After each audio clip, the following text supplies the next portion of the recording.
This stream contains fast-flashing images that may affect viewers who are susceptible to photosensitive epilepsy or other photosensitivities. Viewer discretion is advised. Everyone wonders, ¿cuál es el secreto de las Américas?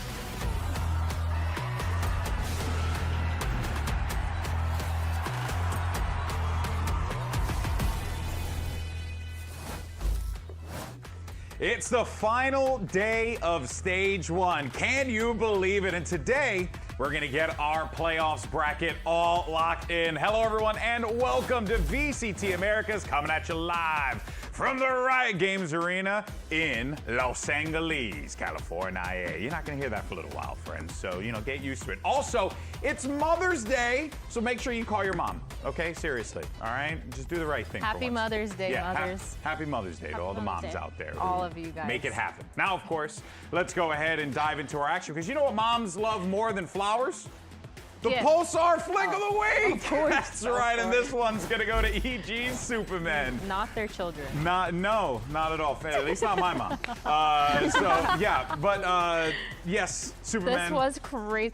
This was insane, because not only did he catch him vertically at the right height, but after he's passed through the wall. This shot was crazy. Yeah. And I think off of this, they won this round because of that shot, too. Yeah, it was kind of insane. I know, what a hype moment there, but there you have it. Pulsar flick of the week, good shots there. I'm not gonna. You could say it was a Supa shot. No, you can, but then you'd be fired. So now let's go ahead and dive right into our first match of the day. We're gonna talk about some skirmish side selection. We got a 1v1 showdown. It's a battle between light and dark. It's Neon and Darka facing off against each other, because neon's like light and like a brighter. Daniela, por favor. I do know that. Okay. But if you say that, you're gonna get fired. Oh, okay. I see. Whoa, knife fight to start. Okay. Knife fight to start. Shout out to my boys out in St. Mary's Park in the Bronx. All right, no, never mind. We got that one. First one locked in. Darker picks it up. They should play every round off. I think all the players really like that. I think everyone likes watching it too. I think everyone should. Especially Bren. Yeah. He loves the op. I know Bren is watching the op right now. He is so excited. He all he could talk about off camera was how much he loves ops being used in Did you skirmish. see that shot?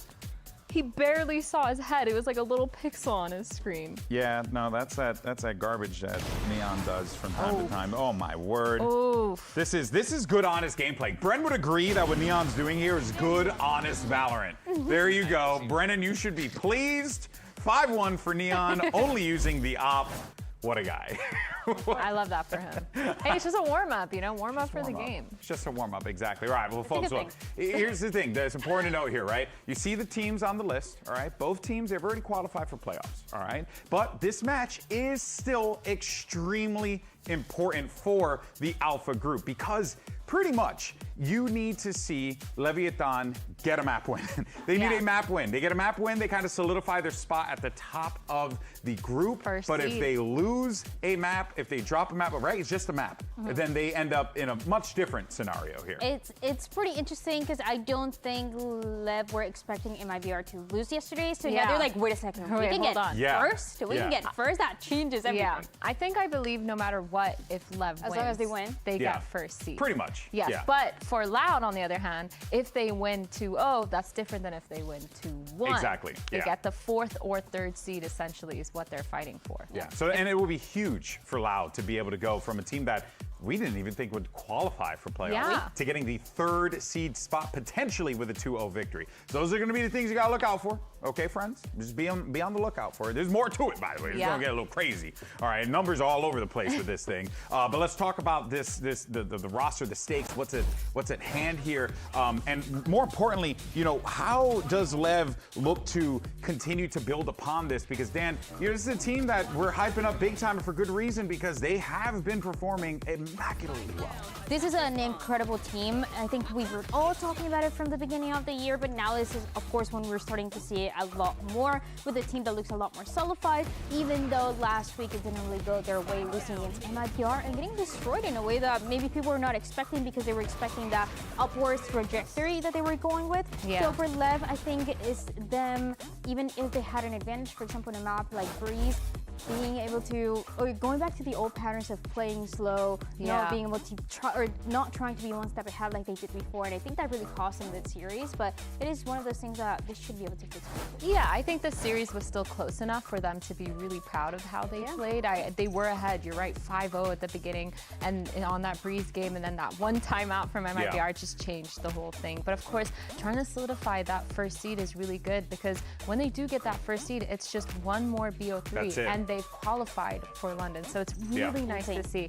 And I really think that that kind of pressure is something that these Love players don't really feel, especially a lot of the rookies. They just like to kind of hold W when King tells them to and pull back on the reins. So I think it's really nice to see, and I'm really looking forward to seeing them play today. Yeah, I agree. I think Leviathan have really shown to be one of the more, despite some of the downs, some of the more consistent teams in the VCT right now. But for more on this, we actually had our resident Mother's Day enjoyer, Zoe, standing by with IGL King.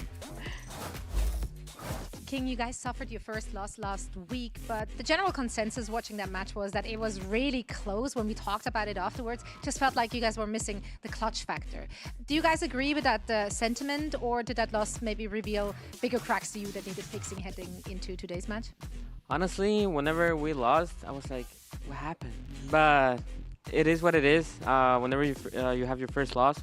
So as a team, we just went, saw the VOD, and like, okay, we know what happened. It's not that big of a deal. So we would fix it, and we hope to have a great match today. Hope so too. Good luck. And that doesn't shock me, because you have such great pieces on this team. In fact, one of those individuals, you know, the guy we always bemoan for not playing Neon, he is nope, that's only by you. far, no, I think a lot of people do. I think there are dozens of us at the very least. No, but seriously, Neon has been just so damn good for this team and continues to be good. Ever since he came into this roster, I really feel like Leviathan's stocks have just gone up. Yeah, he was a top performer when he was playing against MIBR, even if they didn't win that series. But one of the reasons why is because they went back to this composition on Breeze where he was able to play the Jet. And I know we always talk about Neon and how good he is and the impact that he had on the team, but I feel like something that we don't talk enough about is the fact that he used to be a duelist player all the way last year when he was playing for Lev Academy. I was looking at the numbers, he played 159 games on duelist so far, and other roles that he has been playing a lot more recently, only 21 games. So it's a big difference in the fact that he's been able to flex, but also sometimes bring back the Jet. I love it. Yeah, and when we saw it in the server, it was phenomenal. His movement was insane. Yeah, that one play at the back of Breeze, that was insane. With the knives, that was crazy. He went 10-1 in first kills, first deaths, which is kind of insane. He also had 2 4Ks that map, and this is so cool. Yeah, so run us through this, Dan. What are we looking at here? There's a little bit. This one specific is the fact that Sato and Luxio used to play for Galores and went from Challengers to Ascension together. But then you also have Blows. Yeah, there's a lot of connections here with the Brazilian players. The other one is Erde as well, and Sato and Blows that used to play for Lev Academy last year. So you have in different ways a little reunion. I guess they're not friends anymore. Yeah, they're mortal enemies. Forever. You know. Yeah. But I love it. I love that they get the chance to face each other. Yeah, you know, there's great history with these players, right? And what they have accomplished already in their short careers, and then what they're only going to continue to build upon here really is something to be so impressed by with a lot of these young players coming into the VCT. Speaking of, as a matter of fact, a great segue into this one is Erde, because that was another great debut. I always commend Neon's debut as one of my favorites just because it was a dude who just looked like he belonged there, but it's wild how Erde, he's a kid, and yet he commands so much attention both as a player and as an IGL. And he's come in so late in this stage too, to kind of bring Loud back to this playoffs kind of setup. Erde, he's done such a good job in the server, especially as this Omen. Whenever he plays any of that controller, he's still able to be super forward, super aggressive when he needs to be, especially on a map like Lotus. One of the main reasons why they dumpster entered C9 was because he was able to get so much of that information so quickly for the rest of his team and orchestrate the mid-rounds and orchestrate the rotations. And so I think both as an IGL and as a fragger, he brought so much to this team. Which is so rare, because when do we see a team having to wait for a new player, but the player being the IGL? Yeah. We're usually waiting for the duelist to come in, but Erde is just incredible. He only played one game, and okay, maybe technically that game wasn't the one that qualified them for playoffs, but just one game and already making it in, it has to feel pretty good. Well, look, they won it. 100% playoff rate. Exactly. That's true. Insane. That's a good record. But they won it, and that contributed, right? Yeah. Regardless, every victory that you course. pick up here in this competition is going to put you that much closer to the playoffs. So it just goes to show you how incredible Erde was in that, not just in the opener, but how incredible we expect him to be in this game as well, because this kid, he's got a great mind for the game. But what really stuck to me when we talked with him last week was just how much his colleagues respect him. It really is cool to see this. I was really impressed. I was doing interviews that week, and I was waiting to see who was going to win. I was watching backstage, and the way that they were hugging him and celebrating, it's something that I never saw from Loud before. I think this is a team that they're really close, they're friends, but what Erde was bringing, that it was a completely different team, and I really love it. I think this is what they needed. I think other players like Bang, for example, was mentioning it's allowed that everybody knew could have had success, and now they're doing it. Yeah, and I think that success is really big props for his IGLing as well, because I feel like before we would talk about how Loud struggled with tempos, felt like half the team was on one page and the other half of the team wasn't. Maybe too slow, maybe the plans just weren't set in stone. Obviously, when Bati came in, we saw a little bit of that improve, but then when Erde came in, it's almost like they fixed all their tempo issues. Their mid-round looks so cohesive, and you can tell everyone's way more on the same page than when they were before. And it even like rejuvenated some folks as well, right? I mean, one individual in particular, Kalanzine, had a great showing in that matchup. He is, weirdly enough, because we've been following Loud since the beginning, he's the one that stayed. He's the longest standing member of the roster. He's the guy who won the world championship with the team. So what I think is really crazy is how he's needing to find this next level, and he's doing so here. And he was always a player that maybe was a little bit quiet when it comes to having those star performances, but we really got the chance to see it in that last years. I think, Athena, you and I were talking about round 23. I will never forget. I lost my mind. We literally stood up screaming in the room. Like, that was it was a 1v3 clutch by Kalanzine.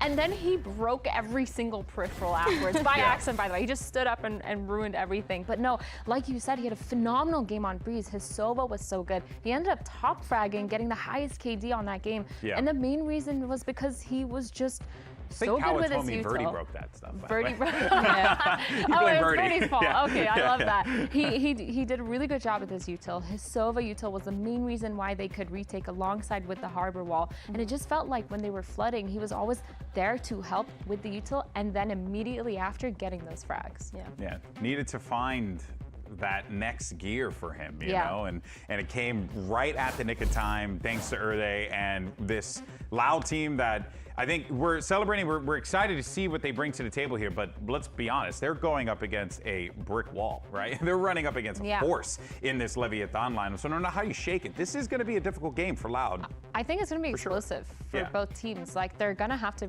bring their best fighting foot forward because they're both so good. Their duelists are good. Everyone is so good at fragging. It's going to be kind of a hard one for both these teams, honestly. Yeah, we'll of course continue the conversation though, but for now, let's send it back over to Zoe. She's actually have an opportunity to catch up with a former player of this team. It's Bati. Bati, your roster is complete. Everyone is here. Everyone is back on their comfort roles. With this momentum coming just in time for the playoffs, are you guys done with survival mode? Is everyone starting to feel really locked in? I mean, yeah, kind of. Right now, like, I'm back in the coaching staff. Erde is back on IGL roles, so kind of everything's aligned. So we are creating our own path on the timing that we have right now, but we're just creating our own path right now. So it's good. We're confident. Do you miss playing already? No, I enjoy coaching a lot, so it's good. We enjoy seeing you on both roles. Good luck today.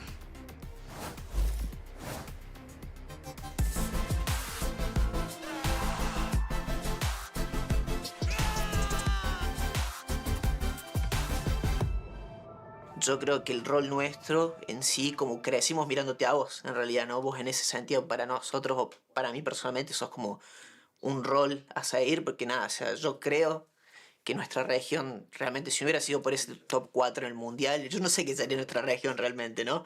Y nada, después de ver eso también creo que por lo menos a mí me hiciste realmente creer que en el rol que uno tenemos nosotros ahora, podemos crecer, podemos hacer las cosas bien, ¿no? Entonces en ese sentido uno siempre está agradecido también por todo eso, ¿no? Bueno, gracias por esas palabras. Claramente nadie se esperaba ese primer año. Creo que nos sobrepasó todo. Hace poco estuve en la Master Santiago, fuimos a entrenar. Y lo que la gente más me hablaba todavía no era de Leviatán, era de ese primer año, inclusive ya algunos continuaban siendo fan de Crew, otros ya eran fan del Valorant en general, pero todos se acordaban dónde estaban en el momento que habíamos jugado contra Gambit y marcó toda una región. The showstopper online to buy some space, to buy some time. Kevin is able to get two, but Doma and Mystic snatch it back. Crew down to 2. Oh my gosh, it's all down to Doma, the 1v1. He's got the ult and they've done it! The bells of the ball take down another giant, and so Cinderella's story continues. Vamos Latinoamérica! Vamos Crew!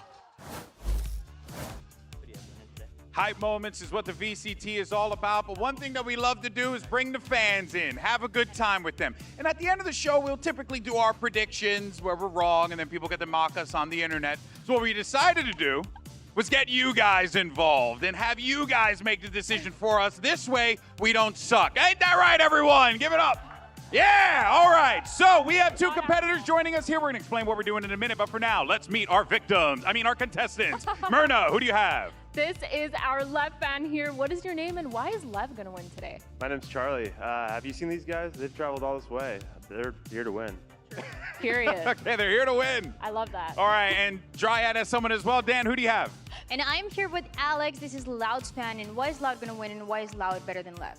Whoa. I mean, they're just the greatest. Come on, we're on a world tour right now. World Cup, Brazil's going to win. Loud's going to win today. 2026 sweep all the way through. Okay. Exactly. All right, that works. Speak louder than words. Okay, so here's how it's going to work. We got two games combined into one. It's going to be the floor is lava, and then they got to get to this bucket, and then they have to toss the rings, and then once the rings are all tossed, whoever has the most landed on the target, that's going to win. Pretty simple, all right? You guys ready to help me out here? We're going to count it down, all right? 3, 2, 1, vamos! Let's all go. right. Oh, whoa, he's All right, okay, he got big step. Oh, big step. Big step. Stay in there. Oh, All right, yeah. there you go. All right, now you got to toss the rings. You got to get it. As many as we can. As many as you can. We got it. Now, whoever runs out first, We'll get that's the next it. one. No, We'll it's get the okay. next one. Don't worry about it. We'll get Listen. the next one. Okay, We got one for loud, one for loud. Listen, don't worry about it. It's okay. fine. They're gonna miss. You got this. They're gonna miss. Oh! Hey, one more. We have one more. No! That go, means Alex. because we only have It's okay. one Nice try, ring nice in try. the spot, that means we all have to predict that Loud is winning today. Do we think Loud's winning today, chat? Exactly. Do we think Leviathan is winning today? Okay, can we try that again? Yes, absolutely. How about you go do it? All right, do we think Loud is going to win today? All right, not bad. All right, now for Lev. Do we think Leviathan are going to win today? Okay, a little Lev love out here. All right. So now that everything's locked in, let's go ahead and check out our totally fair and totally reasonable predictions and see how this all shakes out. So there you have it. It is a VCT Americas guarantee. Thanks Actually, to I Alex, think- we're gonna be right. Yeah. Not you, Alex, of course, because No. Yeah. I think thanks to Dan, because she's the scriptwriter. That's true. Guys, I don't know if you know this, but Dan writes the script for the show. Yeah. So It's if a good anything, script, isn't it? Yeah, that's right. If anything goes wrong, it's basically going to be Dan Dryad's fault. Of course, our community, though, they think Leviathan are going to win today at a 77% rating, which is pretty wild. Yeah. So it's really anyone's game here, right? Yeah, actually, I think it's going to be a super crazy game. I still have a feeling that Lev is going to win, but it's okay. Yeah. Don't worry Now, about it. we have 1 whole minute remaining, and I'm going to be completely honest with y'all and keep it a L is buck for 50. Lev. L is for loser Loud. It's okay. We didn't budget this amount of time, so we're just waffling right now. So I think what we're gonna do here is so that this way, I want to see genuinely. I just want to see if I can hit the ring from back You're here. not That's gonna all I'm get gonna it. do. There's no way he's going to get it. That's all I want to do. All I want to do. There's no way he's going to get it. That's all I want to You do. won't even be able to do that up close. Girl, do not doubt me. You know why? Because I'm a wizard. Yeah? Yeah. You almost That was got it in way the enough. bracket. Put it in quick. No. Put it in quick. Take it. All right. This is the better outlet. But now you gotta do a blue one. Hold this for me real Now you quick. gotta do a blue All right, one. listen, if I miss, you put it in, all right? Okay, here we go. Here we go. 3, 2, 1. Wait, you're We got asking- 20 seconds, baby. Just way off.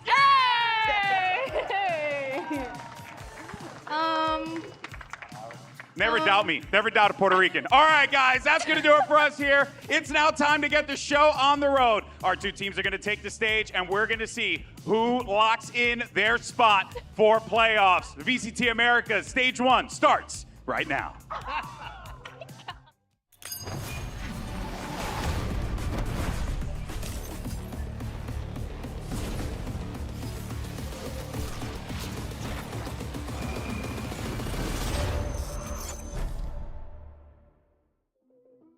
Playing against Loud, I do think a lot of people sleep on them, they underestimate them, but I know what they're capable of. Acaba eliminado o Oxy mais uma vez com essa banca. Bora, Cauã. Tá bem no round. Bora, Cauã. Ele sabe da posição do Oxy. Ele viu. Cauãzinho é o seu momento. Vamos ver os dois indo pra cima. Uma máquina! Playing with Leviathan, I think it will be like a very hard game. For this match, I think we should anticipate like a very fast pace. They have Neon, they have Blowzing, they have Sato, they have Spikezing. Like these guys are insane. Neon con el doble castigo. Tranqui, amiga, todo bajo el plan. Cuidado con Neon. Dios mío, lo que pega el tipo. Actually, I like being the underdog. Like nobody gives a. Olha o Cauã! Segurando a entrada, 3 jogadores, 4K pra ele! If you lose, everybody was expecting that. But if you won against Leviathan, it will give us like a lot of confidence.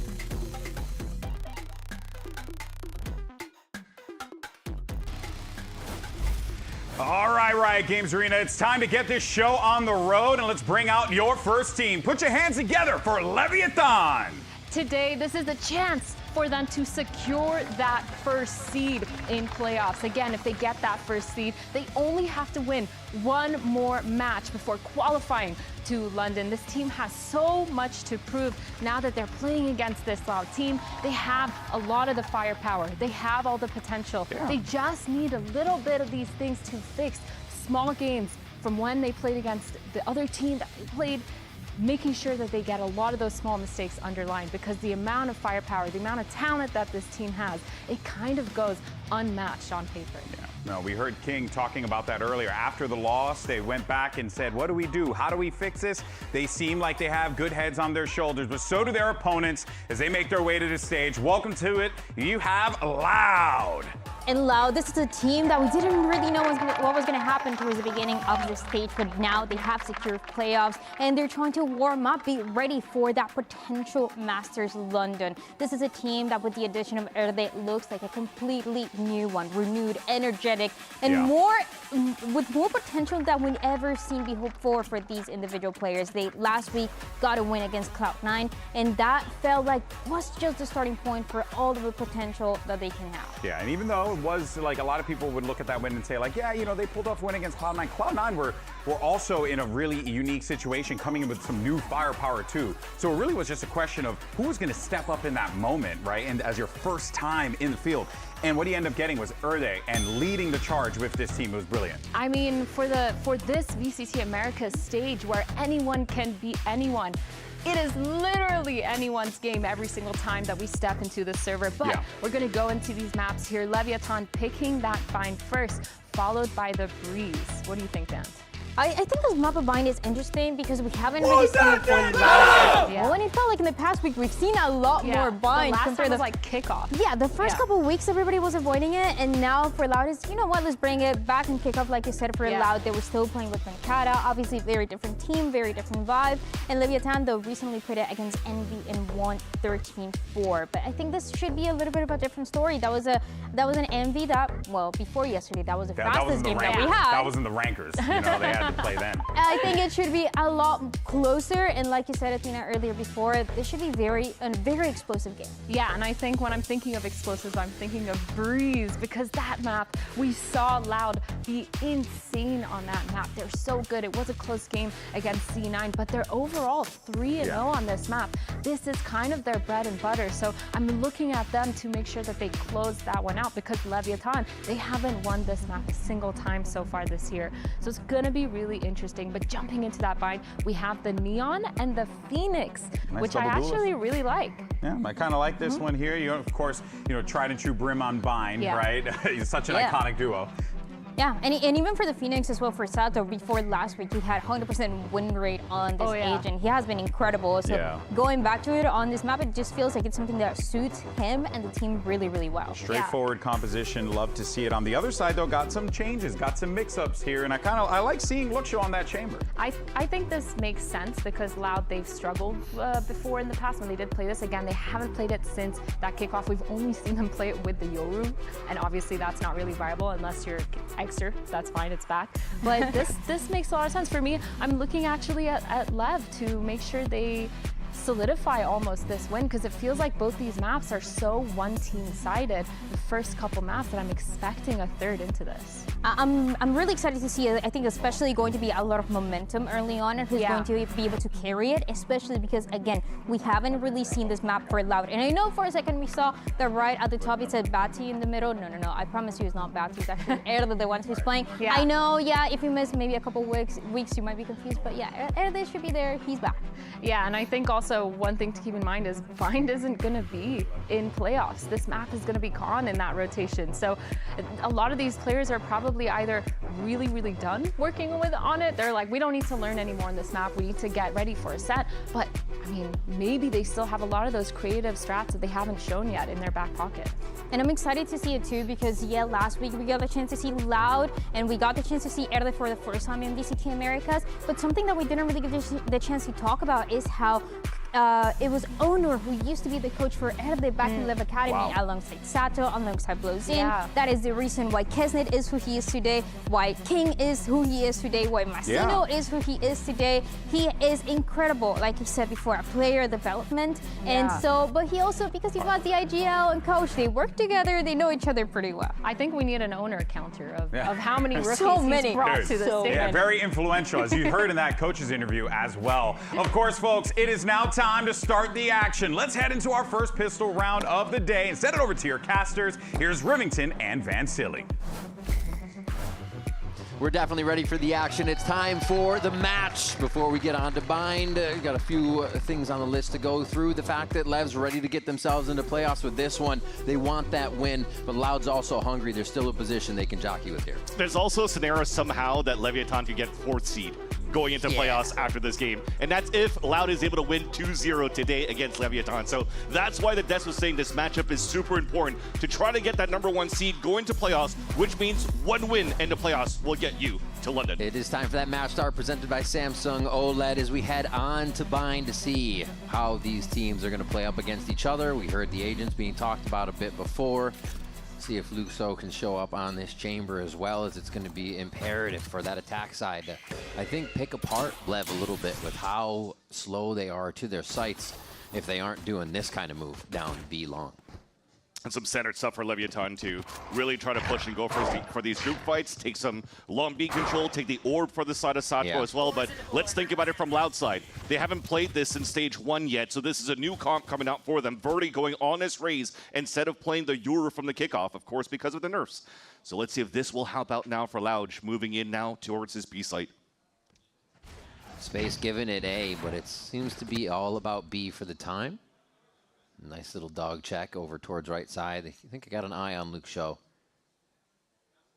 And they're just going to swap the site for this moment. Oh, nobody else actually jumps out. They give Spike time to fight that one, and Verdi goes down in the process. Still walking around as much as they can. And the issue of not having a buddy system there, you can't instantly trade out Spike. Only had 10 HP remaining, and now he's healed back up and has enough HP to win another fight. And the lurk. Another 1v1. And they peek again, though. They get the advantage on this. Looks like Erde could have been covered too as well. Boy, this is super nice. If you don't make any noise right now, you're forcing their TPs. That's huge. No way. One stays. Wait, blows your CP2.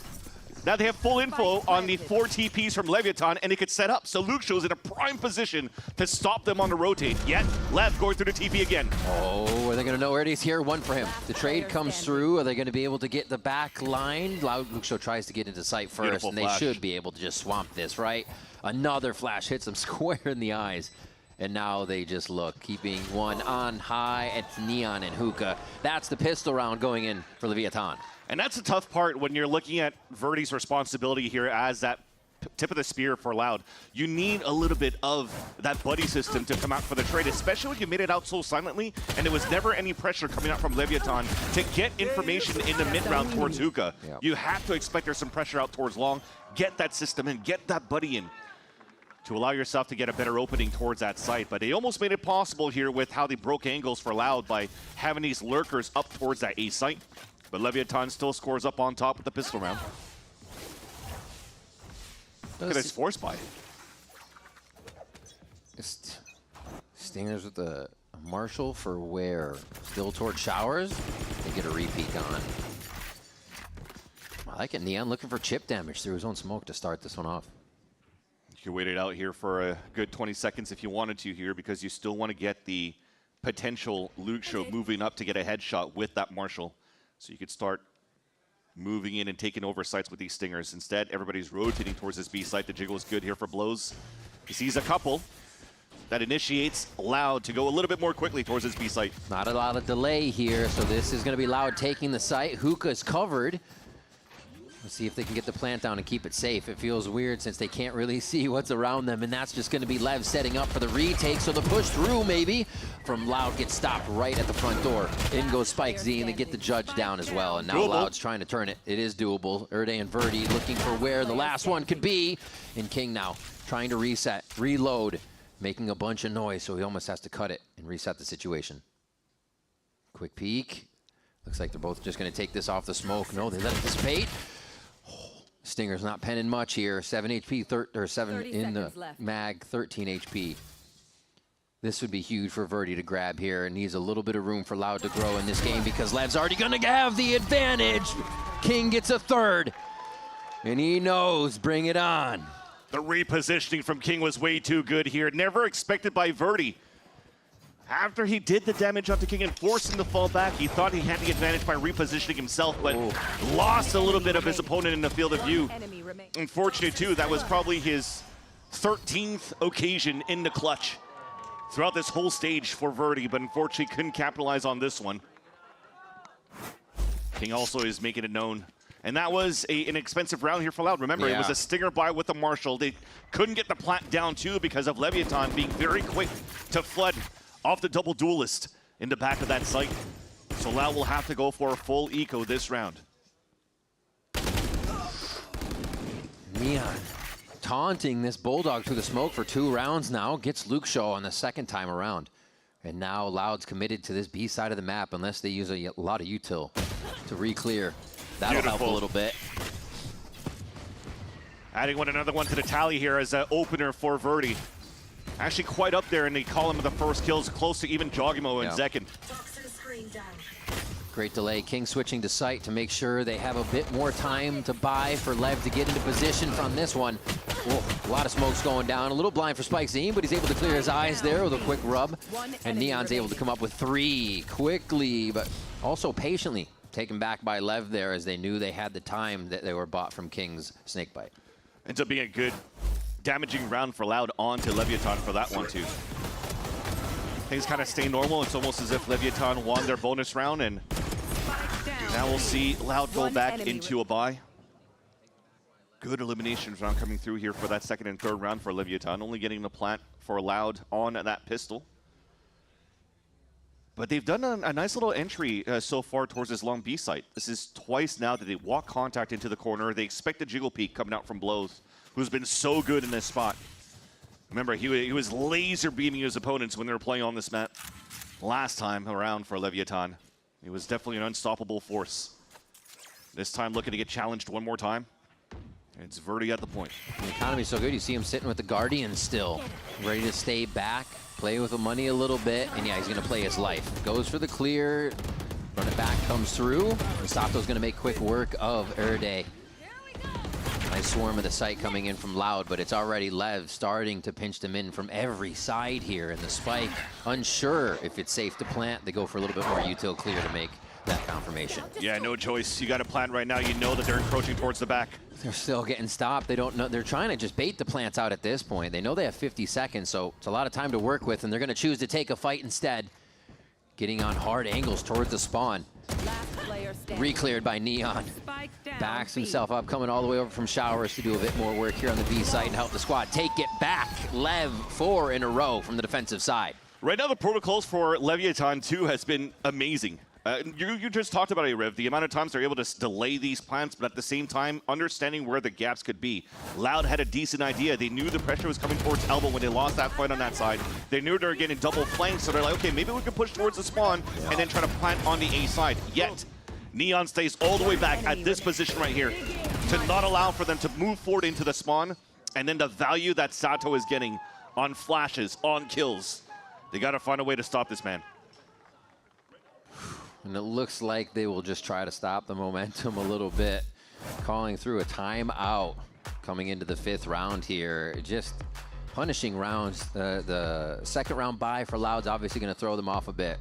So they got to figure out what that next win condition is as they all start to come online. Yeah, and you definitely see Leviathan just stepping up right now every time they win a round and looking across the stage. Yeah. Although this is a rivalry for a good seeding for Loud if they can potentially make it to the 3rd seed, but most importantly for Leviathan to guarantee the 1st seed if they finish here 4-1 in this stage 1. But they talked about that history at the desk here, Riv, the ex-teammates between Sato and Luke show. So you know there's going to be a little bit of banter going on through there. Erde that has to play against Blows and Neon from the Leviathan Academy. And of course, the coach duels, the coach battles, right? Owner coming in from Lev Academy, but then also Romanilli that has had experience and guidance from Owner in the past. Yeah, we just heard about that a little bit ago. Lots of the Padawan looking for something to prove on the side of Loud, for sure. At least they found some success in this stage here, somehow guaranteeing to make it to playoffs. That's nothing that we were expecting when we were looking at the first few matches of Loud at this stage. Neon has been very forward in this position on Showers, and it looks like the rest of the team's going to join. The distraction's enough for Neon, clearing 2 as Lev now just turn around knowing they have the right side of A, and it's going to be very uncomfortable to try to get that spike back for Loud. Oh, he's going to self-cook. I guess he gets less damage out of that one, right, when you flush him out, but he's just pushing him away. Gives a chance right now for Loud to reset, though, because the amount of util that was used by Lev to hold that spike was a lot of smokes, blaze walls. All of that is disappeared and gone. So Loud can now group up and do the walk glitch and see if they could get an opener here on a duel. Hit that corner with a molly if they really... Oh, no, they're going showstopper. Forget the walk glitch. Right past him. Okay, Neon goes down. That's beautiful from Birdie to come up with 3, and it's exactly what Loud needs right now, coming out of this timeout, to be able to put one in the win column. Darker follows up onto Blows, and Erde's left here as King tries to get a little funky with this one, and Erde's having none of it. Loud come up with their first round. And now they have a chance to stand up and look across the stage with smiles. And that's going to feel good for sure with how dominant it's been for Leviathan since the beginning of this game. And they're able to answer back with nice redemption off the space that Verdi takes. He almost got caught off guard there by Neon, but was just very flicky for that first kill. Wins 2 individual 1v1s. Gives that chance for Loud to come in and go for that plant. It's a beautiful turnaround on that, especially losing 2 right away to be able to convert still. Very smartly done there by Loud. Yeah, Owner's not happy with that one either, because they've lost that spike on the side of Loud instantly. And Leviathan to go for a little bit of a change of pace. They went for double duelists to peek out towards that Sands, expecting maybe Loud for a default split towards his B site. They caught a bit of Verdi, who's forced to fall back to re-heal for a sec, but Loud has a chance to reset now. They have Seekers also to start opening sites. And I talked about walk glitches, though. They're actually using their ultis a lot to try to get info and space. And they're instantly doing it towards this A site.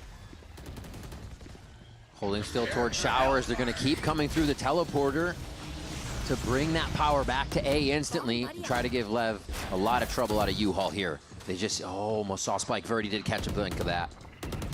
And nobody wants to give up the first kill here. This is where it gets tight. It's that brimmy smoke that's annoying. So what you're going to try to do here is for Luxo to get a backstab. If he gets the opener perfect, they can execute towards this A site. If not, late TP back towards B. But it's Verdi on the top perch that gets the opener onto Sato. Turned around. The time's a bit reset for the flanks, but it's still going to be power in numbers as they charge through showers once again. This could be a really cool two-pronged attack to activate from U-Haul as well. Neon making up for last round, and he puts a cherry on the top with a third one in showers. I don't think they're getting the spike back this time. Darker's still going to try his hand. 60 HP here, and Spike's able to just swing it to pull it right back in the favor and reset Loud. Very nice for Neon. Just stepping into similar positions here. He likes to hug that wall inside the showers, and unfortunately you're seeing it from this POV right here on the replay. Peeking one by one. I guess all of them really had their crosshair placed towards the entrance of showers instead of going for the 3-2-1. Let's really try to push as a group and try to get maybe a little bit more of a wide swing, and Neon's just able to ISO a couple of these fights very easily. Yeah. He's been in there every round, so they know. Yeah. He's just doing the work. Yeah, remember the missed showstopper by Verdi. Still hugging that wall in that spot, so they have to start identifying that here for Loud. That's a kill through the smoke. That's unfortunate to start the round for Luxo. Well, who's been fairly quiet this game so far when you're counting a lot on somebody like Luxo to be the closer for the team for Loud. Yeah. We'll get the Tour de Force online next round. Might be able to clear a few of those lines that really open the space to get that momentum going. As again, Lever always playing a flip side. They're not playing back B. They're ready to TP. They're ready to hold long. And it might be that situation again. As King actually, they do start to trail back in. Oh, he missed that one. Can they repair this? Oh my God, it doesn't even matter. Cowanzine with the bend, it's going to be able to get a little bit of damage, but the Molly mission just goes to show that the aim is online for Lev right now, even if the utility's not hit. But they did talk about it. Cowanzine being one of those players stepping up to the plate here as another closer for the team. Fully flashed. Not going to be easy. Not easy at all. Dude, Sato's flashes has been so annoying. If you're looking for the POV of Loud, they're getting hit by everything too. Every single time. It'd be crazy. I'm glad they're kind of faded out for us because we actually wouldn't see anything as viewers. That's just how good they are right now. All of them are hitting. Really playing Valorant out there. King is excited right now, and you know those are going to be popping the calls up a little bit more. He's active in the comms. Everybody's feeling that momentum. Yep. Especially Neon. 12-2 on the Brimstone. That's his showers. And the crazy thing is that most of the times he's doing this solo, right? Yeah. Yeah. And there's really no util on that side for Loud except for the walk contacts that we see, or they crunch from this side here on B site whenever Neon's feeling that pressure. So again, the protocol is there for Leviathan. Nice reaction from Darker. Returning fire there as Spike tries to get a little cheeky down long. And they slow it down. We did say Luxo was going to be getting the Tour de Force soon. We'll have to get a point for that. And I wonder if they look to work a kill on the left side of the map so he can find it as a lurk. See, I like this, that we're walking back and re-clearing for the side of Loud. What I'd like to see a little bit more, though, is maybe work the late round inserts into showers, too, so you can have a plan of escape if you're getting stalled here towards this B site. Yeah. They are kind of committing to that one side and losing a bit of knowledge in the process. So now it's the hookah hold with King in sight. We'll have a bit of delay. Let's see how Loud reacts to this one. Ultimate goes down from Darker if they get in here, I would assume. They really start to make Lev second guess taking it right away. A little delay is already in sight for that space is gained. Sato taking one down quick, and it doesn't look like Verdi stayed up high too long. They're back into sight, trying to gain each other's anchor points and fire on these trades. Lev now 2-2. Just calms down, the dust settles a bit, and nobody wants to do anything until that spike has made noise in the plant position. Neon on one, blows on the second one, instantly finding out where Loud is. They are, in the middle of these fights, they're calming it down and disappearing, making it feel weird for Loud, and then coming back in for the finishing touches if they didn't get it right away. Yeah, and the reads are good, the calls are great, the stall is even better, so that every single time that Loud is getting stalled and looking to re-hit, there's always going to be somebody else to trade instantly here. No hookah control that you see from that round. Again, no real inserts that you have from any of these lanes outside of where the main pressure is coming from for Loud. And that's going to call already this second timeout. And again, this is what I like to see, maybe going back potentially to the basics for Loud here. I'm down to see a 3-1-1 if they can. Yeah. Get some value off of Darker lurking up towards the short side wall on A, because you haven't really seen any real pressure coming out from Leviathan by pushing those lanes with how they're currently playing around Spike and Sato as it's a double duelist. What really happens here is if Loud is making a lot of noise towards showers, they're getting crunched from long B side. If they're going to slow things down on the shower side, Neon puts the smoke down for 20 seconds. So you have a chance now to have Luxio just wait that and battle that 1v1 against Neon on that side, and still add pressure on this B site to make sure that you're not going to get crunched by the blow splash, the Spike Z and Sato TPs onto the showers, and it allows for you to work the map a little bit more here. Lev, despite it being 7-1, you're still giving a lot of space for Loud to really get to the entrance of these sites. Now it's for Loud to take advantage of that space and to force these rotates. They got to figure out a way to set up that post plant. It's like Lev's, if you drew a line vertically through each site instead of horizontally, that's the way they're playing it, left, right, instead of top, down. And it seems like Loud's just really having trouble trying to figure out where that comfortable position is in the vertical site. They do get the space. They got to be able to hit the shots, though. We've seen Lev just on it. Now, the operator's going to be out for the side of Lev. And that's a little bit of a surprise, because that's the first time that Lev pulls it out, and even a Dota False gets no value, unfortunately, against Sato. They continue to lights out Luxio. And they're going to be looking for more. Feeling comfortable here. The push around coming in from Neon again is still checking showers, making it uncomfortable to plant with a bit more utility right on default of sight. And Spike slugs in that shorty probably. They don't even have everybody here from Lev. They're still waiting to see if there's a rotation from Loud. Great clear from Verdi. He's been able to open up some big space for the team, but they still need to find a way to get the Spike down. Microwave into U-Haul. Darker. Oh, the quick scope hits one, but Neon quick to the shot as well to trade. And another round for Lev. I still respect the idea of what Lau was trying to do, right? Because we were just talking about the short A side not really being pressured by Leviathan. They are trying to move up and give an opportunity for Luxio to get an opener. Yeah. But Enerday peeking out towards showers very early in the round when it's not being smoked and here's an orb being tapped. He thinks it's another 1v1 fight on that side, and he kind of just gave his life away. And it's hard to do that for Enerday IGL here, because the one that was responsible working showers the whole time was Luxio, so you don't really know what's happening on that side, and it's a bad peek that you did. Back down long. So active and Darker. So I'll do it again. You give me that shot, I'll hit it again. Consistency there. But Sato's taking a space, though. They're always going to be ready for this one as the late hit for Loud into the A site because of this push. Sato gets ult if he can come around with a kill. That's a huge retake for the site, and Loud's going to use their showstopper to get in. Oh, King from the back. Unseen is the deadliest, and he takes down that ultimate as Neon trades it right again. Just got the Blaze Wall across there from Sato, but unfortunately Seekers are coming out here for Kawadzine, so that's going to give the tell of that big flank so they can take advantage of these fights. Nicely done to continue pushing forward. I feel like they've allowed these spaces to be too strong for Leviathan, and now Loud pushing them together to clear out those danger zones. Sitting in the pit is a perfect position here for them on the last one. Looks like they'll be able to pick up a second round as Sato here just gets the last few seconds of damage in on a few players. Well, hot hands in to give himself some more space, but Lev finding a way through. It is a battle in these rounds, but they're looking like they will need 4 to make it work on the next half. Yeah, so far it's definitely looking like outside of small hiccups here from the side of Lev, it should be fairly one-sided until the end of this half. Even you're seeing these duels where Luxio has been very good. That 1v1 where he has the tight angle against Sato still loses it against him, so definitely does feel that Leviathan a little bit more comfortable on the stage right now. No matter what, though, they are playing for the vibes for Loud. They've known they've already qualified, so now it's just to make sure that they're getting the reps in. Interesting, too, they were playing on Bind, because that's going to be out of the pool soon, but it is what it is. Show less, right? I guess. That's all you got to do.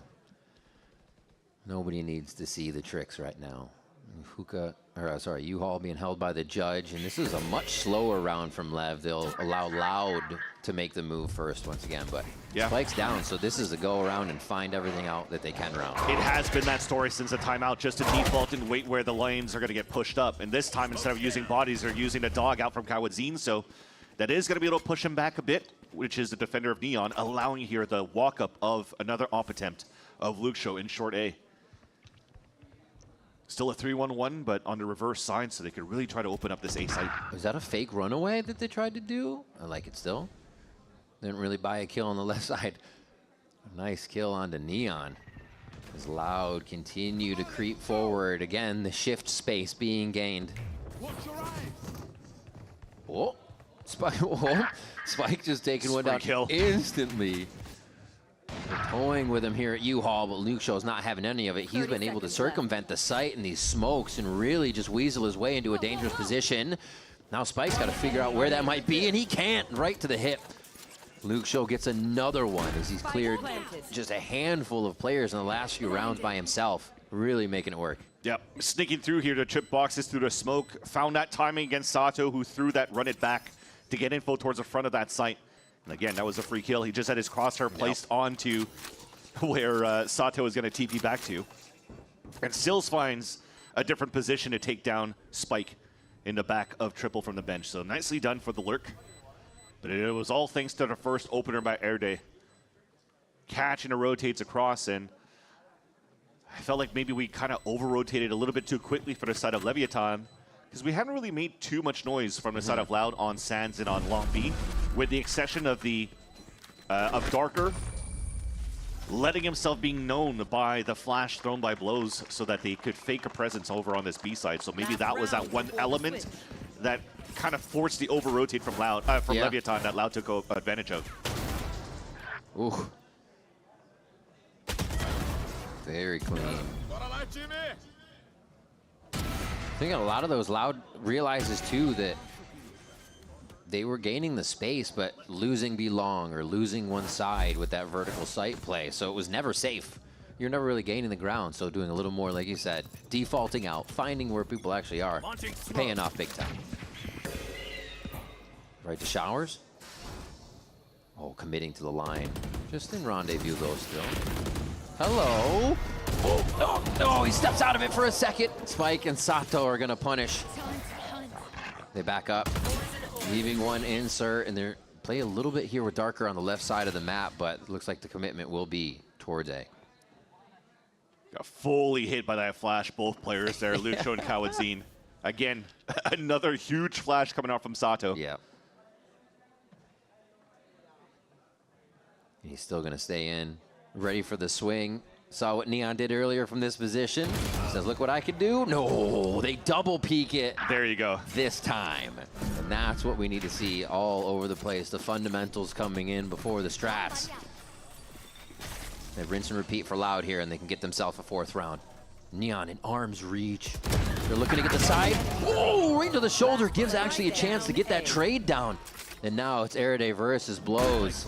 The two young ones. No, he's going to run right back to where he thought safety was. But into the waiting arms of Blows to make it a 9-3 first half. Hearts all around. And King's like, why'd you do that? Why? We'll find out. That's why it's all smiles, shooting his old teammate after winning a 1v1.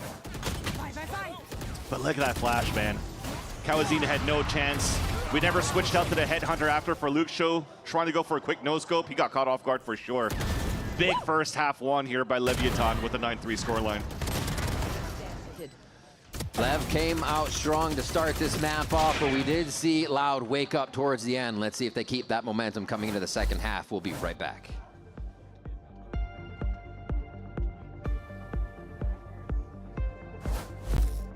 We got this old mattress, waterbed, and the receipt. How about you beat it with a better deal on one of these fresh setups? We can't do that. Bring in your AT&T or T-Mobile bill for a better deal today. Guess you're not as cool as Verizon. I'm just gonna leave it.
Welcome back for the second half of Leviathan versus Loud.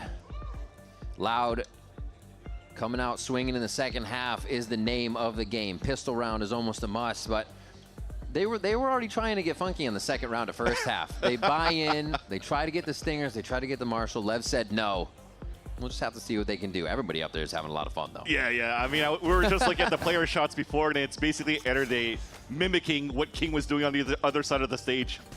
They're, again, just having fun against these two teams for Leviathan and Loud. But yeah, this is now Loud on the defense. We saw Luke Show starting to warm up a little bit here with this operator. Now he has an opportunity to let players come towards him. So we're going to try to test the line here at the pistol. Cool. Headhunter. Between the heads, there were too many to choose from. And they'll use that space accordingly, but everybody's here from Loud. This is a perfect defensive positioning for them. Sato up on top tries to take control, and the rest of Loud are trying to play this one safe, and that's not the name. We saw Airday backing up there, seeing if they could get into a secret spot, but Lev was really hunting for the kills and just sourced everybody in the blink of an eye out of B. Darker's too far away for the fight. Has a bandit. Toxins going up.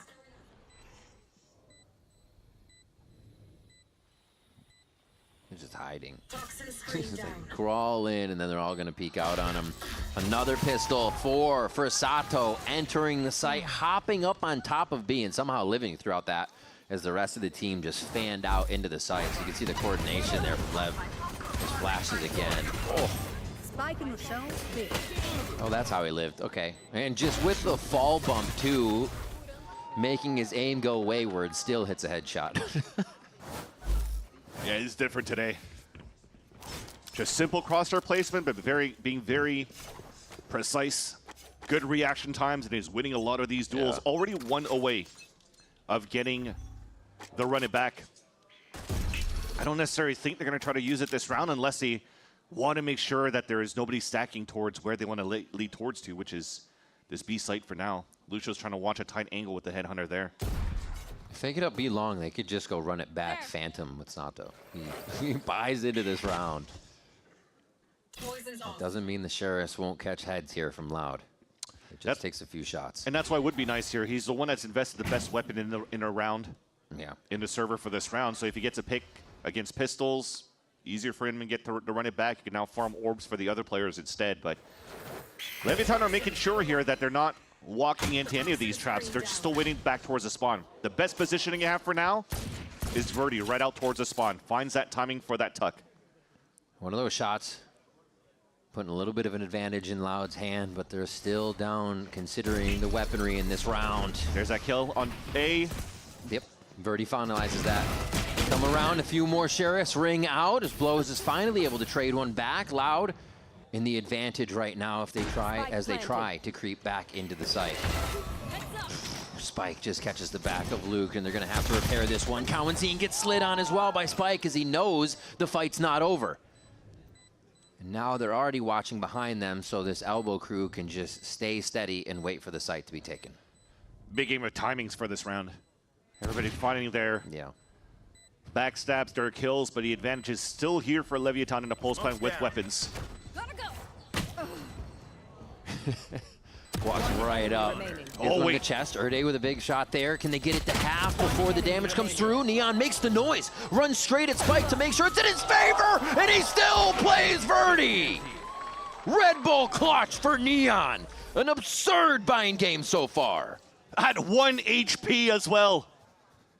They knew there for the side of Loud that they had timings. They had an opportunity. You had to stick onto that Spike after that first shot. The other one had to run knife out. Verdi almost had that timing, but then unfortunately, the smoke is their demise. The one that they dropped to try to get the defuse allows Neon to get the crosshair placement, catch your opponent, and then put Leviathan at 11. No more timeouts left for Loud, so they're just going to have to ride it for the rest of the half. We're buying into this to try and keep their backs off the ropes of game point. And Sato has to run it back already. We were talking about before, solidified through the previous round. Verdi shuts it down for a moment. Nice shot. How much does he fizzle out? The Strat King's there to snuff out his play. And now Luke Show has to get forward with the Bucky. pre-fired and then corrected. King gets a third. Neon with the finalizer, and Lev are just finding Loud before they can get into position. Yeah. Loud letting this map float it so that Leviathan could take it. I think that's very smart to what you were saying here with for Leviathan to not show their hands going into the playoffs by playing these type of maps. But they're still playing it so well. They are. People will be like, okay, God, we don't have to choose whether to pick this or not against Lev now. Good Lord. 20-6 Neon on that brim, cycling in a lot of the util and smokes for the team. Got the assist to prove it as Luke Show now trying his hand, getting as much out of the rendezvous as you can. You love to see that, but the kills just aren't solidified there. Nice combo. Taken down as he was slowly walking back into sight. That's the thing. It seems like Lev, they activate, and there is no time to walk back into sight. You already have to be in position. Even throwing a smoke up towards Hookah, so there's really no way for you to answer a trade. Exactly. No denial, you have to wait now, and as it dissipates, well, everybody's also dying around the map, so Dark was definitely isolated by it. Cowanzine with a few of his own. They have a huge mountain to climb ahead of them with this level of skill Lev is showing on Bind right now. 2 towards B long. Cowanzine with the first one, but Darker's expecting the swing from long. It's not there. Blows, stands tall for 2, and Lev take Bind. A great dominating first map here for Leviathan. Great defensive holds, not giving a chance here for Loud to really entry and execute towards these sites. Yeah. Right? They gave them that space. Loud thought they had opportunities to really execute to these sites, but there's always one player somewhere in a different angle just to trade instantly. It looks really clean from Leviathan to start. A lot of those. Comment. Okay. Yeah, it's definitely been fun on stage for these guys. Lev is feeling themselves though. So the shots are hitting, the 1v1s are clicking, and now we get a time to reset and breathe to see what Loud can do coming into the second map of Breeze. Don't go anywhere. We're going to take a quick break. Right after that, more VCT Americas. One enemy remains.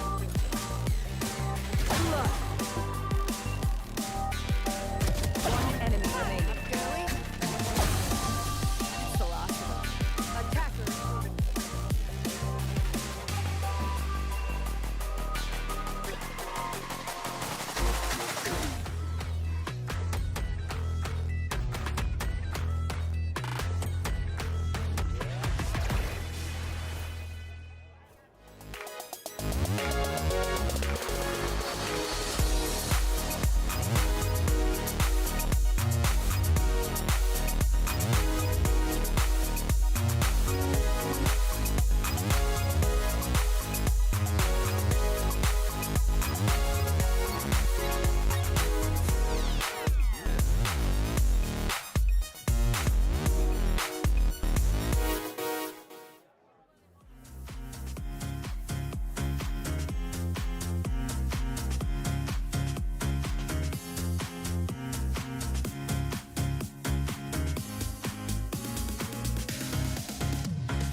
Acaba eliminado o Ox mais uma vez com essa banca. Bora, Cauã. Também no round. Bora, Cauã. Cauãzinho é o seu momento.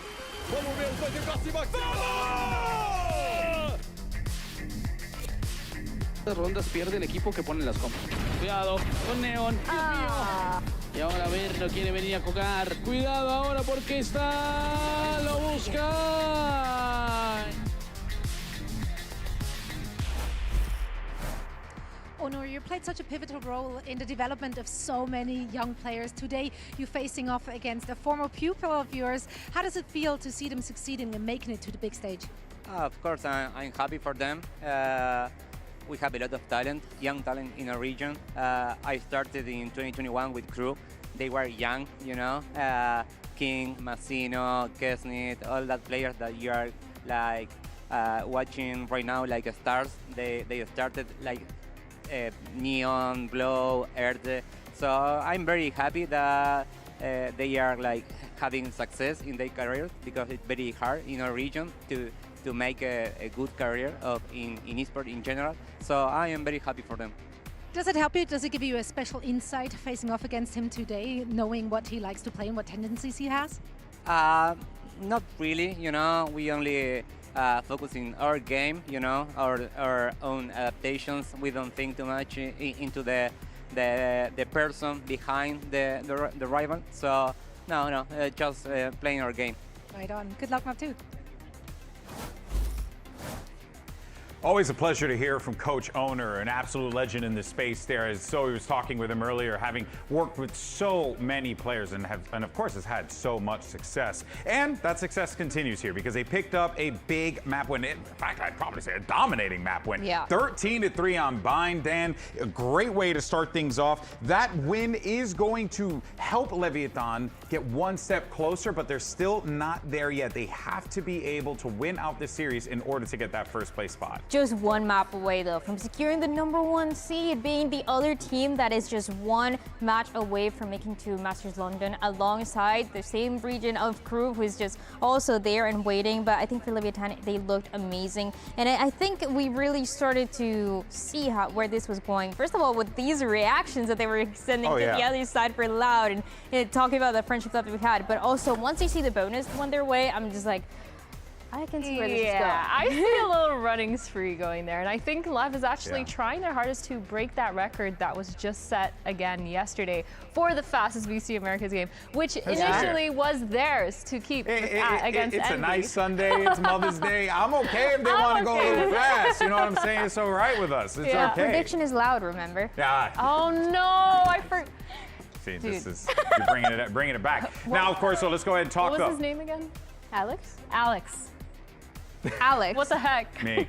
I'm Alex. No. Let's, though, that being said, though, right, you got so much skill on that Leviatán side. Yeah. And you could really pick apart any player and, like, have a deep conversation about him. We talk about Neon a lot, but it kind of, he's just a guy who demands the conversation be centered around him. He's so good. He has so much presence in the server, and you really do feel like every time you're on this dude's screen, he's going to be good for one at least for you every time. Yeah, I mean, there's a reason why we talked about him before this game even started, because look at this. The amount of times that he was able to get extremities control, specifically in that showers, by himself, purely with his crosshair aim, is insane. He constantly was good for one, like he said, GP. He was really good at being super self-sufficient, as well as throwing down those smokes just in time to be able to retake. And it just looks so good, so crispy as well.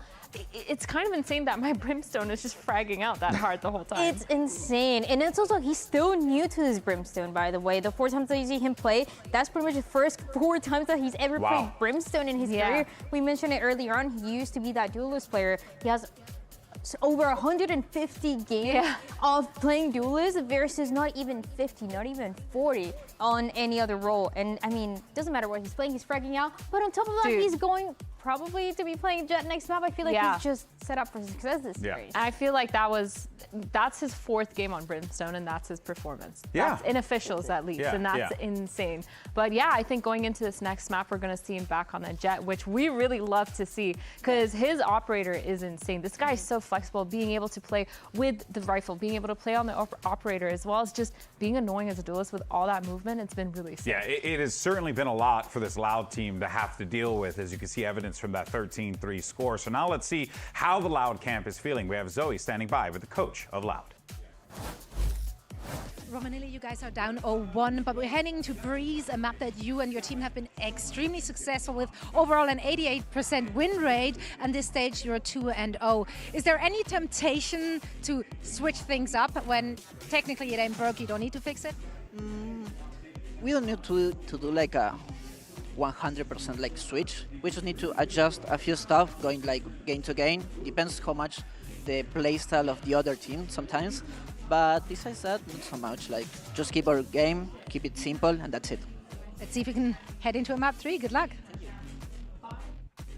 Thank you so much for that, Zoe. And yeah, I mean, they're going to need to play their game and keep it simple if they want to try and force this Haven map 3, because coming up next, it is going to be their pick on a Breeze, which is a great choice for them. Good way for them to maybe get themselves back into this game, right? I mean, if I remember correctly, they're 3-0 on this map so far this year, and they haven't dropped it a single time. Wow. They've consistently played it really well. Yes, they got a little bit close the last time they played it. Yes, they fell onto a lot of these clutch rounds in order to get that dub, but it doesn't matter because this map has been so good for them for so long that I'm looking to see them start really fast and have a lot of that momentum going into it, because they need to get out of that slump that Lev just put them in. And it's not going to be so easy, but my eyes are going to be on the two Neon players. We've talked a lot about Spike on this Neon, especially when they switched the composition a little bit on this map of Breeze, but on the other side for Verdi. He had some great moments going into this map, but we need to see more of that. We need to see those duelists at the very top if Loud wants to push it to the third map. And of course, for Leviathan, an opportunity to secure that first seed. Can they do it here with a 2-0 win, or is Loud going to make that map 3 a reality? Riven Van Silly will have you covered after the break. Don't go anywhere. We'll see you on the other side.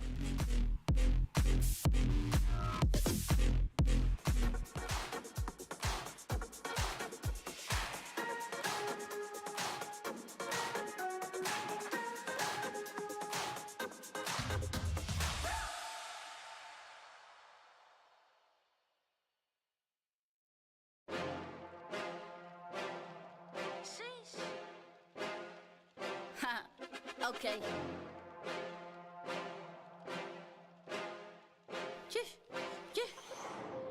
Bet it all on me. Step to the line, that's 3. Weight of the crown, that's heavy. Welcome back to VCT Americas. Lev and Loud about to head over to Breeze. Yeah, Breeze a good map here for Loud, as they mentioned here on the desk before, and the last victory that they had was against Cloud9, where they actually lost both pistols on that map and was still able to win 13-11 against C9, which was probably one of the biggest upsets that we've seen so far in this stage, with the exception of maybe that NV and MIBR yesterday, but we won't really talk about that game, right? I'm like, nonetheless, though, let's see what agents we come out with here for both of these teams. For Loud, there's not going to be any changes. So on the first time that they played the map on this stage, we had Verdi on that on Jet. But ever since the last time, since C9, they're going to stick to that Neon. I think now playing with no Viper to have an extra slice if they need to, in terms of a last resort to really get map control would be kind of good. But I think also the other thing is Energy playing on this Astra is going to help a lot here for containment, for fights, for combinations with Lucio, so that Verdi could get the best value as possible from the support of both the initiators. We heard Romanelli talking about just a few things that kind of needed to change fundamentally there. Not everything. They realized what was happening in that game, just couldn't get it to click. So see if it happens here on Breeze. They are going to get that chance to start off on the defensive side and try to read Lev in their aggression on this attack. They got to start off strong, though. I feel like the momentum is going to be everything here for Loud to get themselves into this. Agreed.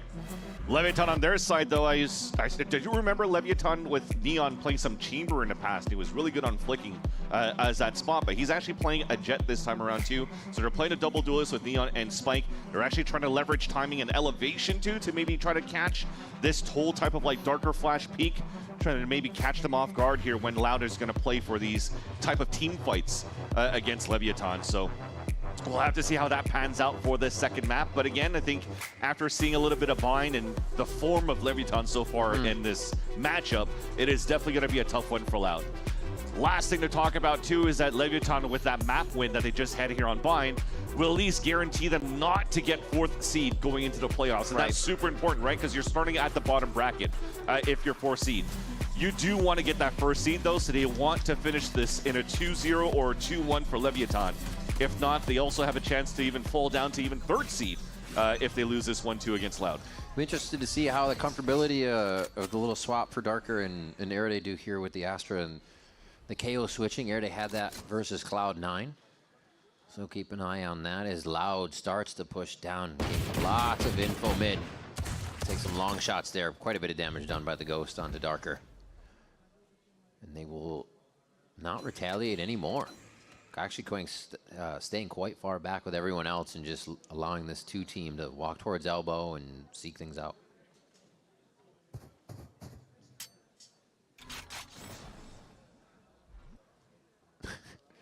About that 1 minute smoke mark, is that what it is? Towards mid. It is going to be that B play for Lev. Slow as it goes though.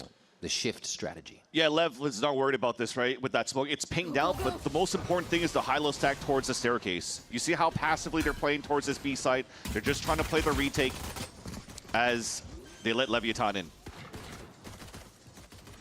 It's a full retake. Darker, a little hurt, but still has the knife. Could look to get it backside. He goes down with the sprays coming through. Verdi's made some good space, though. This would be a huge opening, but King sits him down.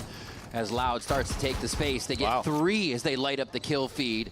And that leaves Sato running for the hills here. They're trying to get in some secret spots right now. There's one. The Sheriff is big for King. No. Should say blows rather. Erede on 2 with the Ghost as he's able to clean it up right on top of the spike and make a big impact in the beginning of this map. That came in really close, though. It's a nice knife that we had thrown from the KO of Erede so that it actually takes a little bit of that util away to allow also Cowadzine to move through and get these kills towards Castle. But at the end, it still came down to a 1v1. Big hero plays almost came through here from Blows. But then Erede was quicker, just scanning around this gulag, and was able to get that huge round on the 1v1. It's something they were scattered on before, not being able to really get any of the post plants in their favor or seek out Lev. Nice job to collapse on that. Yeah. Now Loud has a chance to really take the upper hand as they win their pistol here. Leviatán has played their comp in the past when they played against... Oh, wait, hold on. Let's hold that thought. We actually have a big push from Leviatán into this B site here. Just a full classic run-in. Oh, what? A little bandit damage as well. And Lev's able to clear Loud. This is what Loud tried to do with guns on the first map, and it's just going to be classics for Lev. They're able to regroup, pick up 2 Bulldogs now in their hand. Luke Shaw gets in close, gives himself a little bit of a break in space here to see if he can gain any more ground once Cowadzine gets in, but they have so much to do. Looks like they will try to join hip and hip before making a move. It's just too much, too many members. Oh no, it's not! Cowadzine finds one. Oh, the util dumped into there was crazy, and Spike takes full advantage of that. Lev pull it right back in their favor. Yeah, for Spike to still have that relay bolt on that 2 versus 1 was huge.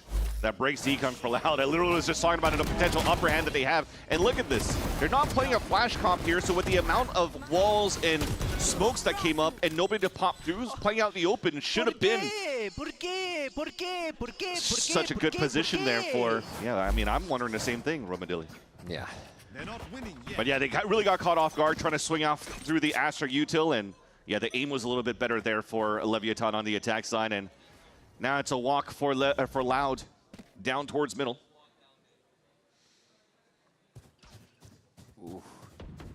They've watched it last time, so King's going to be ready for something here, and they have the timing if anything came out of A, so those guys will be able to rotate and kind of sync up with what's coming down mid, but Lev are actually expecting something real scary, and they haven't made more of a move than to head over to distant B. And it's fine, right? We're just waiting for the smoke for the Omen. It's 14 seconds. They're waiting here. Remember that 1 minute mark? There was actually a cove that came through on that side as well. So everybody's stacked up on that spot. Potentially Darker could go for a flash peek right after. But instead, Leviatán are not going for that protocol at that minute mark, which is why you see now Loud falling back, rather. Realizing here there's no split towards the A site. A chance to grab King's gun. They're going to re-smoke. Just figuring out when Sato can get here because they might lose this one. Gets Darker, kills it. Can they smoke themselves off and get it is the question. Yeah, I mean, you still have Cove. You can pull out the shield. Ooh, that was in too early on that one. Huge. Neon's able to get one. Sato does find another one in mid as they pick apart Loud, who is creeping ever closer to having an advantage in this round. It just falls away as Lev realizes what's happening mid-round. Another good kill. Big damage they need to start doing to Lev here. They cannot let them run away with the economy like on the first map. And to this one, a quick push from Blows. And Team Ace there, as you see, it takes everybody of Lev to find out what Loud is trying to do that round. And they get a second round. Neon's a little bit too far to pick up that Vandal that was left behind by King. But overall, just nice little damage at the beginning to surprise him. You were asking the question if they had util to try to pick up the weapon. Luxio had a full kit. He had the Cove, he had the High Tide. Unfortunately, Kawadzin was a little bit too preemptive jumping across and trying to pick it up, and he got caught. It's supposed to be free, the Cove. You could add the shield. Dibs on their harbor. But nonetheless, this was still an eco round for Loud. They had the rifle to work with now, or rifles. And it's fast, actually, for Leviathan. Ultimate coming through, sight split on A. Let's hear what Lev's talking about on the hit.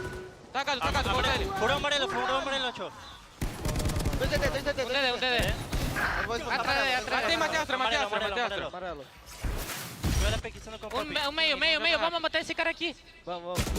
Bora, meio. Tá. Tô de strafe. Tô de reta, todas. Caminho pra frente. Vou abrir também. De reta. Mano, vou tentar matar ele, tá, guys? Pra ter uma orb. Vai, gatão. Tô comendo aqui, Nina. Ele vai guardar a arma. Calma. Tem smoke, hein? And if you're watching Child Wager's watch party here, he was probably translating all those comms rather from Lev.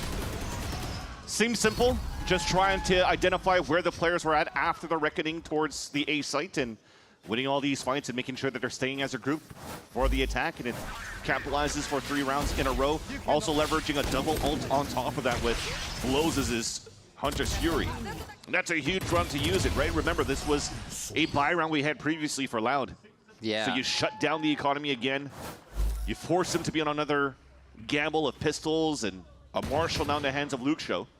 And the movement's so specific from Lev, right? We had that second round where they sit at, or the other round where they sit at B expecting Loud to do something weird, and the moment it's gun on gun, Lev go for the throat with a split on A, knowing it's going to be more of a default setup from that gun round of Loud, just playing the state of the game so well right now. Loud's just trying to move up mid and see if they can gain any early info or catch off an angle. Take flight. Lev patient enough to read it with util though. Not that. Verdi getting sneaky. It's enough to deter the side of Lev for now. And start to rotate back over as it looks like there is a bit of a line here for Luxio and mid to that smoke. Yeah, I'm actually surprised we already went for the right click on the Cove though, because Verdi was already inside that smoke with a judge.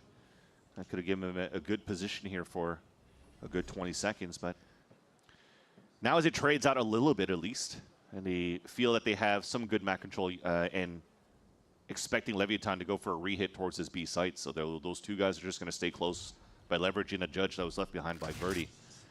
Through mid, right? That's probably going to be the plan with 30 seconds left. Yeah, I was going to say that's a long walk around if they do try to split this even more.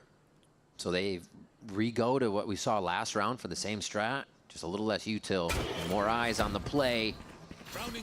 One focused off. They're going to call over the rest of Loud from B on this. 13 seconds for the plant. Can't really do much. Looking off that to get a Hunter's Fury. Tags one. Can he grab a second? What a TP. And a save of the life from Lev. They won it on time, though. That was well enough done for the Hunter's Fury to really push people across for Leviathan, looking for the late hit and plant over on the A site. So you talk about the TP, but the other side too, I think Blows was also getting tagged or something like that, but they never had a chance. Really nice repositioning from Kawazin we had towards the end. Loud's only able to get level up a little bit of that playing field by winning that Thrifty. I think it makes Lev rethink playing that time down so low now. And they know Loud's not going to be peeking and giving them the kills they want. They'll have to go searching for them. And Leon's going to try to do that right now with an operator already towards elbow. A little bit of a play here from Erday. They walk right by Ships in the Night, and he's actually going to have 3 behind him for a backstab. Knows there's a second. Saw an ankle, but he doesn't know where they're going to try to exit the smoke. What a play if he's able to take down Sato here. And they realize they've kind of swapped, but he looks away to see if there's somebody behind him. And they reclaim mid.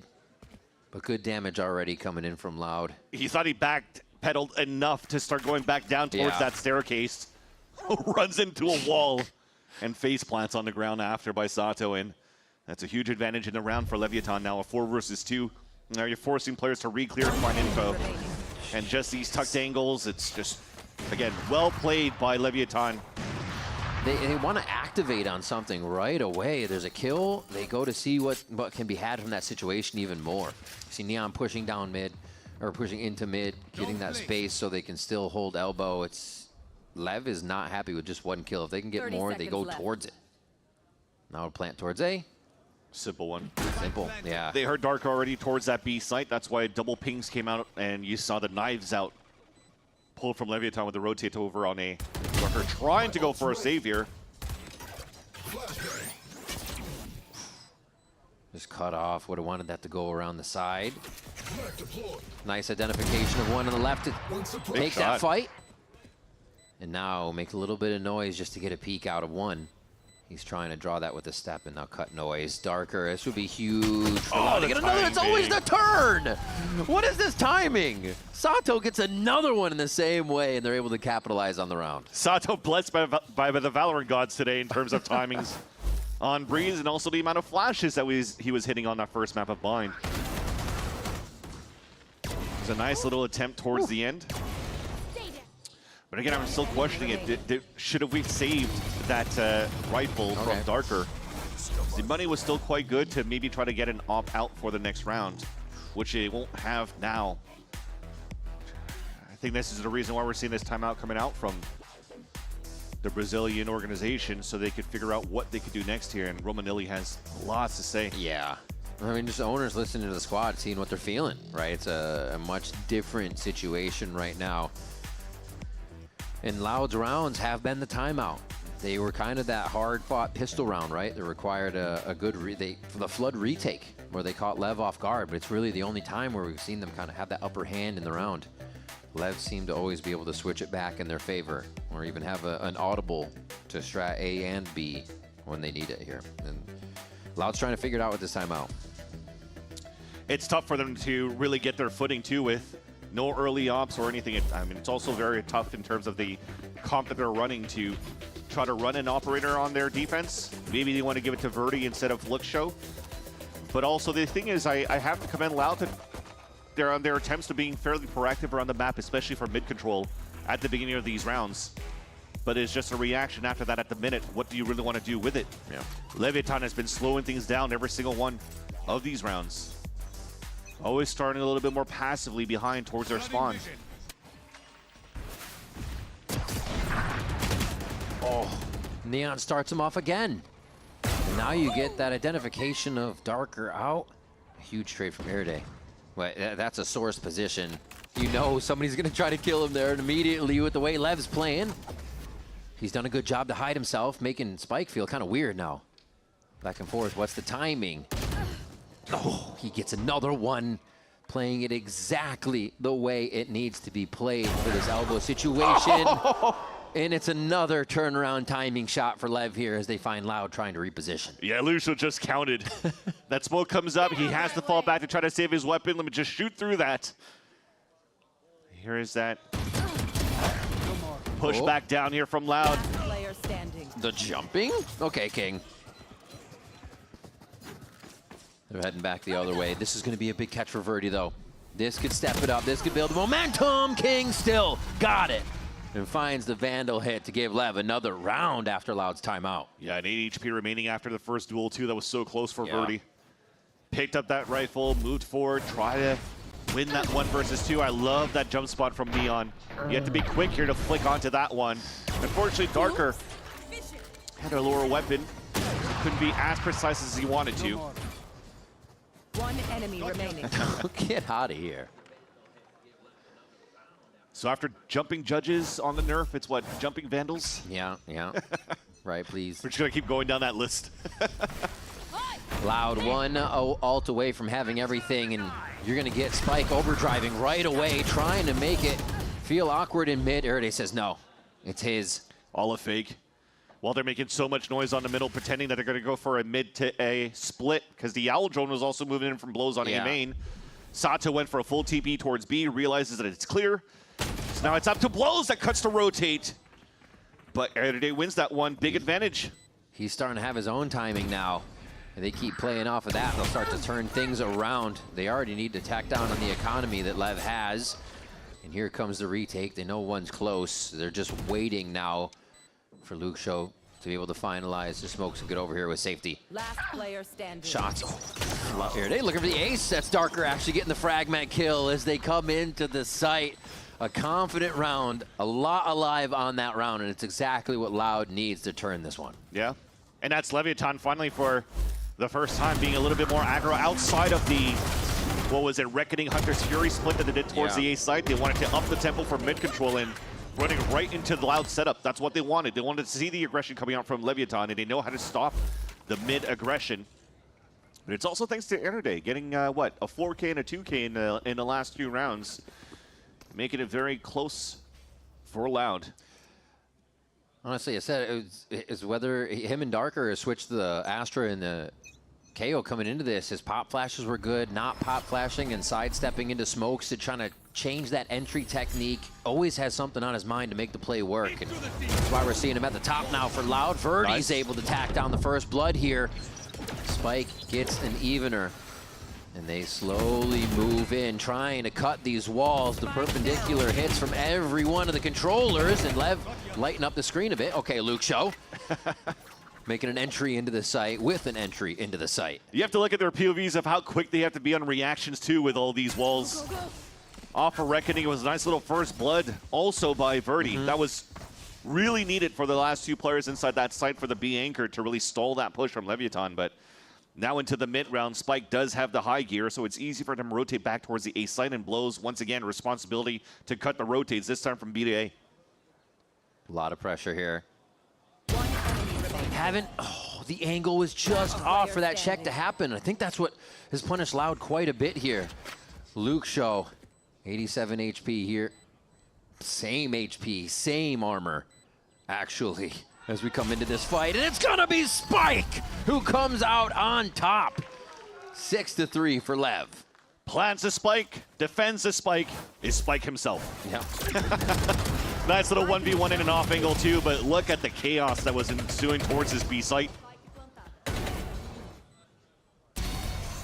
Again, I have to commend how good that was for Loud to defend all of that in the first place. Yeah. But you have to be aware when it comes down to rotating back here to understand where players could be inserted and clear those angles. This plant only just got planted, so you still have time here to keep gun out to clear all those 10 angles. And then potentially 2v1 into the A site. The relay bolt's huge. Spike trades one off here. Yeah, they know this fight is going to happen, and Loud's able to flex even more this time. They just have to get away, right? The wall's not going to drop. Okay, no back shots on that from Neon. Here we go, moving back in. Neon safe. No, he's not. He's not. Luke Show takes him down, and now 2 left for Lev as they seem to be falling apart, not knowing that Loud's moving that much faster in these rounds. And this is good. This is actually Loud's turn to have these inserts. So he catches Leviatán's players off guard here after adding so much pressure into the elbow control. Again, they're really good at that for Loud. Same spot. It seems to just be ending here all the time. Not the nail in the coffin this time, though. This could be. I mean, he's going to get a plant, get a money. And they still have quite a bit to their name, too, after working a few of the rounds in their favor. It's good to see Loud able to really start to work on those pockets, though. Just get that cash away from Lev so they don't feel confident to make such aggressive plays. Oh, God. Squeeze down onto King. Darker gets that. See where they trade this one over to. And, yeah, they're going to try to get Luke Show back up on that ultimate. Yeah, I was actually surprised that King didn't give himself a chance here with Util to isolate some fights, get some 1v1s. He had a Cove to work with. He had a High Tide to work with. So we're even going to try to Cove plant, but he had the enough confidence to just plant out in the open, thinking that nobody's there to flank on the main. At least Luke Show's not whipping in the server. He's just whipping high fives outside of the server here. It's like, I gotta focus on kills. Let me kill. Let me get more. The rounds they have been able to get onto the spike, all post-plant diffuses. The timeout round with the Hunter's Fury, but much better from Loud so far as they find their footing here on Breeze to look to push this to a third map. Cowanzine peering down that A main spot as the team from Loud starts to rotate back over. But Lev's not even going to give him a chance to blink on this. Hunter's Fury comes out amongst the chaos. Loud's able to pick up a few, still traded by Lev here in the 3v3 situation. Neon's made space, and I don't think Airday's going to think to check it. He's not going to have to. Oh, no way. He still gets a kill out of that. A little bit of an error. It's traded back for the 2v2. Null Command's up. I don't know if Darker just wants to pop that. No reason to in the situation. And they're not even going to have a chance to. Sato and Neon clean it up to grab a 7th round for Leviathan. Nice swing back from Leviathan on a 2v2 there. Protocols, again, way better for the side of Leviathan that we're seeing here so far in this matchup. I was scratching my head as well on the High Tide that was thrown on the exit for Lev. That's so deep. And it doesn't really cut too much because who the heck really plays towards A-ramp? Who the heck really plays towards bridge, really? Against execs, right? And somehow they were still able to capitalize on space with trading. Even if Loud contained them back with Lucho's own High Tide. Yeah. Right between the pyramids. Last round, though, of the half. An opportunity for Loud to turn it around, though. They got some big ults to work with here. No, Darker actually from heaven in the nest, able to get 2 there in mid. This changes the round, but Loud's still going to look for more. The jump up here from King. He's making noise. He's actually surrounded. He does go down eventually. As Verdi is dancing back and forth, trying to get the upper hand in the situation, but Spike's able to clear 2 in mid as Lev have the answer each time. And now Luke Show has to go searching for this. Ultimate's up so he can use it. Has the last round, see if it makes an advantage, but they're all just going to be able to read where he's coming from. Another round where the Loud team has a great fight for middle control. And then after that, it's unfortunate in terms of not being able to capitalize on Spike that had knife out in the beginning. Luke Show, though, making it possible. Big kill. He's been popping off. You know Luke Show is good for these situations, but does he have the timing? Spike able to route him and get the shot. Another round for Lev. 8-4 in the first half. I think he even had that reckoning too, and he was looking to pop it inside there. Never expected to re-wrap onto elbow. But Leviathan, despite losing a couple of these early fights here in the rounds, they always capitalize on the round and a dub in the end. Second half of Breeze right after the break. Don't go anywhere.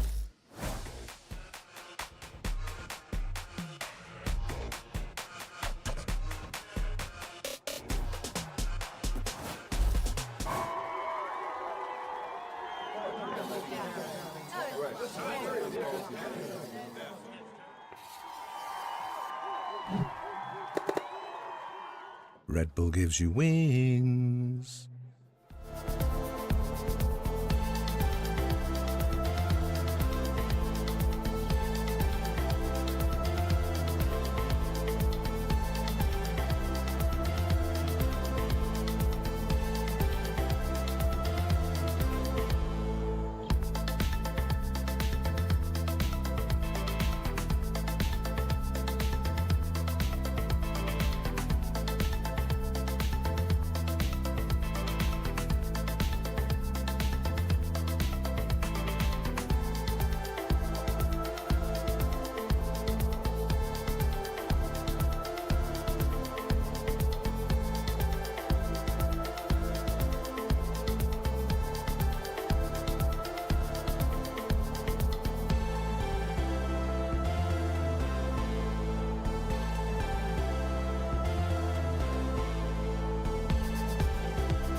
Welcome back to VCT Americas.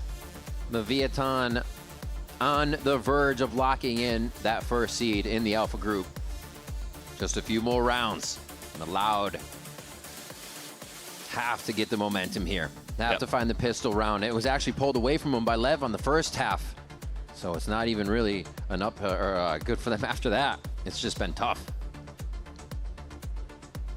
And when we talked about losing both pistols and still able to turn it around here for Loud against C9. Won the first pistol, but those dreams of getting that confidence after that pistol round for Loud immediately evaporated after Leviathan got that eco pistol run into this B side. Now a knife already catches one. That's the Neon, so they expect the walk down from left towards elbow, and that's already going to call for Loud to instantly exit towards this A site. And for the pistol, it's highly unlikely that's alone. So yeah, they move forward, knowing it's going to be a bit of a timing here. Luke Show, very nicely done to wait for that rotation, and he'll still cause trouble, forcing everybody to go back towards the mid side and even look for him. I love this. Pushing forward, Verdi taking space. Need to see a few kills coming in for him. Get that momentum right as Rain Cowanzine answers. Loud looking good on this round, but Lev haven't put their final touches on yet. They don't even get to, as two quick kills come from Cowanzine and Darker to end that pistol round. Ends up being a very nice pistol for Loud there. So again, after the knife gets info, you could start tempoing towards the A site, but the most important thing was actually Luke Show watching that flank after throwing the high tide. Yeah. He calls the info of 3 players flanking after killing one, right over here, right? So he gives a chance now for the 2 players towards yellow. Pop flash through that, get the backstab, get another kill, and then just converge and crossfire into the double doors. There was some space being taken by Neon, but again, it was like pretty much a 4 versus 2 at that point. Now hopefully Loud could hold back and win here and string an anti-eco, where Leviathan have actually 5 players there. No buy, but all 5 this time. Ready to just throw everything at one player if they see him. And that first player is going to be here today. He realizes it. He's been very good at playing his life, just drawing them right into the hands of Verdi as they clean up a few more and get those alt points online. Just farming up the ecos. Yeah, go pick it up too. Even if King is gonna maybe get air day, not even needed. That's big. Yeah, and huge actually for the ones that are getting the kills for the last 2 rounds. It's both Cowanzine and Verdi here for eco kills, for pistol rounds, and they're already both of them past halfway mark to get their ultimates. One enemy Clean. remaining. Just take a few to calibrate. There's windy back there too. 60% of the time, it hits every time. Every time. Yeah, big bonus round for Loud. They didn't lose too many players in the process. The Outlaw that was picked up by Verdi on the previous round is actually given to Cowanzine, so they're actually trying to create a little bit more of that space with the fast lanes and that Bulldog that he picks up for this round. Oh, that's timing for Neon, and he makes a little too much noise. Erde did the same thing with the KO, trying to punish this position. He gets one as Spike will do Spike things and slide right into a kill. And it's the retake for Lev now. Loud's actually kind of huddled into this back corner. They're going to have to be careful if any util gets dropped in.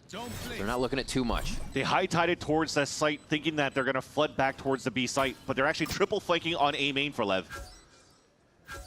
They spread out. Loud's in a bit better position here to defend as they get Spike and the rest of the team to create their own way back in.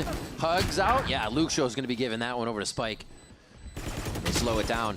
Trying to play the crossfires. Beautifully done here by Loud to make it look like just too much to get back into the site for Leviathan, and they'll be able to grab this round.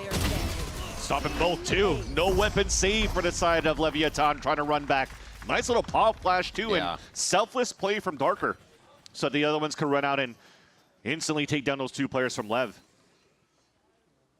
Big util, big positioning. I think it started off quite well from Erde at that mid double doors. After getting that first pick, and then it comes down to the util that was still available for Cowanzine in the post plant. The Owl Drone confirms that there was no flood behind the high tide in the back of that B site, so they could focus the rest of the util to stall towards that front side. Molly was still available as Darker threw his on the ground, so yeah, that was just very nice. That means that they didn't have to use too much util to entry towards that B site in the first place when he realized that there was no opposition from crossfire setups or whatnot from a simple knife from Darker right in the middle of the B site. The circumference of what you're able to get from the KO knife, showed that there was nobody really there to try to challenge back on Leviathan's side. So that was all very nicely laid out as a plan here for the attack on the bonus round. Using the info very fast on the side of Loud here as they're getting it this time. You know, activating off of a lot of things that it seemed like they were either delayed on or just weren't in position to really make a snap judgment on. Right there. Well, the snap, a good snap judgment, that is. Has brought them a few rounds now. They get through the bonus, which is huge. They should be able to collect a few more. And then, as you were saying, Verdi halfway past ult on that. Should have it online here with a few kills or an orb. And it looks like they'll actually be selecting the soft site for what Lev's defending, so it shouldn't be too tough of a round. Yeah, and potentially even in a fast round as well. The position from Luxo is looking to run that smoke towards that front B side and then just high tide right away. I think that was what they did a couple of rounds ago. For the rest, it's a walk contact. I think after they spot here, King potentially out in the open, that's probably when the high tide's going to come out. So they keep controlling mid, control back. Nice to make that look like it's actually coming from mid of sorts. And they're still kind of wondering if it will. Double check going in from Spike. Yeah, here comes the rest of Lev. And a nice setup and a little bit of a misdirection there from Loud to make sure they had enough time to do that and no funny guns would happen. Good cleanups. Keeping the sheriffs and shotguns at range. Verdi getting some very necessary kills for himself. Okay, Spike. Does he still have wrists after that?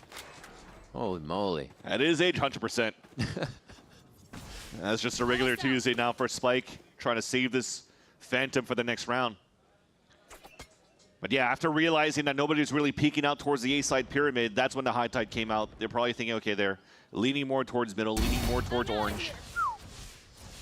And then Loud's able to enter in. Yeah, some good damage is done, but at the same time, this is lots of unanswered rounds. Fourth one so far. And the ones that actually got kills as well in the anti-eco was huge. This is Kawadzin right here, getting the Hunter's Fury right after that frag. And even Verdi pushing towards that spawn, getting a double kill, allows for him to get the overdrive for the next couple of rounds. So lots in the arsenal for Loud to continue a strong attack side. Op coming out for Leviathan, though. This is the first time that it comes through, and Neon's looking to challenge that right away into middle. They're going to knife him out? Yeah. So they push him off the line. Nicely done, so they don't at least get a first and opening kill. Still keeps that mid line with the op, though. They never heard the push out from the TP, though, from Sato, so he's in a prime spot. That allows here all of Leviathan to hold middle in A site. Their deal is kind of cool. Just add that pressure towards that B side, funnel them towards middle, but that KO knife from Darker didn't allow for Neon to really go into a mid pick. Making quite a bit of noise to run up through here. Crossfired by both Lev. This will be a nice little 7-10 split if they can get these kills coming out here. Let's hear what they're talking about as they go into the fight. Oh. Down B.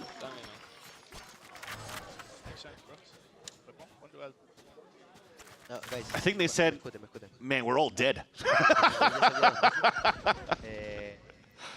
So Kawadzin LMS. Yep. That's timing. What a setup. There was just so much run. I think Verdi ran a bit, and then somebody else ran a bit. They had that call forever before it happened. Yeah, and that's exactly what I'm trying to say here is they tried to go for a little bit of a trap play towards that B main to funnel towards the upper Neon. You also had a recon dart that came down towards that cannon side, which gave free reign for Sata to go and TP into the window. So, yes, it makes a lot of noise, but you never really expect somebody to push all the way down towards that window on that B site. So it's just easy for Leviathan to set up for this. Look how he's actually getting the backstab kills on everybody moving forward, while here Spike is the distraction. And then Kawazin's looking like, what's happening over there? Boom, shot in the back. That Lev are just on the timings right now of what they need to do. And that's, you know, that makes Loud feel uncomfortable. And they're like, hey, we should be checking every corner, but now we have to move slower and check every corner if the strat isn't to just util hit. Yeah. It's got to make it feel uncomfortable to move around the map for us Lev right now.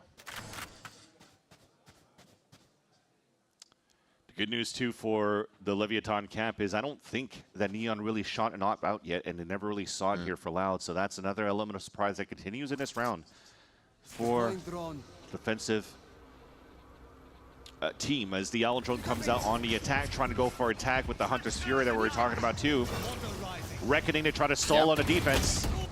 Ooh. Freddy playing for the dart, playing for anti-flash, still swings a kill on King. Beautifully done there. Definitely starting to come online in a very necessary moment with these impact frags for Loud. Spike in and out of that wall makes it such a weird interaction. Takes one down, but it's a Hunter's Fury to cause chaos in the site and put Loud back on top. Oh, can't overdrive that one home. Erde comes up with the kill, and Loud get it right back for a 9-9 scoreline. I was just about to mention that the Hunter's Fury not needed when they were droning into the site and realizing that it's still open here. Head on a swivel, by the way, right over here from Verter to get that fight and that win against King. But instead, they're using the Hunter's Fury to disrupt in the pulse plant because nobody wants to play into A main. I'm stone cold right now. I'm stone cold. I love it. Agreed. Coming in, shot calling, taking solo fights mid in some of these rounds is just incredibly comfortable. Incredibly comfortable on the stage. One suppressed. Yeah, I like this continuous knife protocol from Darker into the mid double doors. You're really not allowing here Leviathan to try to find timings through these smokes and to go for a pick. So they have to stay a little bit more passively as you're setting up somewhat of a crossfire towards mid. And Loud wants to disrespect all of this. King with the spam, but not before it's traded back by Cowanzine. Loud's not going to have any more of these no-traded smoke kills coming through. They're on the ball with that one. Alt's going to wear away here for Darker. We'll see what the hit looks like coming in from Lev. Spike obviously has to open it. They choose to go back site onto their own side and just kind of retake it default. Nice shot from Spike to open this up. You see one die, but they're still looking towards mid on this, and Lev just starts to walk through the members of Loud, but Cowanzine is so close to being able to make it happen. Neon shuts that possibility down, and the defuse goes to Lev. You just saw the little camera there, Sato setting up. Thank you for saving us in that round as Cowanzine was about to have a little clip to get posted on the socials. But yeah, you just talked about it, the communication of who's watching Spike sliding down here after that first kill, but that's because there's just so much chaos being thrown by Leviathan on that flood retake. So yeah, the comms must have been messy there for sure for Loud in a pulse plant, but at the end of the day, still that 1v1 won by a Neon. That puts Leviathan back in the driver's seat for the series.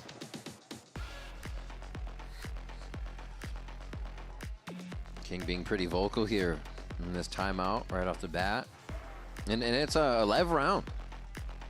Lev timeout. So they're definitely either confirming something or being sure they're ready for something here towards the end of the game, because it's very possible that Loud continues to go back and forth with the ults they have here. And here are my mind games now. You're thinking about this protocol knife being thrown consistently by Darker over on this A side. They try to finish for the mid-A split. After timeout, why not go B? Maybe, right? Because the amount of times that Leviathan have pressured back and fought towards A and middle, B is a little bit passive, right? With the exception of that trap play. I want to see the op move towards that side to maybe try to challenge that. Because if you have Neon trying to go through the double doors, that knife should be there so you could avoid that. But if you're actually pushing towards that B main instead, it catches potentially Loud off guard because they don't have any starts and defaulting towards that B site. If you're looking at the scenario here, there's a potential here to maybe even take down Luke Show towards that B site. But instead, there's no changes coming through from Leviathan in their setups, with the exception of a double push towards A main. Loud focusing that early information, the knife towards elbow to see if they get a push from Lev. And that's a change. There's no knife towards middle to identify that. The conditioning's different this time around, so Leviathan should have been reacting to this right away. And that's a hit. Already on to B, right to the front door, only 30 seconds into the round, and they're looking to plant. As Cowanzine takes a bit of damage on the entry, but they're going to look to be fine here. Erde in mid, looking to get one. Neon shuts them down right away, and they are hightailing it over to B. It'll be just enough time at the time they make it there. The Cosmic Divide's gonna go down, and it's time for Leviatán with Util and Knives to trade back. Throwing Knives. Sato gets one as well. They're all just peeking and jumping together, allowing Neon to be the one to break the crosshairs as they go around the corner. Neon gets another one, a 3K on the Knives, dashing through the site. And still finding that target. Neon gets a 4th, and they're able to just take it right after their timeout and understand what the win condition is. Yeah. Seeing here that the gap was there for B main, where they didn't want to challenge it, head first. They just went to make sure that they take down the lurkers. So again, the double duelists sticking together, opening up the space, taking down NRG. There's no grab well for the pulse plan, and then they just flood beautifully. The lead now by 2 for Leviatán. You see that confidence. You saw the play as just dashing through, spike on Neon. Yeah. And then how comfortable would you be as Neon on Jet? This sounds so weird. Throwing Knives. It just, everything is almost slowed down for them as they're doing it because it's working so well. And that instantly calls a timeout from Loud right after here. And yeah, you're right. From what you were just talking about, the movement from Spike. And that's why this Spike is so good for the Arsenal and for as a player here for Leviatán. You have those moments almost like a Dante style too, where if you want to try to make space and jump around, you're going to be able to do that for the team. He's been the assist player for Neon to get that 4K on that previous round. But then when it comes down to, hey, I need a frag outlay, he's going to drop numbers for sure. So he's already now at 19 and 14 on the top of the scoreboard in this server. Leviatán on back into a form where you are expecting for them to be one of the top dogs going into the playoffs and potentially one of the top 3 teams going to represent the Americas in London. Best time to peak is when you're hitting that playoff form. Make sure you get it at the right time. They've definitely shown that a few of the members are hitting. Loud is hitting as well. It just seems like 1 or 2 are hitting and they don't get enough for that day, for that moment, that map. Here, trying to write a different story as they're only 2 away from evening up the map versus Lev and possibly pushing us to a 3rd. All the cards on B for this round. B-side hit again. This is Leviatán going to have to react one more time on a flood retake. Blows his responsibility pretty much as they're moving in here is just to stay alive towards the arches. He's been doing that consistently just to make sure nobody's flipping the map against the lurk, against the flanks. Spike planted. The last few rounds have been the successful post-plant defuse from Lev. They're just giving this space up, feeling that retake is comfortable. They've split the site twice, creating that lane in mid as one wall falls. They still haven't get... Nice shot. He's actually able to start it off. And Verdi too, as Loud is now going to start moving forward for the kills, making sure Lev cannot trade each other. Cowanzine throws out the ultimate to cause chaos, and Loud shut down Lev's timeout. Erede was still able to win that fight. Sato was actually double flanking with Spike in the first place, and he's talked about it. Erede said, "I'm feeling stone cold." Yeah, and Erede said so. This is timeout wars right now. Lev call one, Loud call one. It is successfully grabbing each other there around, but it's wasted now. It's up to the players. It's the owner. Wants an answer to that. Wants an answer to that. 10 to 11 now. Loud creep ever closer. Luke Show with an ult. Verdi with an ult here if they want to activate, and it looks like that will be on A. They're wasting no time. They are going to meet Neon in the back, though. Been hot for the series and starts off with one to get himself to safety. Is he chased? He is not. All he's got to do is stay alive now for the rest of the team to fall back. The Owl drone to try to clear towards the wall. Verdi trying to find his timing. Delay. Delay is the name of the game. Neon will not be stopped. Finds another one on the site with the help of Blows. Loud with good trades, though. They light up a bit of the kill feed, but it's still looking dim on this one. Neon gaining. Oh, they can't trade together. They're still on opposite sides of the pillar, but Erede's able to find the back of Blows. And now he goes forward for a few more. The timing is perfect. The timing's perfect. The running helps him out even more as he gets the double star. This should be a kill. Oh my God, the flick from Neon. Can he do no wrong? Spike. The spike, though. The time on the spike, it's going to be for Lev, a 12th round at .25.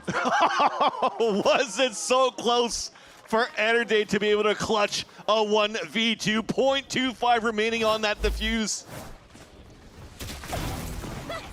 What a nice little opener by Neon again. Oh, that was a nice try though by Verdi, right? He was trying to find that timing, got hit by the L drone that had to be quick from Kerosene too.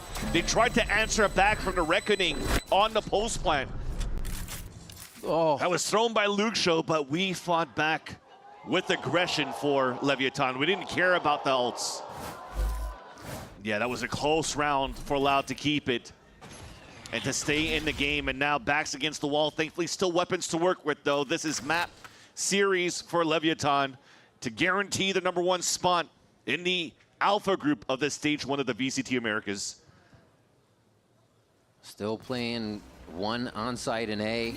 You'd expect King to drop back here. Again, this post-plant game they have has been so deadly. And Loud's going to try to activate post-plant right away by getting in. They've identified one towards mid-side, but the site gets split vertically again, and they have to play towards mid, towards spawn. No, they're moving forward. Yeah. They don't want this play again. They're just fighting. They want to try to break the owl drone too. There's that peak. How far can they get? There they with one on the spike, but they know moving forward is the name now, and Loud gets 3 more instantly. That's exactly what they wanted to see. Pushing forward, they get another round from themselves. 11-12 now. Yeah, what I'm really liking so far here is when you're watching this Harbor getting more and more picks towards Breeze, they try to react and isolate, right? You're trying to throw high tides to contain within the site, and the high tide is supposed to slow you down to go through the walls. But when you come out here for Loud is not only Verdi disrespecting the wall with the high gear, with the speed, but there's also the double flashes being thrown by Darker so that you could support Verdi for this, 50-50 when it comes down to trying to clear sight. And then it also allows for the rest of the team to follow behind that and to just fight and not allow for Leviathan to retake and flood retake. Like they've been so good towards this B site, but not as well here towards A. It always came down to the wire. One that was a 1 versus 2 that unfortunately NRG couldn't clutch against Leviathan. But this time when they had a 5 versus 5, it was a nice hit by Loud to attempt to tie this game now in the last round of regulation. Worried about the push. Oh, catching Neon. I almost think Loud don't even need to activate off that. They should feel more comfortable to do something else. And they will. Slowly backing, make their way to the left side of the map here, knowing Neon is just a sneeze away from death. Yeah, they need to change weapons here, to be honest with you. King does have a Reckoning to work with. Huge kill by Blows. Huge kill by Blows on a back of B. He's able to identify too. That's the side hit coming through. The relay boat's fed in. The utility confirms. Wow. Slid into it. Verdi goes down to Blows. He's so ready for the kill. And they are going to have to back up on this one. They find a few of their own kills. We see Sato going down there, but the 3v3 is what stands between Loud and a map 3 Lev and first place in the alpha group. Loud. 10 seconds left. Another one. Luxo comes up huge on the transition between sites, and he might even have the timing that's going to have a King on the other side. Doesn't hit. Different plant. Stays alive now in a 3 versus 2 for Loud. And they always have to respect this lurk that you had at the beginning for Luxo, so everybody has to walk contact this time for Leviathan, so they're running that clock down. Advantage now for Loud to tie this game. Weaponry in favor here, really, of the side of Loud. Just make these Vandals sing one more time, and you get OT of regulation. There it is. There it is. Able to hit one. What is that, 25, 26 kills from him as Loud get into OT versus Leviathan. Nice fight in the end. I mean, it was a nice attempt for Blows in the very beginning towards that back of the site. First nice big blow literally here with the Guardian, and then also stopping the Neon rushing through. You wouldn't want any other way right now for Loud. They had a very slow start at the beginning of this stage. Yeah. But with NRG joining the team, been starting to find a little bit of resurgence right now, making it competitive against the other teams that we currently see in the VCT Americas. Yeah, it was one-sided maybe on Vine, but it was an unpracticed map for Loud. This time around, though, on their most comfortable map, definitely making it competitive versus one of the top teams we currently have this stage in Leviathan. Swap it again, Loud on defense. Lev hitting from that attack side. Verdi played this just a bit ago, and they're still not ready for it as he grabs 2. immediately in the first overtime round. That's huge impact frags, and you're playing OT with a judge. That's so annoying. That's a sit back and relax for the rest of the round. Let Lev make the mistakes from here on out. What a position to put the team in. There are a little bit of gaps right now, though, right? There's no mid control from top window. You have to now jiggle peek for information here into the tunnel and also in mid double doors.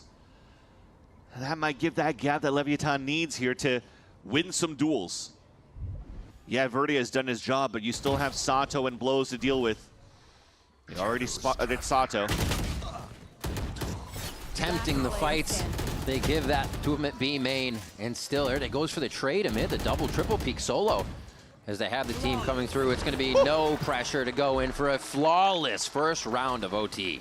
And not taking a lick of damage is Loud. Flawless. Verdi inside the smoke. Some damage should have happened on him. He's still running out of that at 150.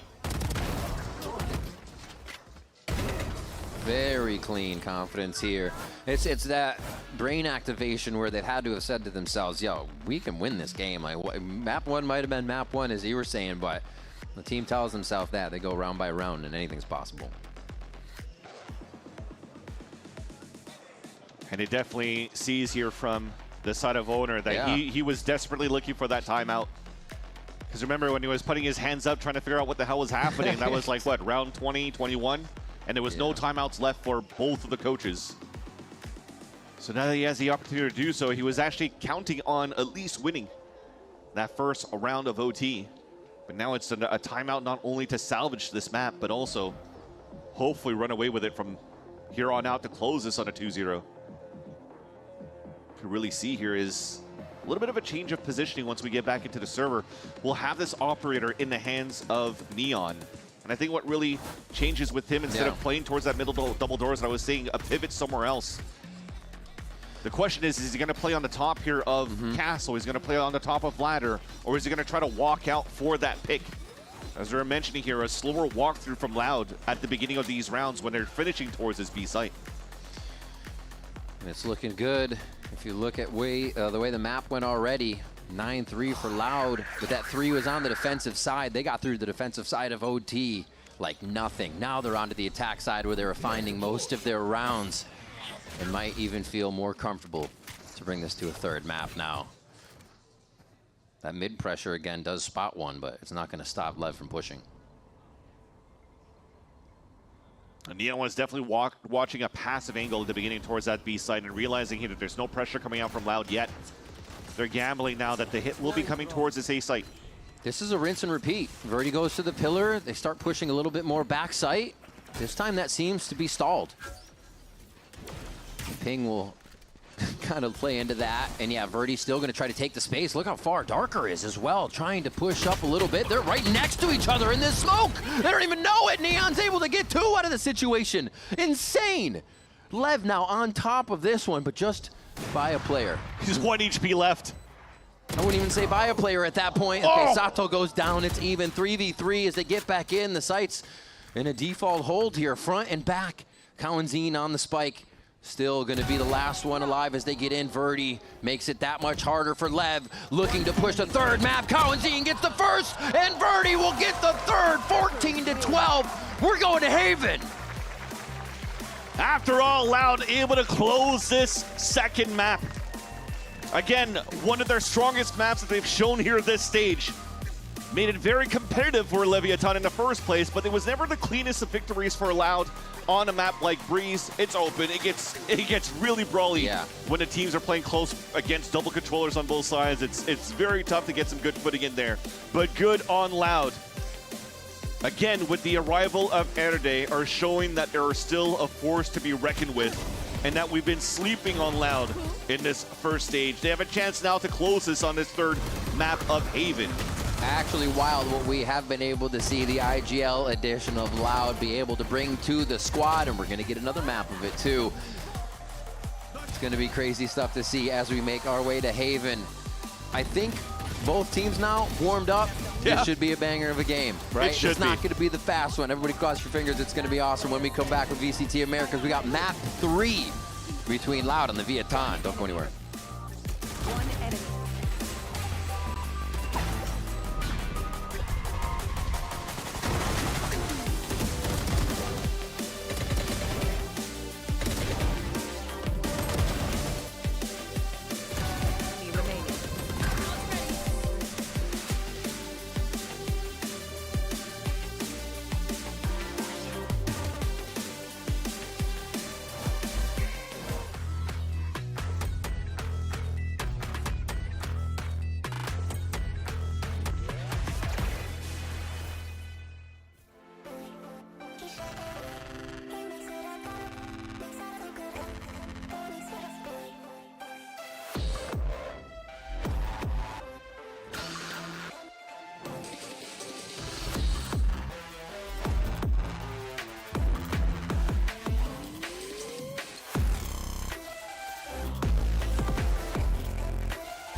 Acaba eliminado o Oxy mais uma vez com essa banca. Bora, Cauã. Tá bem no round. Bora, Cauã. Cauãzinho é o seu momento.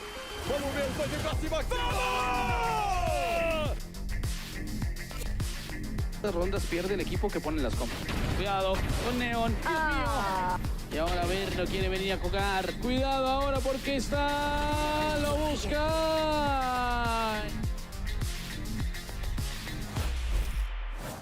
Having aired is pretty good to me. I just need to focus on my game.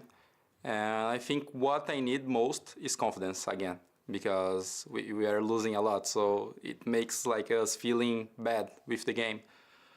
But as soon I get winning a lot, so my confidence will go back, and I think I'm gonna play very good every game. So that's it. And I'm practicing like all day long, so that's it. I focus a lot on myself now.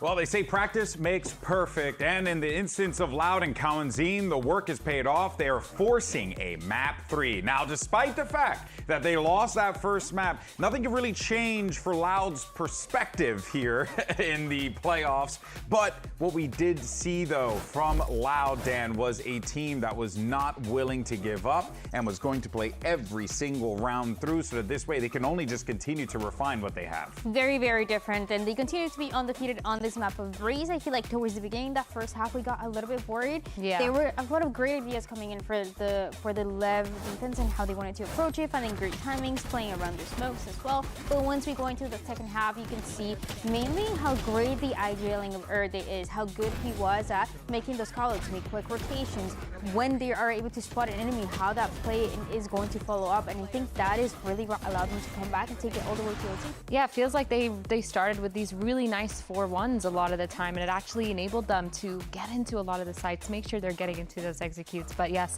Cloud9 did a really good job. I think we almost saw him do that 1v4 clutch in that puzzle. Yeah. Again to clutch it out. But he's just been so phenomenal, consistently being really, really good and really smart with his utility. We saw in a lot of those executes him using that dart, having those full execute setups. It just looks really nice, and I'm really happy to hear that he's playing with a lot more confidence, or at least looking to play with more, because every time he plays Breeze, he looks insane. Yeah, no, he always looks good. Team looked great on that one. Yeah. You guys noted, right? Still undefeated. I think if you're, maybe going to face off Loud in the playoffs, might want to consider Breeze, right?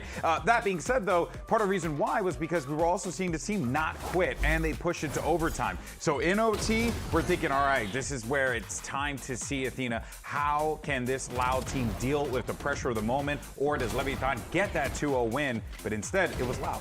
Oh yeah, the pressure was not on the second that I saw Verdi with the shotgun, just ready to get those 2 initial kills to start off overtime, but they just played it really well. It felt like they had a full understanding of how they wanted to kind of fix the tempo and make sure they bring that momentum, because again, they were down so far early in the game. Towards the end of the game, that's when they started winning those rounds. That's when they bring it to overtime, and they kept that momentum up all the way into those rounds as well. It is also one of those rounds that we see later on, the impact that Lucia has again. I know we always talk about him on the Sentinel, Can you the blame Drifter, us? but he's just insane. It doesn't matter, even with his harbor. Immediately, you see the team rotating. The time is running out. He gets an insane position to try to get the numbers to manage. Then goes with the rest of the team on A side. It's just little things things like that make him such a good player, and the reason why he was #1 in pretty much everything coming into this week. Yeah, and I think that, you know, when you look at how this Loud team well, more importantly, how they just need to continue to refine this, build this out with Erde, and you just see Luxio continuing to contribute to that. Kalamazine, as we had mentioned prior, right? All the impact that he's been having and the experience he brings to the table. But you were also seeing that too on how they were approaching this attack. It was like just very clean, very decisive. It felt like Erde came in there with a very crystal clear game plan for the squad, and they followed it to a T. Yeah, it really felt like once they started doing a lot of those 4-1s at the beginning of their attack, they kind of conditioned really well how they were playing against Leviatán, and Leviatán started leaving that mid just slightly a little bit open, or feeling like they could rotate a little bit more freely. But every single time, like you said, Luxio would catch them off guard, or anyone in general would just be able to trade. So they punished Leviatán when they were consistently fighting that elbow, but it didn't matter because they were 4-1ing on the other side, ready to hit. Yeah, into the second half as well, you see a couple of the scenarios where Lev is trying to play forward, then he's trying to as well to hold around Orange and playing around that A side, and then getting shot down. So that's already a numbers disadvantage that you have to work with. Then you see sometimes Verdi being the one that has to push forward, trying to get a bit more space. And yeah, sure, maybe he's once again not the one that is at the very top, but the space that he was making was crucial for those post plans to be successful. Yeah, their post plans, they started being super aggressive, and I think that's probably one of the main reasons why it even went to overtime, because that's when they kind of switched that flip and knew how to kind of play against that fast retake that Leviatán was really good at. It really strikes me as this team, this Loud squad, is a group that when they work together, right, it's like, yeah, you know, one individual can have a pop-up moment, but they really are the sum of all their parts. Yeah. And when they are working together in cohesion like that, it is scary. And of course, it is going to be scary for Leviatán. You don't want to lose going into the final week of the stage, right? That would be terrible, especially with playoffs around the corner. Leviatán are playing for first seed here, which could be huge for them. But on the other side, for Loud, because they had already lost map 1, they don't have an opportunity to be able to get that 3rd seed in playoffs. Instead, they're going to be content with 4th, but now they're playing spoiler, Dan. A little bit of, you know, you can be evil sometimes, and you know, sometimes you want to be a little evil. I feel like green and evil. I feel like, you know, okay, all right, not like wicked, you know. Not like our predictions. I think everything is leaning towards the Loud win, right, guys? Yeah, I agree with you. And also, Evil Geniuses played yesterday, Mara. Come on, get your head out of your butt. All right, let's go ahead and do this, folks. Map 3's coming up around the corner. Leviatán's going to be fighting for that #1 seed, folks. Don't go anywhere. You don't want to miss it.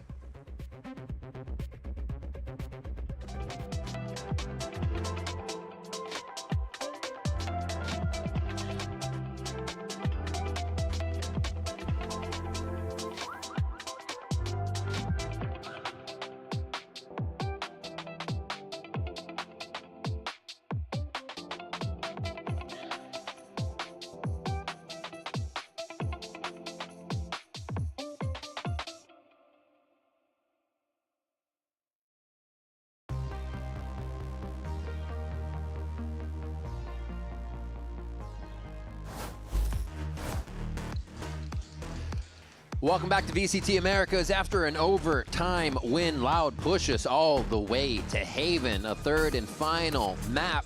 Like Beth said, see if they can play spoiler to Leviatán's chances at a #1 seed in the group. Exactly, because right now, if you're a fan of Brazil Valorant, yes, sir, you're not only behind Loud to try to get a victory upset against Leviatán, but also a win for Loud in this 3rd map also puts MIBR in #1 seed in the Alpha group, right? And that would put actually Leviatán at 3rd seed. So no matter what, you're looking here for the Brazilian side of Loud to just get a dub. That's a crazy mix-up. Yep. A lot can happen off a match. Erde and Luke show the thumbs up as they ready to go. What are you getting? What are you getting? Ooh, okay. Wow. Sneak peek. Oh, there it is. I was just about to mention this. I'd like to see Darker coming out here as a Phoenix going into this game, which is fire because if I'm not mistaken, I feel like I've seen this before where Darker has played some Phoenix or at least some duelists over in challengers in the VCL and in the LATAM region. So this is nothing new for him at all here for the team. And it allows for also Loud to play the double duelist in the mirror composition, just like you have here for Leviatán. I think the only change is Erde. Does he want to play into the Astra or does he want to play an Omen instead? And Omen and Phoenix can still be very good on these flood retakes. That's the extra piece of flash that will be needed here for these fights to retake for the side of Loud. So it's okay which one that he chooses going into this very last map. That determines here the seeding for Leviathan. Will they get first seed or will they get third seed? That's crazy. That's crazy. Loud coming off that OT win are going to start on what to them feels like they're more comfortable. What the stats say is the more comfortable side. But they were stronger on attack for Breeze. So we'll see if they can just fold that over and keep the momentum going. Pistol rounds have going back and forth. You see this man on your screen has been calling the shots all day, making the shots all day. Stone cold, as he said, ready to dive into this next one. Yeah, stoic and staying calm too. And as you see, the leveraging the maximum timer until the agent locks in, so they can just focus going into the server now, and you will lock into that Omen as you saw on his screen. A big match coming up here. This is, probably not a lot of time of practice as well for Loud. Remember the last time they played this composition, I think they had a Vise in there, and only playing a solo duelist also on the side of Loud. So now this is a change. Yeah, some practice coming through here for the side of Loud. That was very last minute to prep for this matchup here against Leviathan. And again, these two coaches going head to head. So Romanilli, crazy assistant coach in the past there for owner for the Leviathan Academy, now has a chance to even surpass his master. Surpass his mentor going into this third map, and also trying to beat him into a almost mirror composition. Yeah, said he always looked up to him. The way that you could know and grow as a coach through anything is something he always looked up to. It's going to be crazy to see if that's the case here. 50% across the board for their pistol round win rate. Wouldn't have it any other way as we start our third map between these teams. Loud versus Lev. Let's see what they can make with an impact on the standings. Yeah, we're adding a little bit of util as well on the side of the defense for Loud to try to delay hot hands in the hands of Darker 2 and playing a bandit instead of Sheriffs for the duelist here. Scattering into the site right away. Lev able to take down a few members as Loud retaliate, stepping back in, but it's just not enough. What a clear, what a save. As everybody on Lev has each other's back. Hard now for Erday to really try to win this 1v4. Two of them are very healthy for the side of Leviathan. Just a quick push that you saw there on the attack for Lev. Couldn't slow them down well enough. Just trying to make some opportunities. That's all you can ask for. If we'll find a 1v1 on the left. Ooh. Just a haircut for Spike on both sides, and he will go, Erday will go down, rather. A pistol round again for Lev from this attack side. I don't think they're going to let up. Housing really got caught off guard. And that was the biggest thing. I think if it wasn't for a recon dart towards that wall, they were trying to throw that side smoke too so they could get some sprays if he's able to ping some players at the same time. The good news, at least, is that Sato wasn't able to farm as well in this Phoenix as he did on Bind previously, so he still has a lot of orbs needed before getting this run it back, but he's still investing into this Phantom. They're still trying to take this long C control, as on the other side, though, Burning trying to slide down. Everybody shook up on the util for this one, and Lev comes out on top. Man, the chaos that goes into these fights that you have to understand and get out of to make your play is insane right now. And Lev just absorbs everything that comes down that C-long side as it's a low buy from Lev, or Loud rather. And a kill there, win easy. Right now, Neon's trying to back up. He should back up so that Sato could pick up an orb. He could run up towards the C site for a plant. So I love this patience that you're currently seeing from Neon staying alive. And there you go. King goes for that pick. Meanwhile, we did get the plant on that C site. So making sure here that the protocols for Leviathan are there to give their chances to turn around this bonus round. And because you're 2 orbs away, though, for the side of Leviathan, I'd like to continue to see this type of progression. This walk down from Loud. Yeah. This time with weapons, it could really stall that push. And the orb control attempt here from Leviathan. We'll keep track of the Chamber v Chamber matchups, too, as we go through this. Already saw one of them.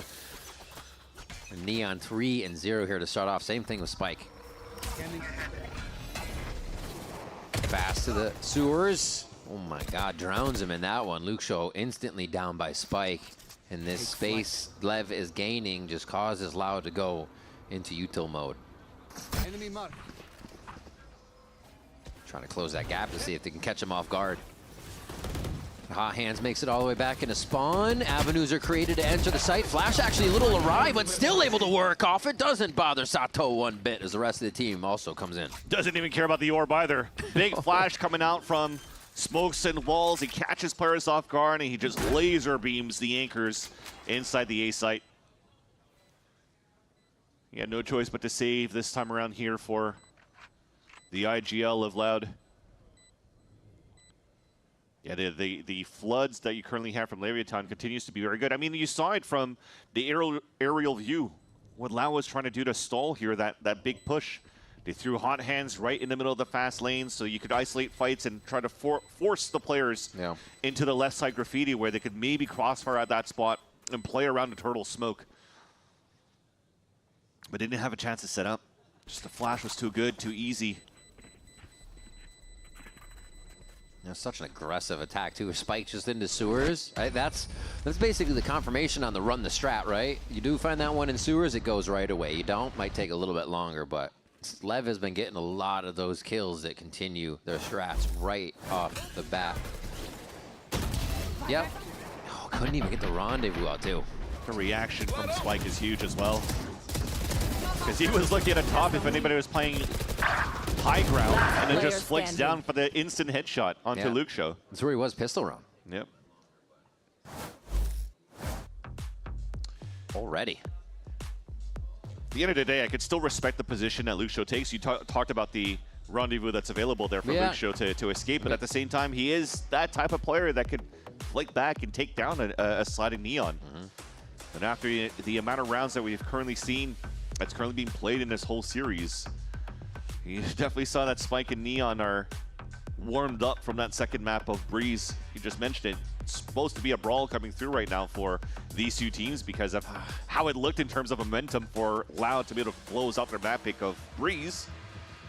But at the same time, man, you got to face against some crazy firepower that comes out here from Leviatán. Yeah, I mentioned at the end before we went to break that Lev is definitely in a position where playoffs is perfect time for their skill to be peaking right now.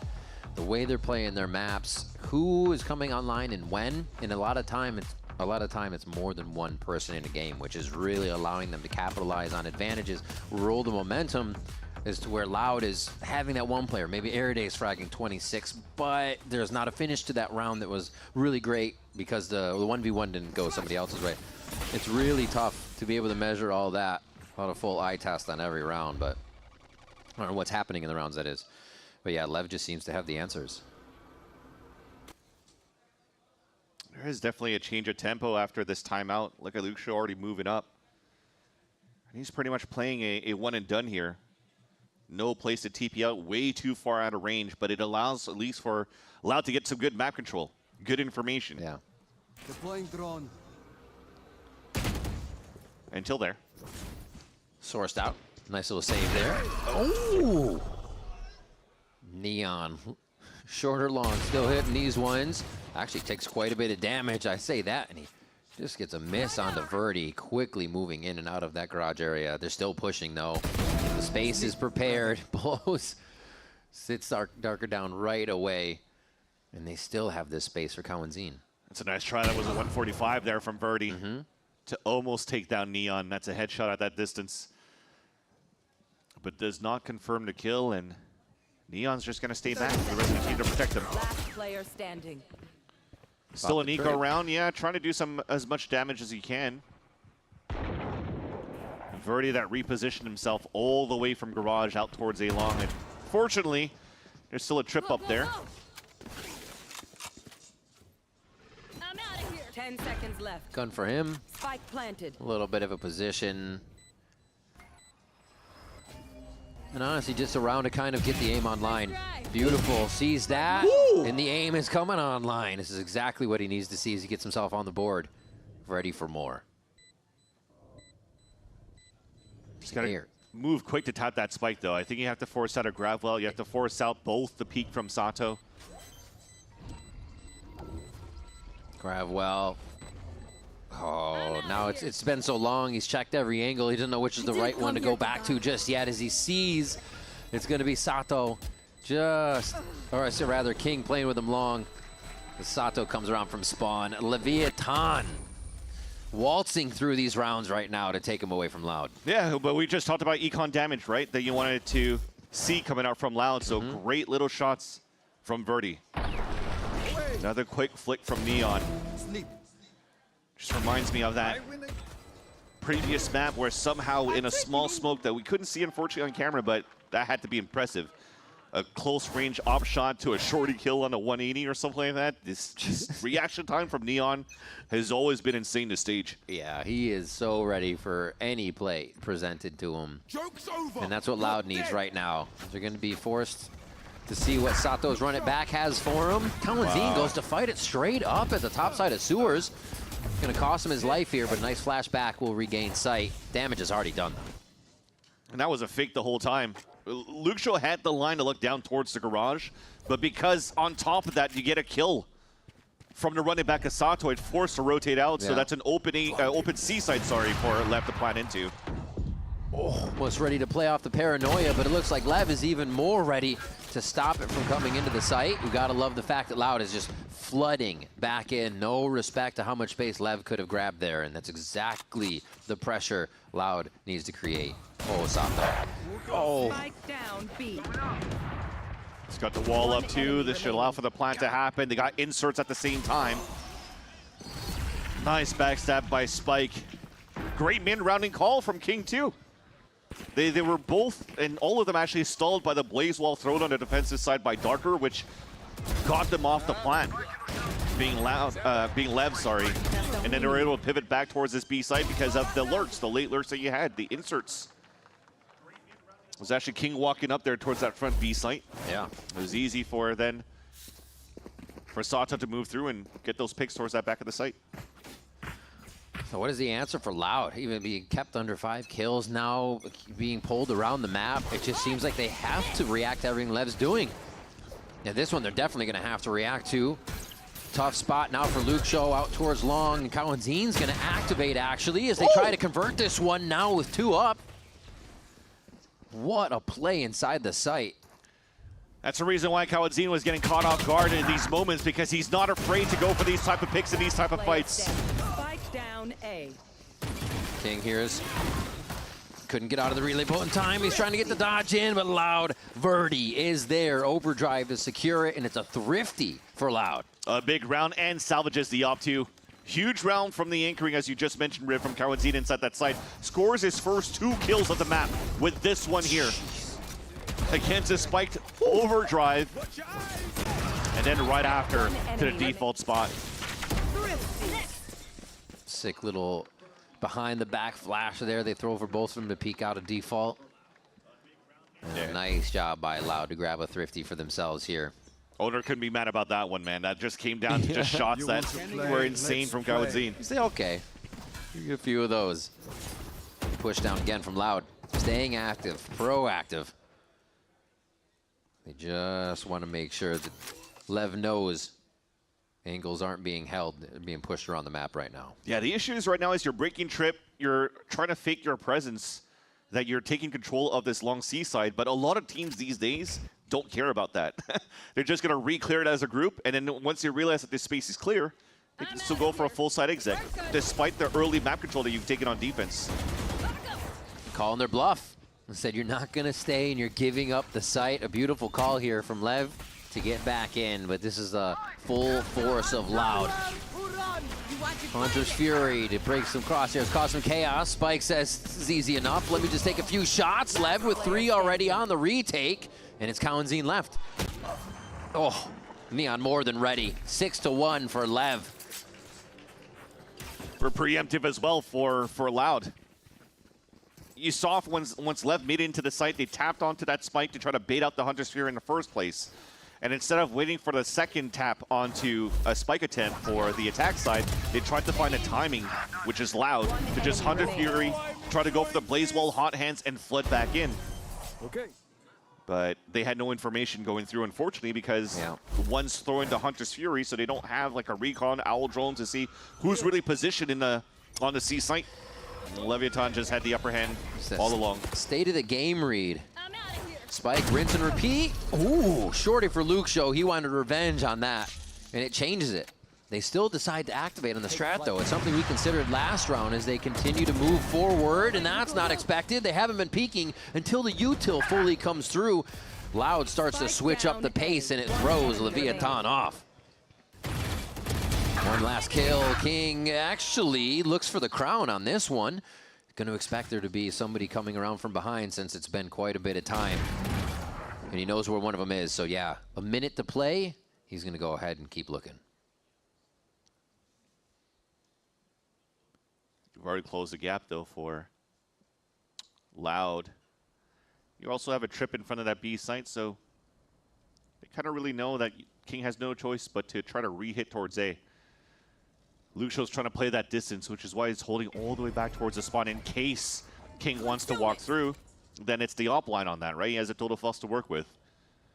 And even if you're throwing this smoke for King on that right side of that A link, they already know it's a fake because of Erday's position. This is going to be looming in the minds of Loud. Tex was able to take the 1v4 against him last series they played on Haven. Will it be able to be the win here for Loud, or does King repeat history? They're giving him a bit of time. They're not going to be able to come in together as much. Erday makes the first move, still giving space to Luke Show because it's just that shorty for now on the push through. It's going to have to be a swing from King. He's choosing the outside. He knows it's going to be a peek, but Luke Show gets the crouch, the kill, and a very much needed round from Loud. Well done in the end, too. It all came down to just Erday walking up, trying to make sure that he clears towards that long A side, that King's not falling back towards that spot. Re-clears the sewers. Once those two lines are clear, you know he's playing towards hell. So he jiggles to confirm, allowing Luke Show to take that space. Yeah, nice little teamwork in the end.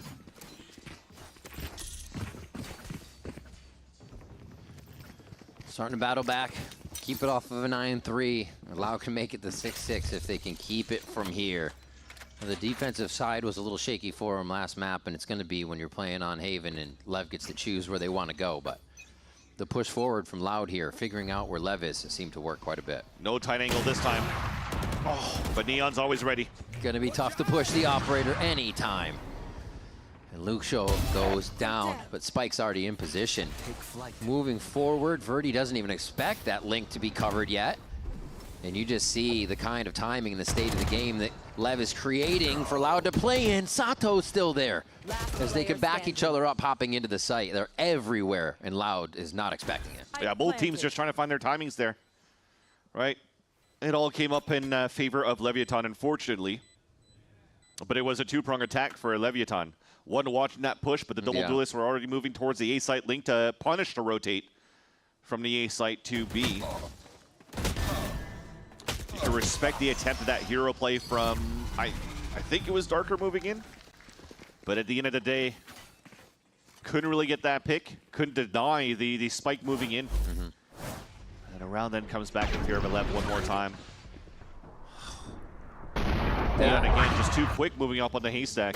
That choice, too. Yeah, we'll opt towards garage this round. Yeah. Expect the peak. And Crazy. sorry, it was Erday trying to move in toward that B site to try to get that timing, so unfortunately still misses it. Did some damage there onto blows, but just couldn't confirm the kill.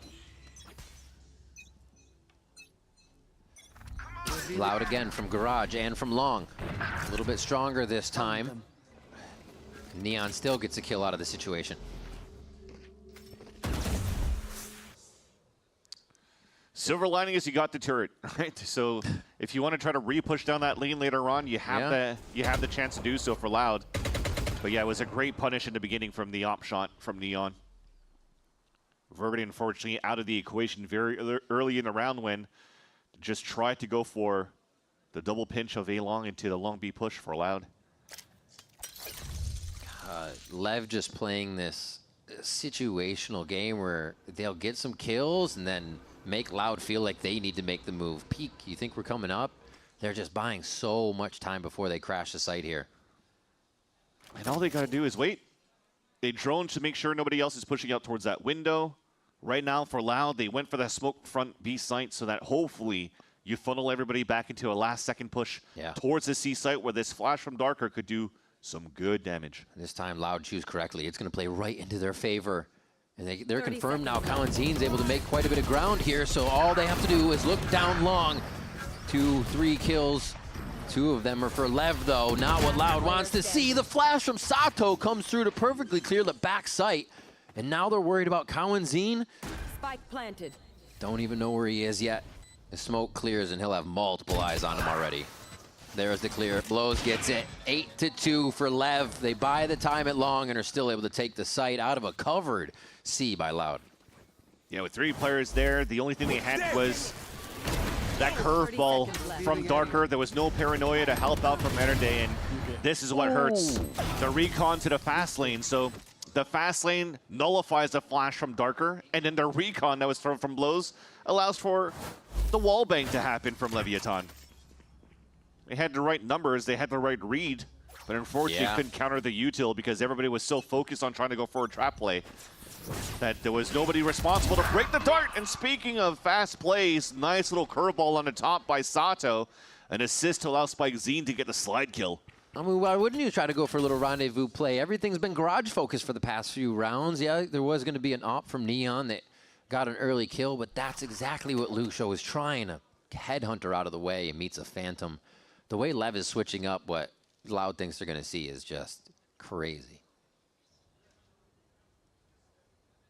Lev going back to the tried and true. They just know that now on a 5 versus 4 that the defenders have to try to make some sort of play. So they're just winning back towards the spawn, knowing that they're facing against an anti-eco pretty much at this point. Guardian's the best weapon you have for Verdi.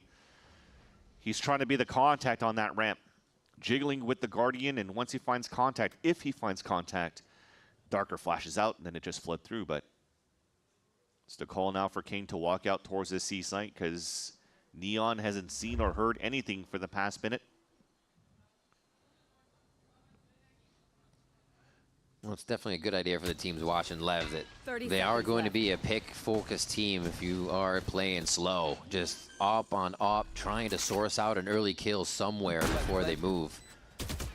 And just Owner is not afraid to slow these guys down before they get aggressive again. It's really throwing teams off guard. And Loud for sure here as they try to retake the site. Everybody from spawn, it looks like it's going to happen that way as the wall goes down. I think you want Kawanzin to at least run in.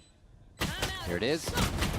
Few hit. Relay Bolt is actually just going to harvest these kills for Lev. Sato's able to get a few as Blows takes down Kawanzin on the jump, and Darker now looking for a few. He's going to have a really tough time getting long and getting safe as Neon takes that shot, gets that kill, and a 9-2 for Lev is the scoreline.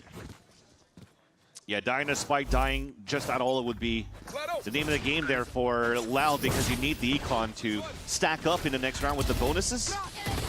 But I think Kawanzin dying is the most important thing because you have the Hunter Sphere to work with for the next round. I am so... He's doing that as Phoenix. It's like I'm still running around doing things, don't worry. And look at that, Spike has 12, Sato has 12. They're continuing to cycle ults. They're helping each other out. They're behind each other. It's just working so well. Yeah, those are the heavy hitters from Leviathan. And he continues on there with that pick from Neon. And right now, the heavy hitters that you usually have here for the side of Loud is going to have to be Kawanzin and Lucio. But so far in this map on defense, they've been shut down so many times on the A lines. Yep. Spike down, C. Good clear by Darker. They have a good idea that the round is slowed with that spike down, but that's not the case. Kawanzin's trying to figure out where they're going as Darker still has that cubby control.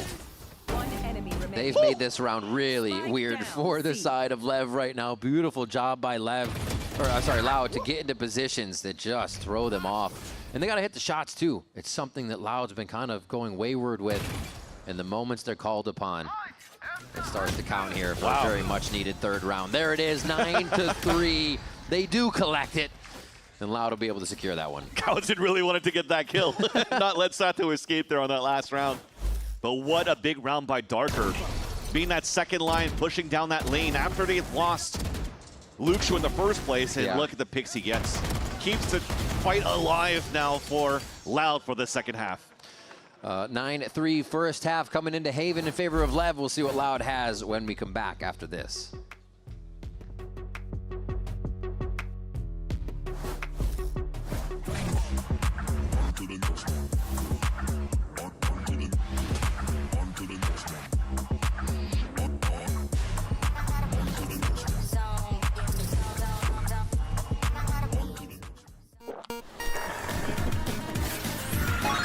Red Bull gives you wings.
Welcome back. It's VCT Americas on your screen. Thanks for joining us. It's great to be here today. We are in the third map of our first series, and Lev is on the cusp of locking in that first seed in the Alpha group.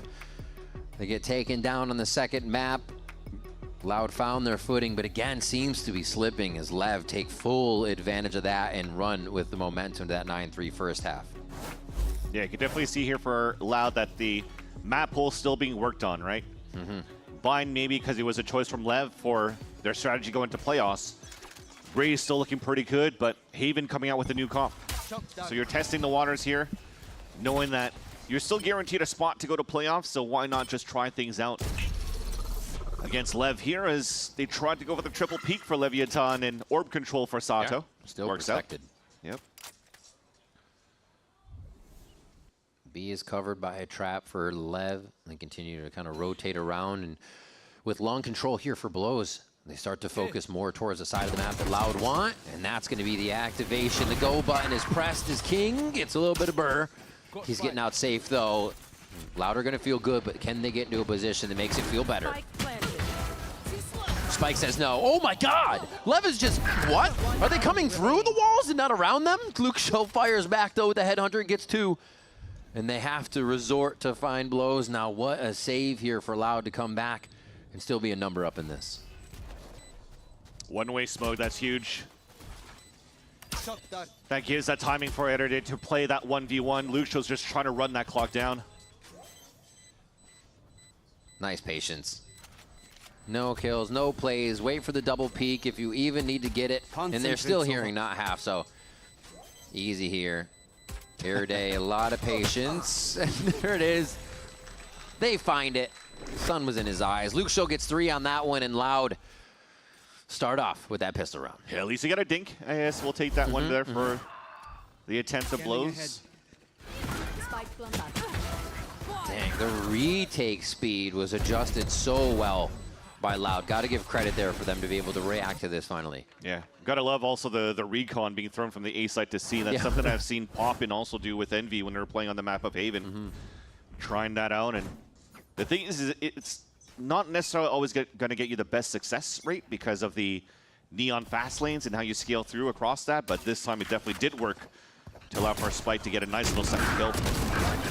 Oh, I was going to say 5 alive, ready in C, but that is not the truth. Loud quickly dropped them, and a flawless round goes their way. And Darker's already going with the run it back for the bonus round. This turns out to be pretty good for Loud for the last two. The map that Loud came back on was a 9-3 to push it to OT. Now already 11 and 13 for Darker. We'll see if they try to flex this in a garage, clear space, or use it only as a last resort. Looks like more C. They're going to condition C until they feel like Lev is uncomfortable in it. Yeah, let's keep hitting it. So far, Leviathan only has King playing defense on that side. He's also playing it solo. If you're looking at the positioning of where they're putting the trademark this time around, is to hold a solo A site. Double walking down towards mid. Lucio can get the kill, though. Should have been a kill, honestly. They now start to push around.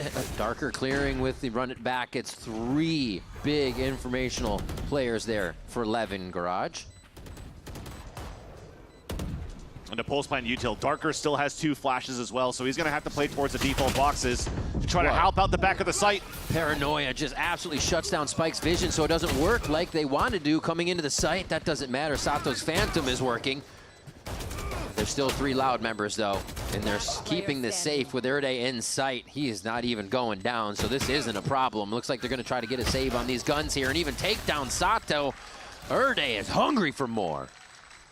Big round from Erde. Guardian for the 3 kills, denying the run it back from Sato, too. Has after that double kill, the 2-piece, spamming back towards that boxes, allowed and gave a chance for Leviathan to start flooding back. And not until these shots that came through that were crisp, not only from Erde, but also from Birdie. A bonus round is converted for Loud. And also you're denying the run it back from that previous round from Leviathan, so that's going to take a couple of rounds again for Leviathan to build that up. And yeah, it almost seems a repeat from what we see from Breeze. As soon as you're seeing some great starts from Loud, Owner really wants to stop that right away, so calls out the timeout. And honestly, I can't really say that there's big reads you can really take or something you can really digest from the past 3 rounds here from Loud. It was simple, right? You want pistol, then you went into an anti-eco that you're just waiting for where the push could be. You denied that. So really, I feel like the conversation now for Owner with the rest of his team is just to calm things down for the next couple of rounds too, and making sure that we're aligned when it comes down to these flood retakes, or at least into these team fights. Because macro-wise, again, there's not much that we've seen from Loud with this compositional change, right? They're playing that mirror comp, with the exception of the controller. We've seen the way Erde wants to play, that's for sure. Somebody coming in and so quickly fragging out, being the front of plays, not worried about IGLing in the middle of the map to get the information by himself, and just seems to be really fluid with the calls. It's just I think they're missing the aim a bit as the day started versus Lev that's now coming online. So let's see, out of this timeout, can they shut down Lev's call once again?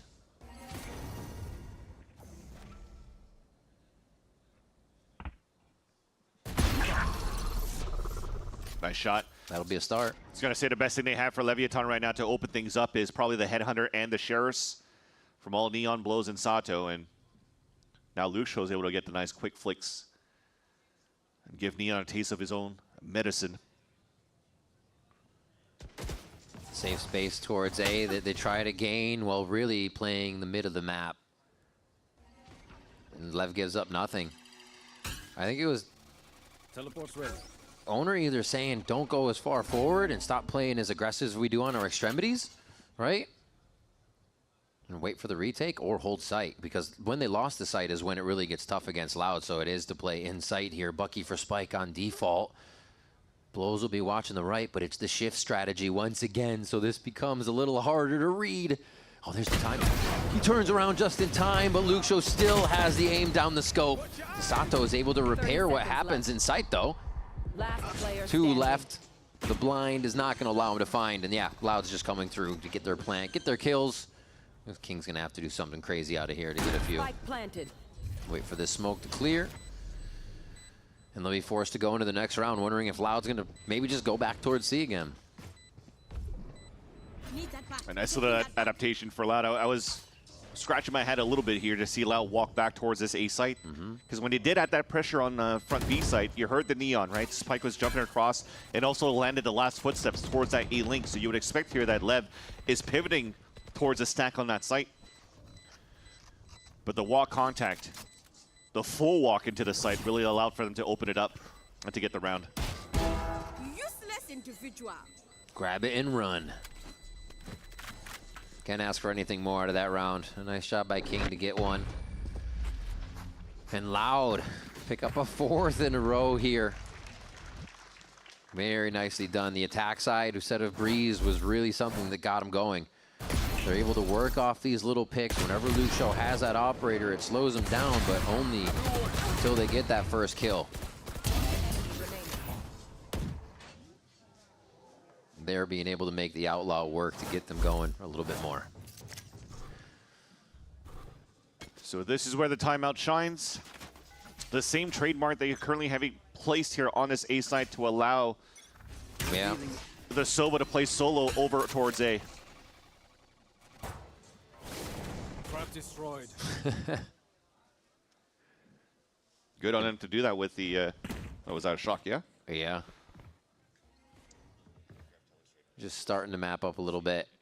Getting Lev out of their original positions. You can already see how much movement they're putting into this. Still feel comfortable, however, with King on C, but he'll play his life.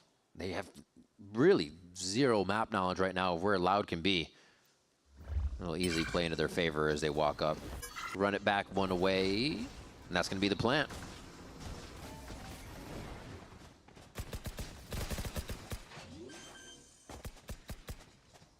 So this would have been the round specifically the timeout was for, right? I mean, maybe a little bit of talk about the low buy round Lev just had, but this is the round, and it looks like Darker continuing to pause that spike retake is found out by Neon. They know the op's there. Spike, he caught a paranoia in his face. It didn't allow them to get the vision they wanted on the site last time. It's all about the timing here as Loud puts 2 on the board. 3 there, another one for Darker. And he's going to push in for a third one right there, rather. Erde gets that other one, and Loud find themselves another kill in a round where Lev seems to be happy to give up the site, move around to the other side, but it's not working for them. Yeah, and that's what I was saying. Like, I feel like the timeout was to talk about how do you flood retake, how are the util is going to help out here. They tried to flash with the recon, but Darker just gets great position by spamming through the smoke. And they're all just kind of like funneled going into the meat grinder. This is the second time that they're trying to do that. And then they're just getting crossfired and grind it down. And yeah, that calls the timeout right away. And you mentioned it. They are, the game plan, at least at the beginning here for Leviathan, for the macro, is to play, you know, one guy towards A, one guy towards C, soft side, play the retake if you're seeing the pressure that's coming through. Right, just be fluid between sites. Exactly. So what's important is the coordination on the flood retakes. And for 2 attempts in a row on that C site, Owner was not happy with what he saw. And that's probably another timeout again to say, how do we clean this up? What is missing right now for them to really cross that line of scrimmage back from the C side spawn to really get into C? Is it to have more proactiveness here for walking down so that they could come through garage? Should they get some flanks as well? Because you're also only playing against a chamber. I'm saying only because you have an opportunity to walk down and get some aggressive lines to maybe punish Lucio or try to find that space for you to get the backstab and the late lurk towards the end when you're trying to play for these retakes. But I haven't really seen that yet from Leviathan here. Yep. Yeah, this is the part where Owner is like, I should not have taught them so well on Lev Academy. But at the same time, it was also the similar issue that we've seen once when Loud was playing a defense as well, right? So both of them having a hard time with their weaknesses here of the choice of the Sentinel player, of the choice of playing the op as well. And Verdi sees that get destroyed. So he knows it's a confirmation. There's no trademark. Oh my gosh, the timing's so good, but do they know? They trade blows.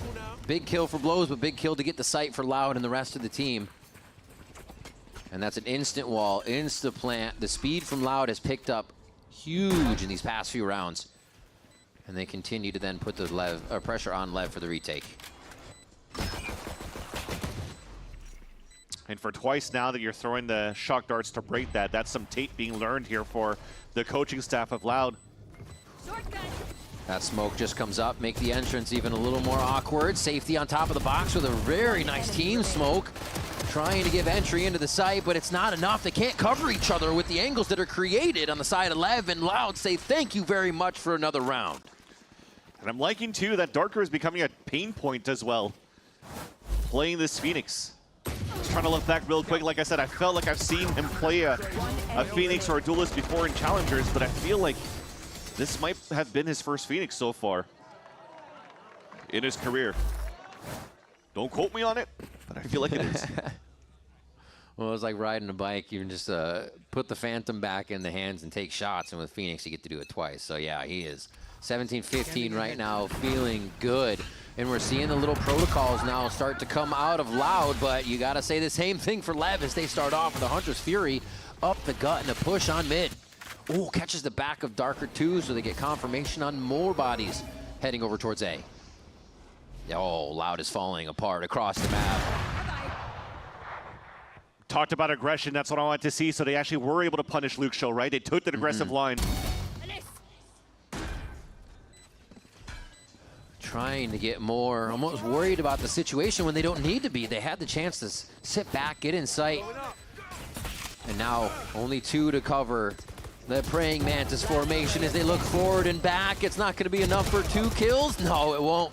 Blows and Sato end that round. A 10th for Lev as they get the defuse on here, and that retake game is coming into play. It was a nice try, too, for Darker inside that site. I think if you actually got that one pick, I'm sure you fall back towards Hell. You throw out your own run it back because now the chances are there for you to be able to win this because you're playing a 2 versus 3 instead of a 2 versus 4. But Sato getting his own value with his own run it back. And it allows here for Leviathan to come back for the retake and maintain the lead. They're 1 round away here for Loud to tie up, or to take the lead in the game, rather, in this series as well. But Leviathan to keep their foot down. And they're still trying to close this series. Again, on the line for Leviathan is the #1 seed. Losing this against Loud puts them 3rd seed. Yeah. It's important here right now for Leviathan to try to close this out. Sato dropping 20 bomb to try to make this happen. This peak. Covered by the operator and Spike. This is the chance to finalize a kill, but still does nice damage to Airday. 1 point away from 5 ults for Loud. They still have to work against the overdrive and a cosmic divide on Lev, though. And Leviathan at the beginning of this round are doing some similar conditioning. They're adding that pressure towards that mid line, and when they fall back, remember what I said before, some teams like to disrespect it and walk back and regain that space by walking through. But they actually had the position of Neon on the top of B, watching down towards that window in case somebody was walking across. Sato would calm drone, going towards sewers in that position. This is Blow's jumping. Oh, he's got silent jump on. Easy peasy. Plays the anchor smoke. Doesn't get the ping that he wants on that, but he's still going to be a nuisance here in the site as Kawanzine gets 2 on the Hunter's Fury. Just burns down Leviathan with the ultimate, and that is going to be the site for Loud. You can already see Lev turning around.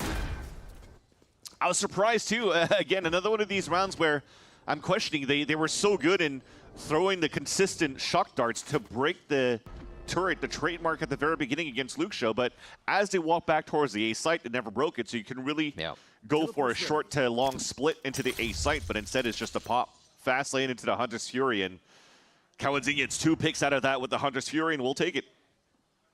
Loud now once again tie up this game. And trying to make sure here that on the side of Lev, they can't save these weapons, especially the operator, but you definitely see here the last player is a little bit too far away. So the op could still continue in the next round for Neon. They play retake towards C, a little easier to retake. Trying to get into A is always harder, so they play in A, but it still doesn't stop. Loud right now. Just too good at taking this space here, and some of it being like the unknown space that, wait, they're that close already situation that you're just not expecting. This, I mean, that's as clear as day. 2 on the Hunter's Fury is huge. Cleans that site up. Remember, there's no more timeouts, too, for Leviathan, so Owner cannot clean up the act for Leviathan. It has to come down to the idling of King. And the amount of times here that they tried to go for that mid-control and punish, it worked for one of these 2 rounds, but now it's up to Loud to go for these fast hits on the extremities, and they're able to punish here Leviathan in these moments. And look at the change of tempo. King's calling, okay, let's go for the extremity control. Yeah. And what does Airday say? Let's go mid. Let's go mid. One of the first times they're really pressuring it this hard. Loud is on such a run in this second half, and Lever just being left in the dust. Spike trying to come around from the outside, but it's still covered. Nice fast lane, but it's heard. The Luke Show knows he's going to get chased down here, but he has the help. Ooh. Like One more kill might be another save if they even have the chance to. No, committed his blows, so he's going to be in the site. You can see Neon doesn't really want to give up the operator. Yeah, so it's blows alone just to try to do some damage. Yeah. This was definitely a save no matter what, right? It was a 5 versus 2. Man, Lau was everywhere on that map. The fast hits, the inserts that they had on the A side, there was no way here for Leviathan to really get their footing. And you could even see the game plan, trying to push down towards this long C side, trying to get some control towards the garage, but there was always a player there. So as much as Lau wanted to show, hey, we're going for some 4-1 split, some fast hits towards the site, this time around with the change of tempo, they kept some players behind and just let Leviathan walk into their crosshairs, and were able to capitalize on punishing the flankers. Very, very nice. Now it's Loud in the lead at series. In this series, rather. 2 maps where we're getting 9-3 like halves. This is absurd right now. Either team finding their footing when they swap the side on that defense. It seems to be all about the punch and none of the block right now. This would be an insane victory for Loud against Leviathan. And really a weekend of upsets that we have in the VCT Americas. It's the anything weekend.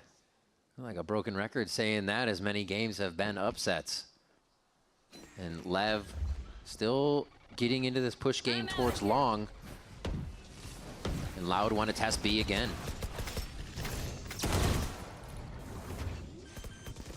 All right, now with the eco that you currently have from Leviathan, they know the weapons is an op and a phantom.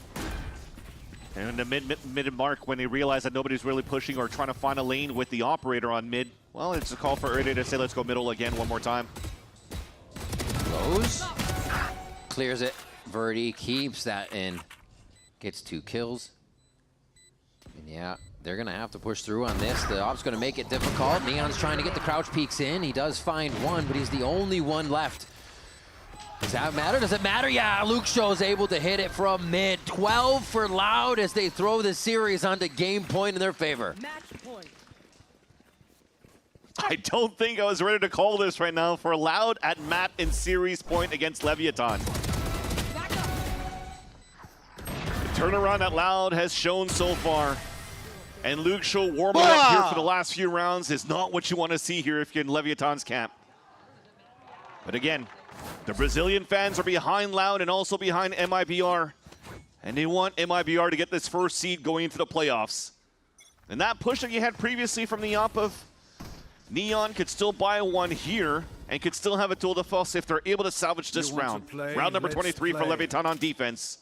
Lucio pulling out his own tour de force. And he loses that battle against Neon, which is huge. He rendezvous back. Safety still towards A. And looks like it's going to be a fake. Are they actually going to full fake this off the ball? Meaning Verdi's going to throw lane, try and get himself into sight, or at least make his way up C. Double duel is fake. I'd buy it. This is good, because if you're actually moving into the C site and you're able to sell the fake and even get a pick, well, actually, you could get the spike over to Erde and he just TPs into C site and they go for the plant. If not, the polar rotates. They try to get the entry into the A site. This is, we're seeing Erde at full call here, right? This is what he wants to happen on the map, and they TP right back, knowing the space was gained. It's going to take a little bit, though. This is the pressure moment where they have to fill this space with not getting pushed and making Lev still believe it's here. Yeah, they have to fight it. They have to push through, and Loud get a few of them. Oh, it's getting real sticky here. They have to back up. And they flashed everybody for them to fall back. And Neon stay alive in the situation. They're still not playing. They have to play it 1-1.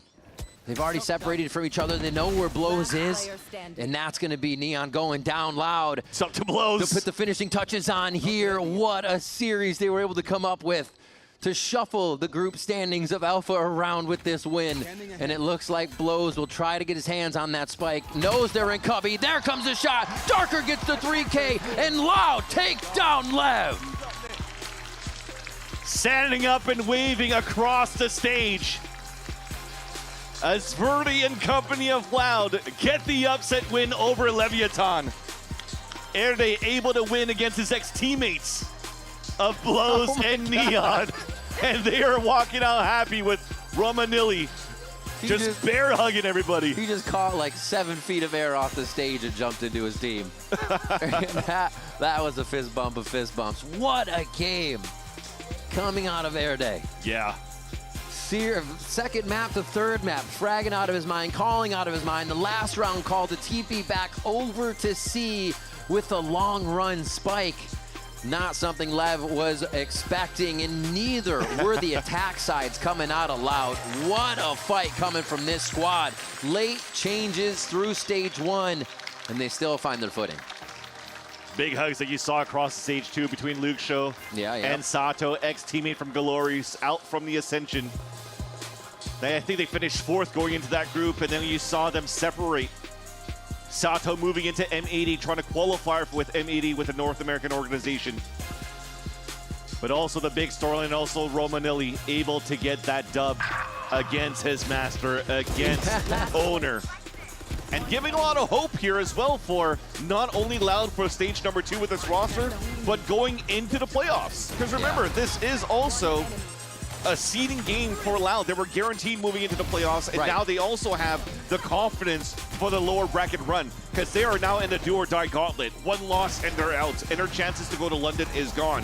While for Leviathan, they have to play the 3rd seed now. MIBR is the team that actually needs 1 dub to make it to London. How the tides have turned going into the last weeks of the stage number 1, and how Americas is unpredictable so far. What teams haven't been showing each other, the changes in agents that needed to come through, who's adapting the quickest or just feeling comfortable playing what they want to play. Loud to make an IGL change and still see the success they did out of Air Day. Incredible. You can't state that enough in what he was able to do over the course of this series. But that's it for us here at the desk. Right now, we're going to send it down to Zoe on stage for the Verizon post-match interview with Air Day. Thank you so much. Once again, everyone, please give it up for Loud.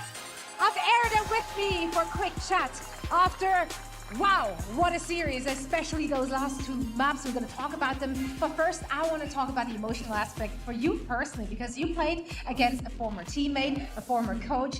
Did that add something extra to you to really perform today? To be honest, I really hate them. Like on a professional way, you know, they are my friends. I hate them professionally. That's the best thing I've ever heard.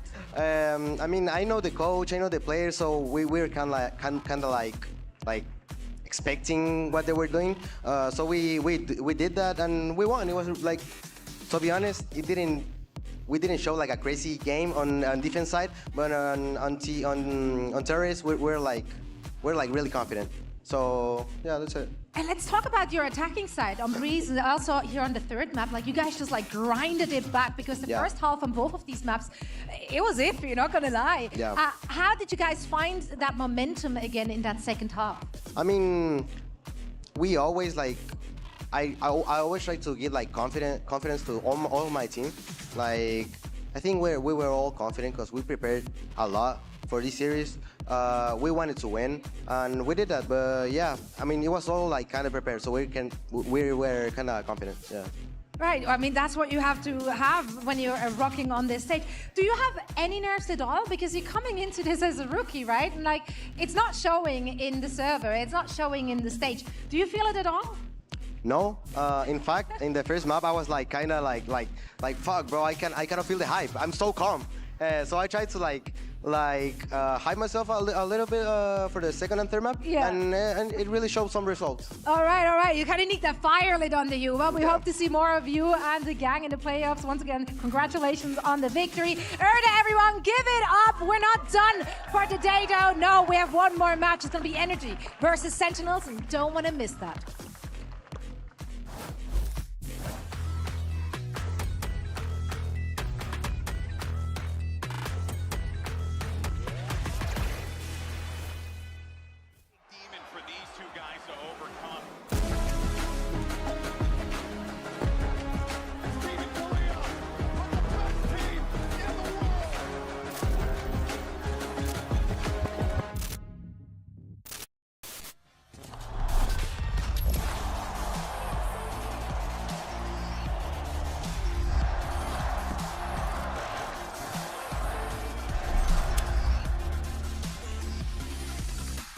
human body was built to move. Not trapped at a desk in one singular posture for 12 hours a day. It's time your chair evolved. This is Secretlab Titan Evo. Ergonomically engineered for you, gamers, hybrid workers, artists, backing your every move.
I feel the NRG is trying to find themselves. They might be improving, but they still have a lot of stuff to figure out. Another Bucky waiting right round the corner. 30 seconds left. Stood dead at the bloody doorstep. Sentinels pull off miracles once more. We can know that they don't like the meta, and I mean, I have one of the best Neons in the league, so I think it's gonna be one game for Jerry Piston up.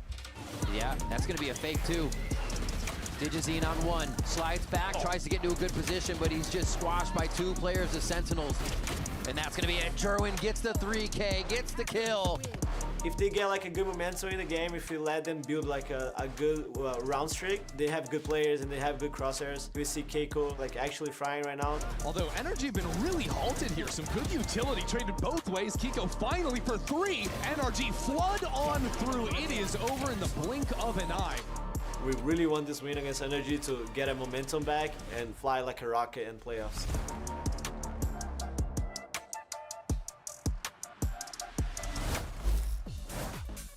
Welcome back to VCT Americas, and our final match of Stage 1 is finally here. I'm Golden Boy alongside Dryad and Athena, and we're going to break it all down. By the way, talk about that loud result. Oh my word. Dude, that was crazy. That was a really fun game. And we got it right. And we got it right. And we got it right. I might have yelled at you, Alex, but it's okay. We predicted it perfectly. Our brains all in alignment. Now, of course, though, let's talk about what we have on the docket, because it's going to be Sentinels going up against NRG. And this is going to be a massive matchup, because not only do you have two orgs in the North American region who are so prolific, but it all boils down to the wire. We're jumping straight into the skirmish side selection here. You got Mata playing the Viper, Redux playing the Sova, but we can talk about what is at stake here, guys, because we're going to be hitting it a million times throughout this matchup. Pretty much for either of these teams, it's win and in. That's it. Win and you're in.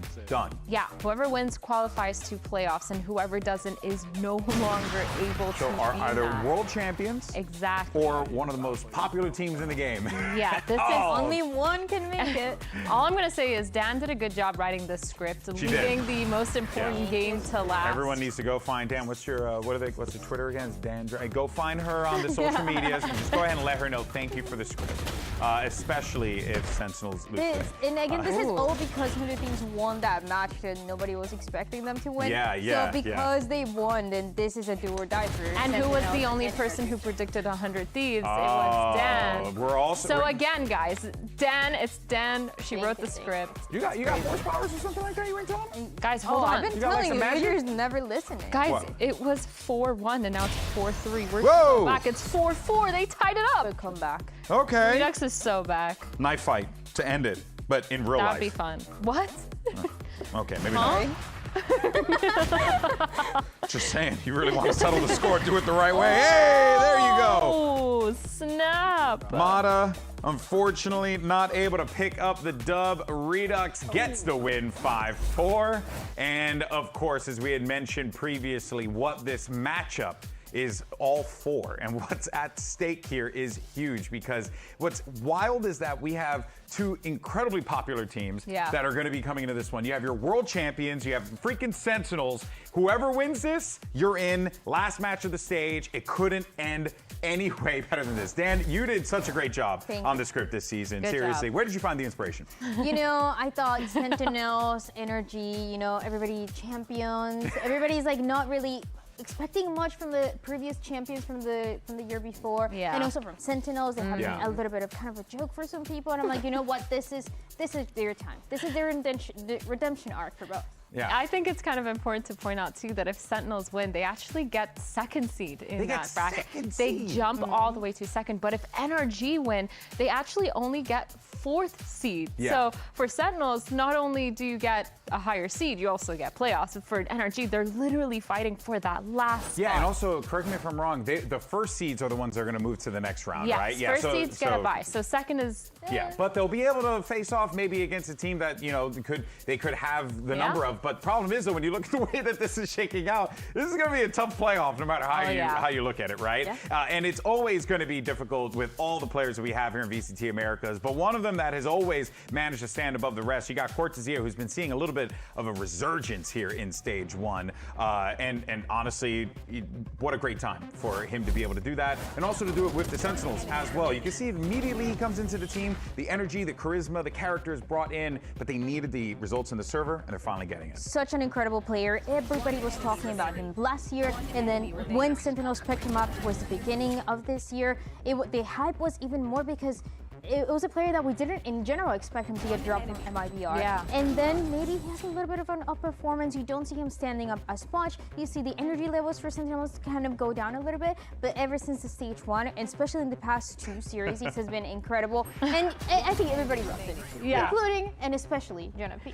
Dude, especially Jonah P. But my favorite is when we were interviewing Jerwin and we were like, what's it like sitting next to Cortezia? And he's like, this guy brings energy, which is great because I was so nervous. So it's good to know that he brings that and it applies to everyone on the rest of his team. And he's just so good, like you said, Dan, in the server. His stats have been really good. He's been super consistent this stage. His lurk timings have been phenomenal. I don't know if you guys remember in that FURIA game on Breeze where he just sat bottom mid all round, refused to move until they started their retake. And that's when he flanked and got 2 kills. So that kind of patience from Cortezia, as well as his playstyle alongside the team, has been really phenomenal. Yeah, he has continuously improved. You saw the stats there from kickoff all the way until Stage 1. What a turnaround for him. And it's also been reflected with the entirety of the Sentinels. But let's talk to the moustache a little bit more. We had Zoe catching up with Cortezia earlier on today. Cortezia, you're currently at a career best. If you're looking at your stats, you're playing at the highest level here in VCT Americas. Does knowing that you're playing on that level right now fuel your confidence? Do stats matter at all to you as a player? I mean, I feel good. I finally feel good to be like performing in a high level in Sentinels. Like, they deserve it, like the organization, the fans, my teammates deserve it. So I'm feeling definitely more comfortable. Of course, numbers matters at the end of the day. So, I mean, let's keep going for more. Right. Can't wait to see more of you in the team. Oh, okay, well, they're surrounded. That's a good one. I love it. I love it. This is so fun. Reacts right in the middle there. This is good. from 2 years ago, by Wow. the way, when all of these people that you're looking at right now were part of Oxygen Academy. Where Oxygen used to be kind of the best team that we had in challenges back in the day. They didn't make it to Ascension, and everybody was surprised. But all of these players have been picked up. Bonker, of course, now coaching NRG. And you have Mitch as well that recently got picked up as assistant coach. Yeah. And then Redux as well is surrounded. And Verno. No pressure. Exactly. It's crazy. It's crazy. So much talent there, right? But of course, though, and history, more importantly. But we talk about history, got to talk about our defending champions, because this is a squad that when they come into the stage, when they take the stage, period, you have to make space for them. You have to assume these are the world champs. These are some of the best players in the world. They command it. But this stage, though, Myrna, it has been a little topsy-turvy for the world champs. They now are just really starting to find their footing, but they're fighting for a 4th spot. Yeah, it feels like ever since the meta has shifted and the map pools have changed and everything's kind of changing slowly, NRG have struggled to keep up a little bit. I feel like only recently have we seen, especially in that last game versus EG, the 2-0, we've seen them kind of resurge with the way that they used to play. So Waylay on the Mata was really nice to watch. I think he's one of the standout players that we should look for on NRG, because he's just been doing so good. And I think with his Refact, he's been doing a really good job going in, getting a pick, coming out, or just getting the info to relay to Ethan on the team. I feel like NRG, what they have right now as well, is they're pushing through with this meta that towards the beginning they talked about being really uncomfortable, but they're just like, let's remember what's ahead of us. Yeah. The shotgun nerfs. We're so close to it. We need to They just gotta survive a little bit longer, and then the shotgun is dead. Yeah, no, I hear that, and I think that one thing I do appreciate about NRG is that even with all the changes, they're still a team that operates by the beat of their own drum. They still try and do things their way, problem solve their way, and I think it's part of the reason why whenever they play, you always have to notice it. But it's also part of the reason why they struggle sometimes. That's very true. It's a good point. It's a good point. But for more on all this good stuff, let's send it back over to Zoe. Here's Ethan. Ethan, your clutch plays have been the heartbeat of NRG's comeback these last 2 weeks. As a high-impact IGL, do you feel like this leading from the front approach is part of the blueprint to NRG's success? It's good to fall back on sometimes, but I do rely on my teammates a lot, and I try to push them to do their best as well. Exactly the answer I expected from you. Good luck today. Always the professional there, Ethan, and he has been playing great, but let's not forget that it is always in this game the sum of all the parts, right? And Ethan knows that better than anyone else, having been our only 2-time world champion. So lots at stake here, Dan, for NRG. They got to pull this one off, but pressure's on here, and they're fighting for a 4th seed, which is also just ridiculous. The pressure is so high for both of these teams, on the verge of elimination, but also qualification. It's finally that they were looking Who do you think's feeling it more? Who's feeling the pressure more up there? Is it NRG or is it Sentinels? Probably NRG, I think, at this point, because they're one trying to get to the non-shotgun meta. That's for sure what they're doing. But also, these are champions. And they might not make playoffs. I feel like that has to have such a big effect on your mentality. And then NRG picking Fracture makes a lot of sense. Against EG, they looked really solid. I talked a little bit about Mata on the Waylay. He did a really good job. I think this makes a lot of sense, especially because we haven't really seen Sentinels play Fracture. We haven't seen Sentinels play this map of Fracture, and it was also a map of Fracture where when NRG played against EG, they had some momentum going so early into the round. Round 3, they already had 9-4. And round 4, you already saw the side hit on B with Mata's ult. They were just running it down, and that allowed them to close out the series in the way that they did. So that is kind of, I feel like, the one condition for NRG. I know that we talk a lot about them, of who has more pressure than the other, but I know that's something that NRG has talked about, that they're struggling with and have been struggling with, is ironically the energy level. And that is going to be something that on the other side for Cortesia, he's always going to have. So how is the momentum going to allow them to get something going is going to be crucial to win this map and also see how far they can push it. Yeah, and it's also kind of scary because you're playing against a team who you've never seen their Fracture. You don't know how they play it with this specific roster, this iteration too. You have Jonah P, who's usually really good on the breach. Maybe they bring that back. And then you have Jerwin, who's been this rookie that's just been pretty explosive in getting those opening kills. Yes, he's not at the top of the scoreboard, but his openings have been phenomenal for this team. And not only that, but I know we just talked about Oxygen Academy or Oxygen Esports, and you also think about the two players that are facing each other from Qbert last year, Scuba, and what he's been able to do for NRG has been great, but Redux on the other side was the reason why Sentinels built that Academy team. They're going to be facing each other for the first time in VCT, and they were making jokes, they were making tweets about facing each other and talking about each other during interviews because they still feel very close, and it feels like that connection that they had for years is still alive. And it's unfortunate it comes down to this, right? You know, like just one team's got to, take the L, not go to playoffs, right? So it's going to shake down either way. But I think like when you look at the history and all these players and what they have all experienced up to this point, it really does culminate in moments like this. Oh, for sure. It becomes like almost like an array of experience and veterancy, plus the rookies bringing that energy as well. Yeah. And just to touch up a little bit on the maps, because we didn't get to talk about Breeze, and I think Breeze is a super interesting pick from SEN. They've lost it the 2 times they've played it so far this stage, playing the ISO and the Neon. But as I'm saying that, the agents for Fracture are here. We're going to be sticking with the Waylay, with that Phoenix, Mata, and Kiko on the NRG side, and Sentinels. This is the first time we're going to see this in a while, Dan. And I love it because Redux, I know that we was talking about Kiko and wanting to see him a little bit more in the double duel list, but for Redux, I feel the exact same way. He was always such an aggressive player in challenges, in Qbert, in Oxygen as well, and I want to see a little bit more of that going to today and going against his previous team. Curious how stylistically it's going to play with the Phoenix Waylay versus the Neon and Rays, right? How do you approach those situations and what do they look to differentiate themselves? I think with NRG, it's definitely a lot more touch and goes and full execute heavy because they need to be able to get out onto that site with Waylay, but they have to break a lot of util first. So getting in, getting out, and then re-executing for NRG. But for Sentinels, especially because they're starting on that attack, the Raze is really good to break a lot of that Cypher util in order to enable Neon to get out and onto site. Plus the Neon stun, it's just so good when you're fighting for that A main, when you're fighting for Arcade, for Tower, as well as for just anywhere on site, especially Sands, when you're fighting towards that A main. So it's really nice to see how different these two duelist playstyles can be, and I really think this is going to be down to those duelists to see who wins out this match. Well, folks, this is it. Stage 1 is coming to a close, and we got one hell of a match for you, and who better to call the action than Uber and Wyatt on the mic. Here at the last gasp of Stage 1.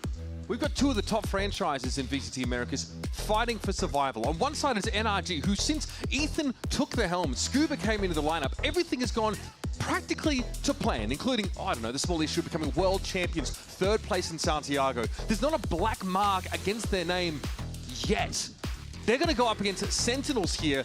Champions, obviously, this franchise, the Masters Madrid, but this is John having to do it all now with a younger, untested rookie squad. The last time that these 2 teams actually matched up, it was in Stage 2, lower bracket finals of 2025. Only John, the same player on this SEN roster. That's when NRG disrupted the status quo of last year. G2 SEN at the top. They inserted themselves in there and then won champs with 3 players being called up from challengers. This is a SEN roster trying to recreate that now.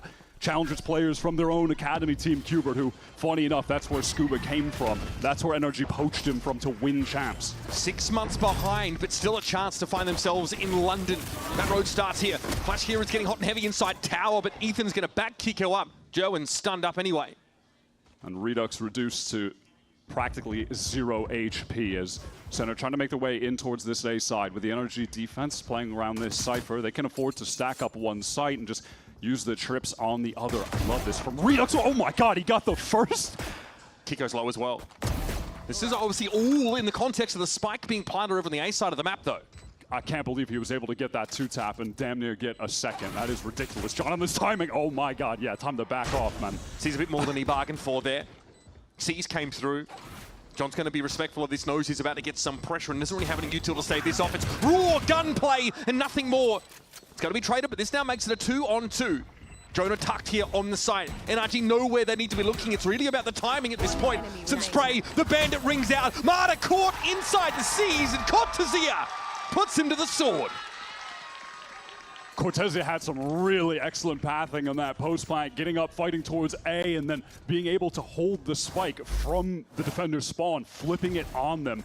while everybody from NRG pushed through Sands to deal with John in A main. That was lovely from Sen working the map there.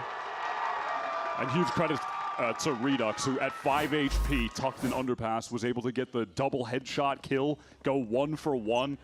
Crazy that he almost got 2 there, but he comes up with a really crucial kill. Really does feel like Sentinels are 6 months behind NRG in terms of this idea of going to the well, going to the academy team, and promoting these players to try and give them a spark of inspiration. Obviously, this first iteration of SEN in 2026 did not work out to their liking, so they brought up Jerwin, who's been a really talented player in Tier 2 to try and fill in some of the gaps. Redux is flexing around more in his current role. They add the experience of Jonah in the mix, being teamless after his long tenure with G2, so he's certainly got a lot to offer to this team in terms of bringing in the experience. He can kind of take some of that system from G2 and put it into place with this team as well. He adds a lot to the communication structure. We've always heard with this season how important he is there. That's nice from Redux getting the 2. I mean, this round should just be as good as done. Anti-eco with virtually 0 commitment from NRG, so. Kiko scrounging up this Marshall. Scuba being revealed, of course, as those Trips held his position. Double back over towards that B side, but this is where Sentinels are going to get their plant on. Jonah feels like his record on G2 really good against NRG. Says in an interview actually on the Sentinels podcast this week, he's confident about the read he has on this team, but they need to have crystal clear, airtight comms. Because that's something he praised on the NRG side. He said it's insane listening into these guys, that there's no wasted air whatsoever. And it really felt like that is an aspect of this SEN team where he's been contributing the most. Just providing really clear, concise comms for everybody to work off of. And yeah, I definitely agree. When you listen into NRG, it's all so concise. Mata is extremely good at communicating when he's out in front as the duelist, asking for his teammates to be doing certain things for him. They'll always respond, give him great confirmations. They're just such a well-oiled machine at this point. Some decent damage actually done by Scuba. Man, almost gets another. That's a tag onto John. So significant damage done at the end of the day from NRG, who also managed to get Kiko the ult already. I do like the theory of this Phoenix comp, with Phoenix being such a prevalent meta piece right now in Stage 1 globally, to take him over to Fracture, where you have more orbs than any other map. So you should be able to, at least theoretically, just pump out more run-it-backs than you can anywhere else. And on the other side, Mata, who's really yet to get into the game, we know can draw a lot of util out and refract away from these sites. Be pretty hard to catch. And also, this comp is really good at clearing corners. There's mollies for days here. Sentinels are fast to work up through Dish, take this space. NRG a little bit more emphasis on that A main control. They've just left Kiko towards tower, just jiggling to see if anyone would actually push out of drop, and then they can just try to fight to control A if some kind of hit did go in there. But it's a pivot back to B. And like I was saying on the pistol, you're just going to see a lot of rounds of Cypher is set up on one side of the map, maybe trying to get a kill off of a trip, some kind of spam kill while the attackers are going through a choke, and then you can play for a retake with the duelist stacked up elsewhere. And it's nice as well, one of your duelists already has their ult that you can play into this retake. Very quickly, Sentinels already gotten themselves over to this B side of the map. Jerwin inside these smokes, hoping someone gives him an opportunity. Brock playing back off them though, he's wise to this, but Jerwin still attempts to challenge him. NRG still working from the fringes through Canteen, out from Connector. And this has stopped Sentinels in their tracks. In that transitional moment of Sen trying to get the space on the site, Kiko just uses that run it back, sends it through Jen, is able to pick off 2 players, isolated. And now the 2 versus 5 for Sen, trying to find anything, but yeah, that is not going to happen. Jonah has to reveal himself. Player's going to be on so many different angles. I mean, you're contained and the defenders have a much faster rotate than you do if you're Jonah.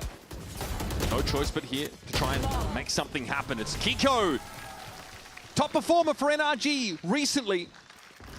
Really, like, with some incredibly high peaks and just a strong average in general. Yeah, he's got the highest average damage per round across anyone on the team in this stage. It mostly comes from the fact that he's been consistent and then just went nuclear against 100 Thieves. So that brought the average up significantly. Even on top of getting the 2 with the run it back, he gets a 3rd to get another orb. And while it was in the 5v1, I didn't see which NRG player it was, but they got another orb in main. Like, they are making the most of just one aspect that makes Fracture so unique. Already Kiko really off to the races. That saturate, though, could be a bit problematic here. Gerwin caught out by it. Just lingers a little bit too close to the sun. Marta's able to punish, and there's Kiko. Adds another 2. And for those keeping track at home, halfway to yet another Phoenix ult. This NRG comp is just so good at brawling in these close quarter situations like that. If you're SEN going into this game, having watched NRG play against EG, you will know that Mata loves to play close-up dish there with the Hinder, ready to throw that off any kind of contact. It's going to catch you if you're close. And then in this round as well, having Kiko like in stereo to just start throwing out flashes. Anyone close quarters are just going to get fried. That's really where this NRG comp excels. Obviously, Waylay can't light speed in, deploy that, saturate, and get out for free anymore, but it's still extremely effective if you're able to use it proactively like that, or at least to check these corners and play into them. Yeah, I like the Waylay a lot on this map still, of every map in the pool, just hitting B or A site with both sites having verticality to them. You can just easily dash up into tower or up top site on left. A from either way that you're entering either site.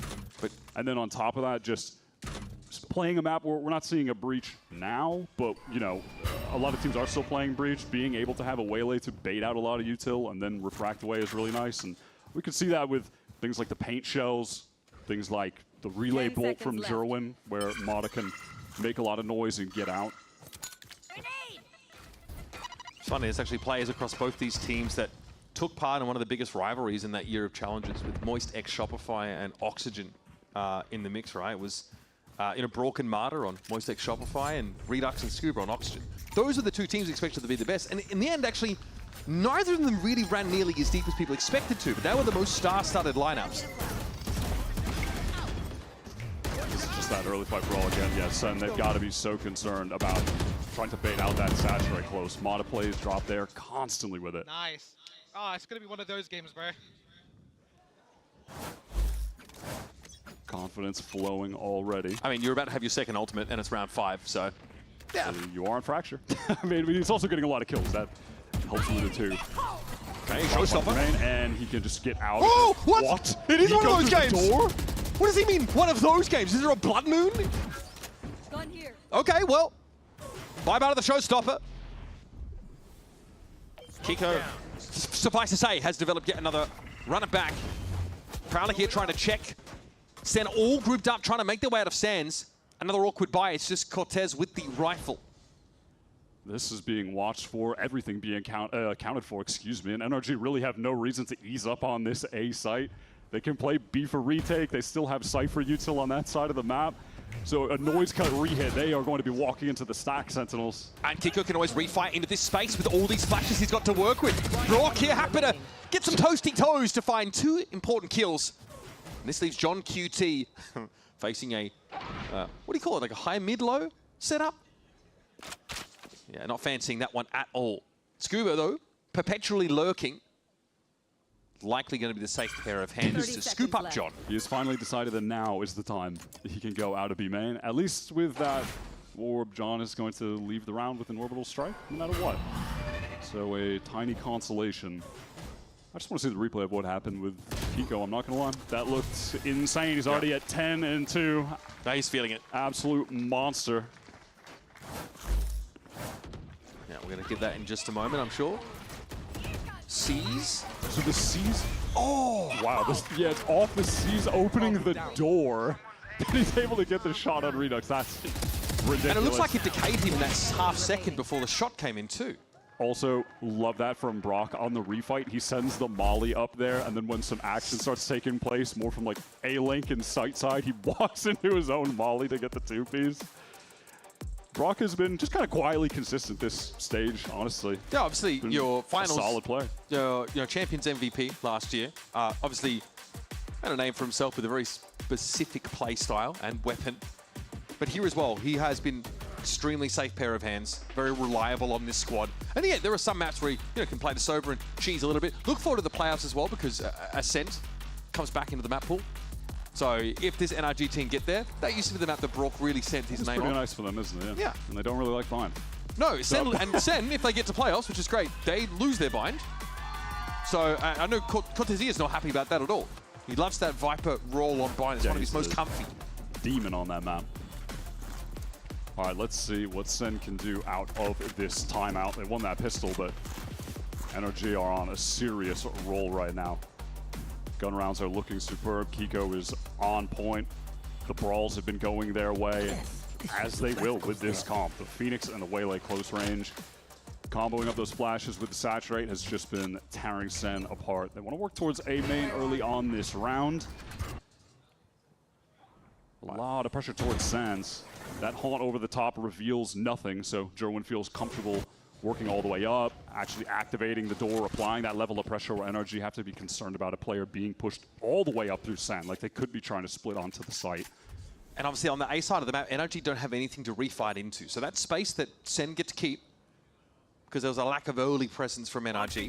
Is the B side though, where you expect them to be a little bit more active here. There's a Nightfall that goes on to B, and I think it's actually dodged away from by Ethan inside tower. Redux is trying to get forward though. Kiko ready for it. Blaze Wall comes up. He was decayed down briefly though, so certainly feeling some degree of pressure. This is all just a bait to get back in on Mata, who gets that first. Even one is solid there. He's going to get the ult off. That's going to connect onto two. Okay, but wow, the crosshair's not placed correctly at the feet of Jerwin, and he forces Mata to kneel. Kiko also feels a little uncomfortable because, yes, while Redux is surrounded, he's also keeping both B-side players in position, and he's going to find a kill. That's about as good as it gets. And it's on Kiko now at 11-2 to find a way through this 1 versus 3. Reveals himself. Jerwin just going to try to play this safe, give a little bit of time for his teammates to wrap around so there's a contingency even if he does go down. Yeah, those some degree of a crossfire set up here. He's pretty isolated. Yeah, in fairness, like, you don't have a player in Sands. They're actually both back towards main. Yeah, they were really just using him as some bait to try to win this out from main later together, and it's going to be so tough for Kiko to ever come out on top there. Really cool round from SEN. I like that out of the timeout. They go for the fake fast exec on A, insert Jerwin into main, then pivot back to B. Make that's the real hit now with Redux committing through main, and it's a quick pivot back to Jerwin into the real exec. It's just Mata isolated on that site alone. 1 for 1 is all he can get accomplished. Has to use his ult as well. Let's see if NRG do another early push off B for info. Last round it didn't really work out for them at all, but this time they're pressed once again against the barrier. Maybe looking for an early fight. Combat Stim in play. Cybercage though is going to make it very, very hard to see what SEN are planning. Kiko wants to push the issue, force it in fact straight into the cage, and he gets the better of Cortesia. Run it back, being very well apportioned there. NRG with a large committal on B main, and it just barely works out in their favor with that catch. How can SEN respond to this? At the moment, they've got 0 map control. But they don't know if there's an insert on the B side, a tree, either. Yeah, they just don't know what could be happening on any lane right now. They're going to have to try to fully re-clear something. Jonah P has 1 Prowler to work with, has to wait for the haunt refresh. They're going back towards B main. Yeah, Mata misses an opportunity there to catch the cross. He might see something. Pardon me. What a correction. Here's the fast lane. Kiko sets his feet and he's ready. The head of Jerwin goes rolling. Orbital strike here is going to stop Sentinels in their tracks, but they're going to play her up again. Redux is in a very dangerous spot. And actually, you've got to respect this and clear it safely. This will give the space for John to get a plant down. Redux is really on point right now. High impact kills consistently from him, now tucked in at Gen. John at the moment, a little tough to play off of him. He's trapped in default, low HP, getting seized. Okay, down briefly. Standing. There's John being dealt with at post-decay. They know approximately the Redux is here, so a multi-swing should account for him. In fairness, SEN do well to build back into the round after Kiko mows Cortesia off the rip.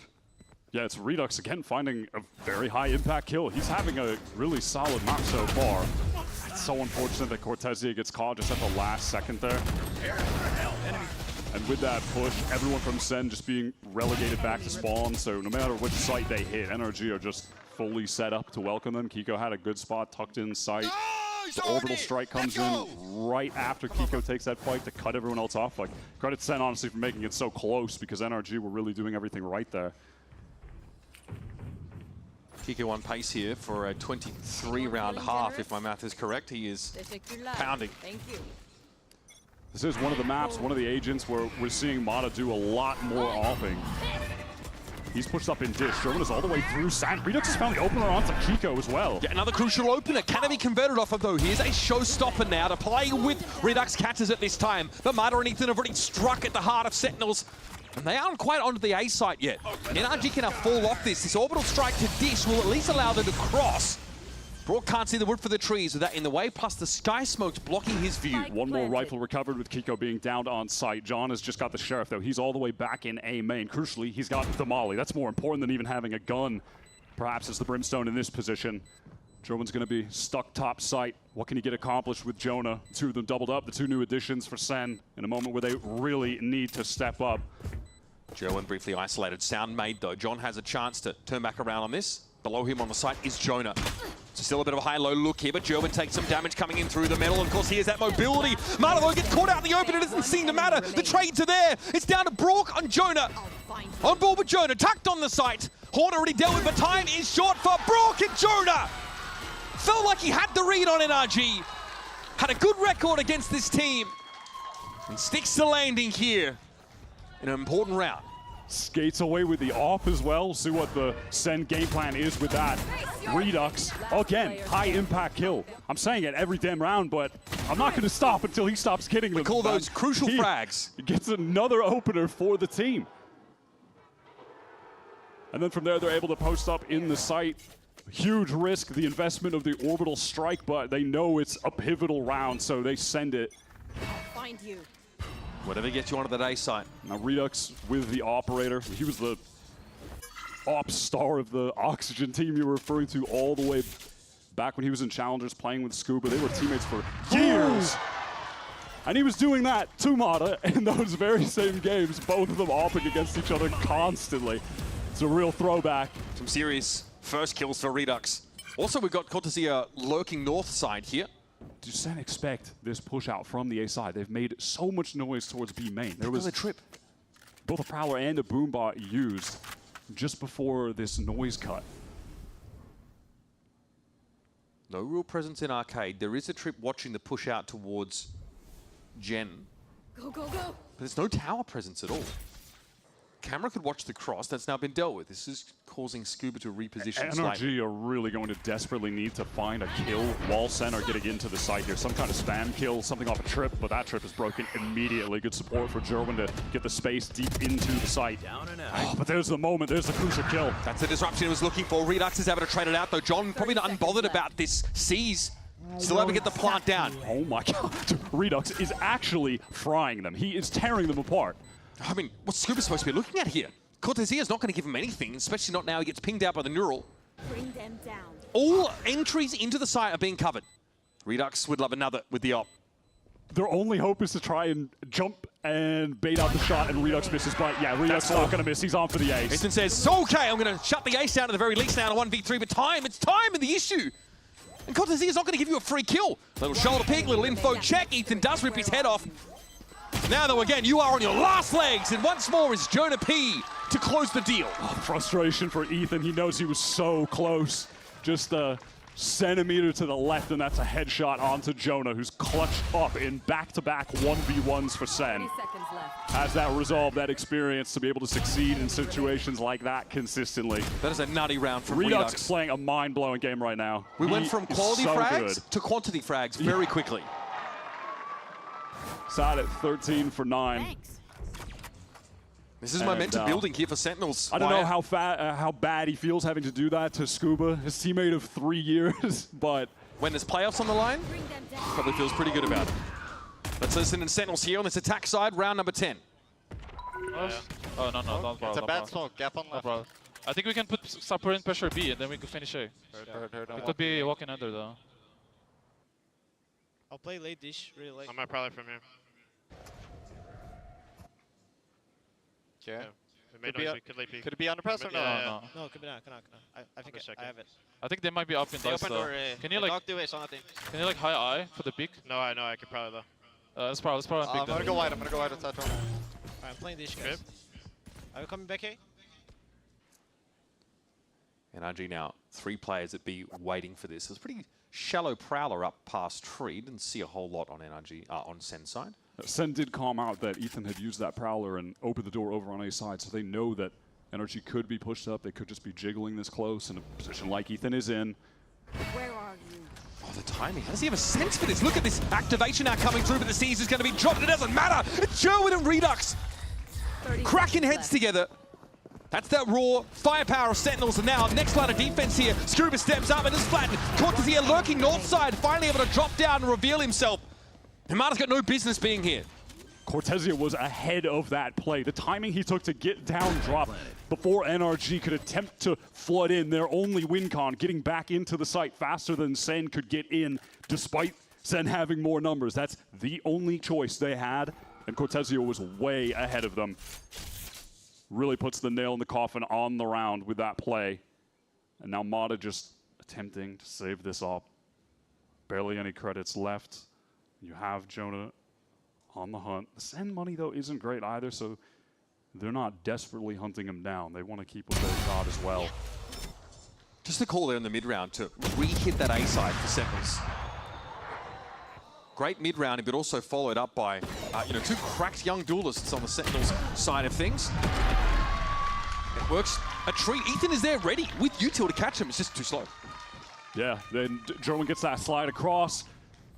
Redux able to pick up the lane on door immediately, just has his crosshair place for the swing from the NRG player to supplement Kiko in this fight. Yeah, okay, so you seized him. Yeah. So what? That's a crucial moment there from Cortez. Listening into the comps, I mean, should John just called around, they ran it, and everything worked perfectly. They just enacted the plan perfectly. All the little fundamental keys of that working, all the players made the right individual decisions. There's a cost to putting John back on the IGL role. In kickoff, he actually had the highest KD out of any player, any role, almost 1.4. Everyone was like, John's unleashed, dominating. But you could almost hear in the comms as well, Caillou wasn't brimming with confidence. John was frustrated at not really being in a position to call those rounds. Now, sure, his KD's dropped a fair bit. He's IGLing, right? Still able to find some important rounds, but calling mid-rounds like that against a team like NRG, you have to be on that level. Crucial, and you could argue it's a net positive in this role. Yeah, that is the trade-off that SEN have accepted. They've tried it both ways, and they prefer John on this IGL role.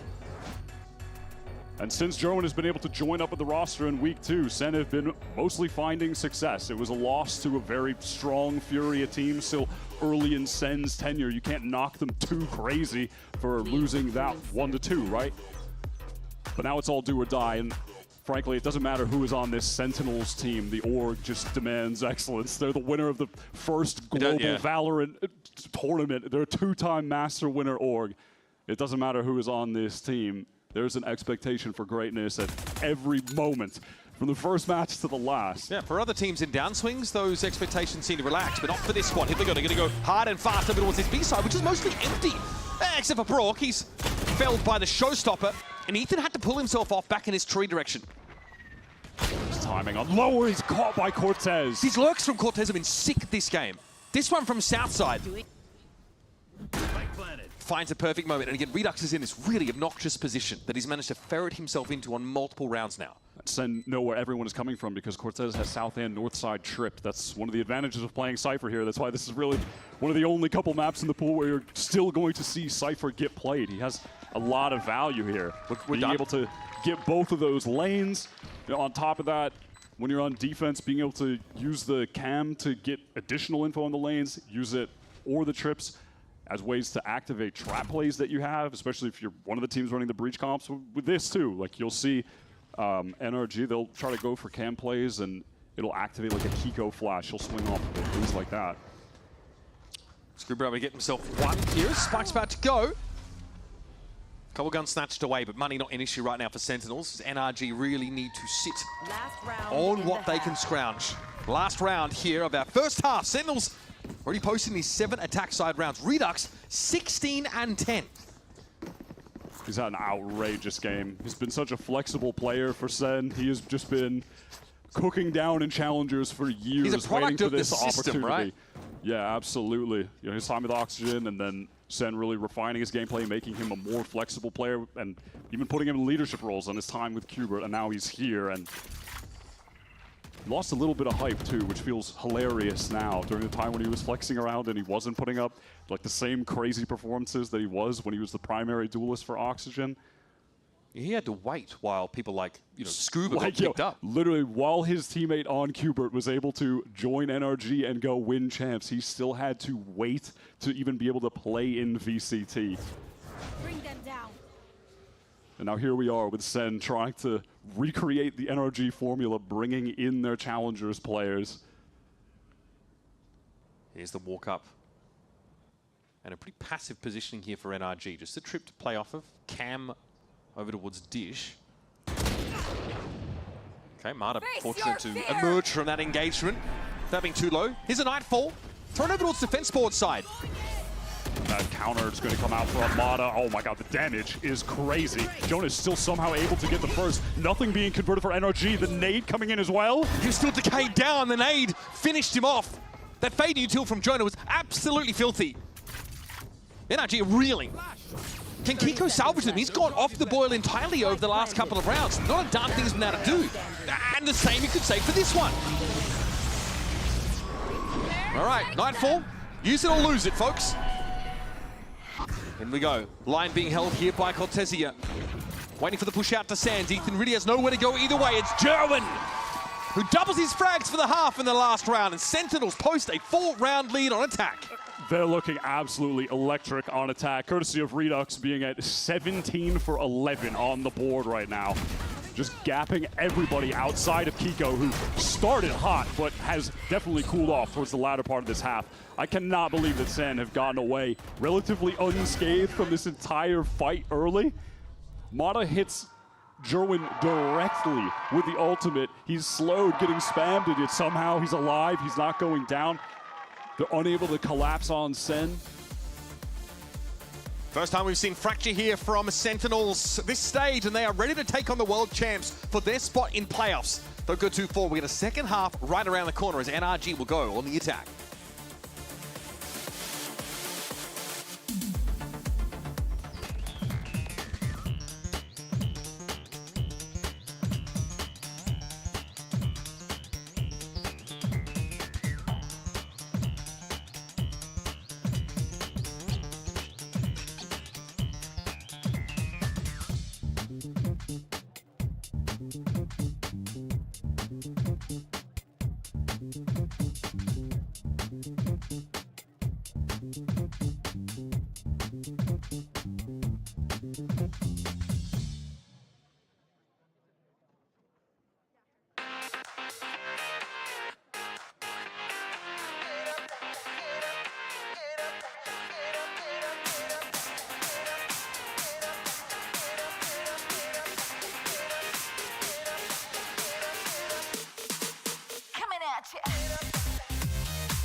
This Fracture map started off as the Kiko show, got out to 14 kills after half as many rounds, but very quickly was forced to stand in the shadow of one youngster on the Sentinel side. It was Redux who ends the half with 17 kills. Combine this with some sick lurks from Cortesia, some amazing mid-rounding from the combination of Jonah P and John QT, and you've got a team who've demonstrated how serious they are, Wyatt, about snatching that last playoff spot out of this group.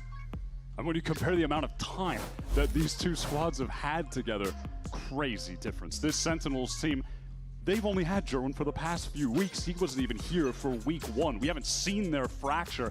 It's tough for them to even know what their map pool is looking like right now in terms of what's at the top and what's at the bottom. They don't even have enough experience to really know for a certainty. But so far, Fracture is looking damn good. Scuba is feeling the pressure right now from Redux, but taps him down. Cortesia trades across the map as NRG are just working their way into the defender's spawn. Yeah, I like the death ball group up here through Arcade. In this spawn is a bit of an interesting change of tack. John QT gets a bit curious.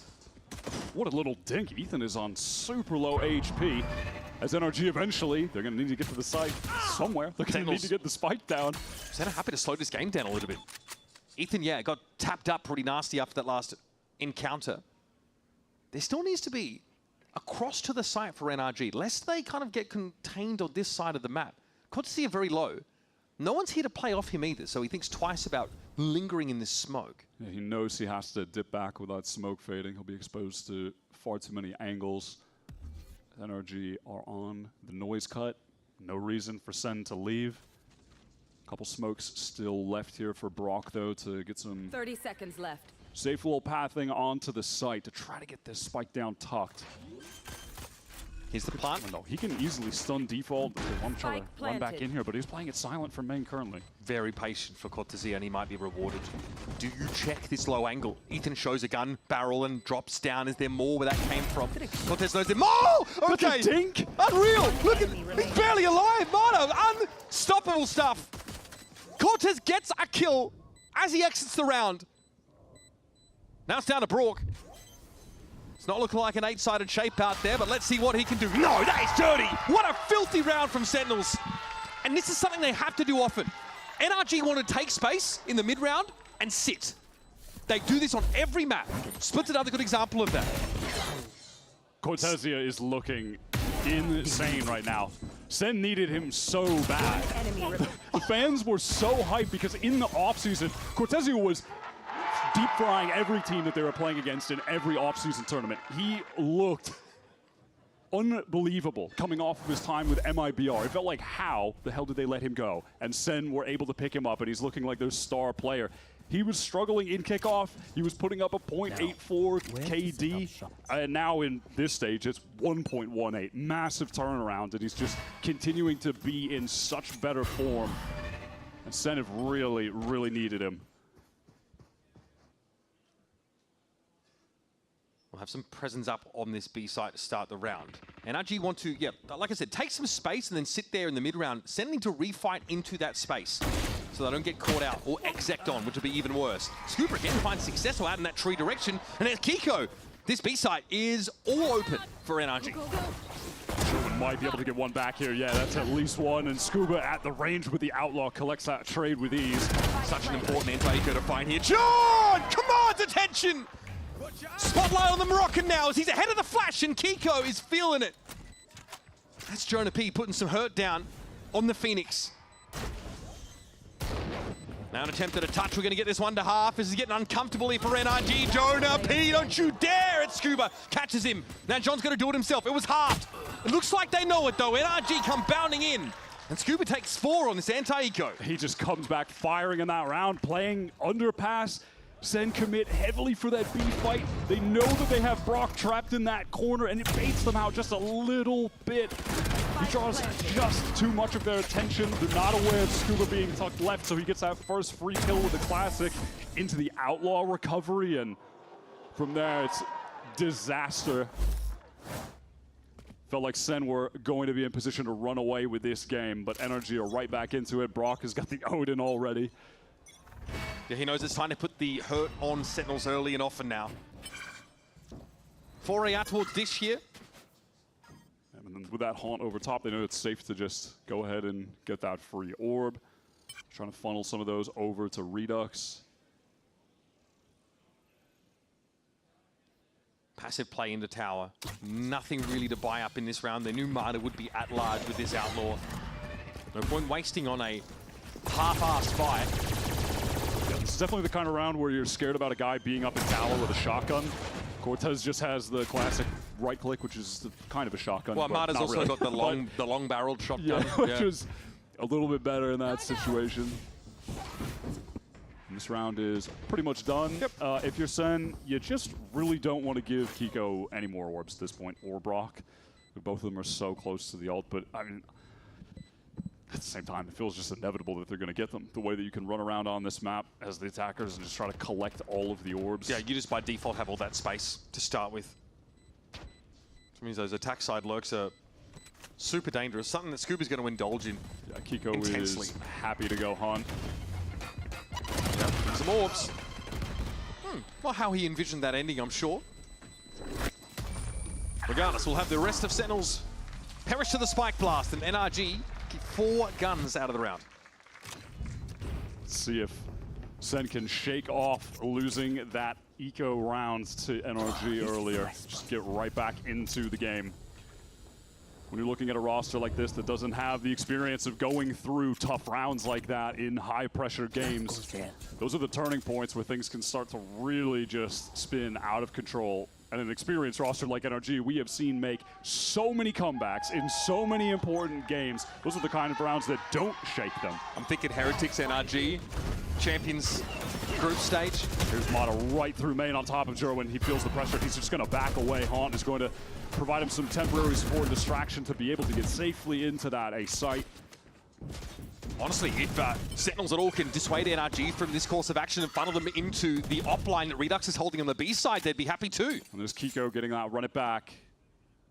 Redux, yeah, he's got that op on B, and with all of the noise that SEN are making, they might just get funneled into him. It is possible. There's a gap though. The one gap is the arcade to gen rotation for the attackers. That's not covered really by util except for the cam. And looks like as a result, Redux is pulling himself well and truly off this B side. Maybe just take a safer angle here by Gen. Just has to take a super passive line at the moment. Ooh. Ethan makes just enough noise there. This is what NRG will do. Occupy space. You see how they left the insert of Scuba here? And punish you for pushing up for some of that info. If SEN want to get that info, they have to properly fight for it. They're going to properly re-clear it.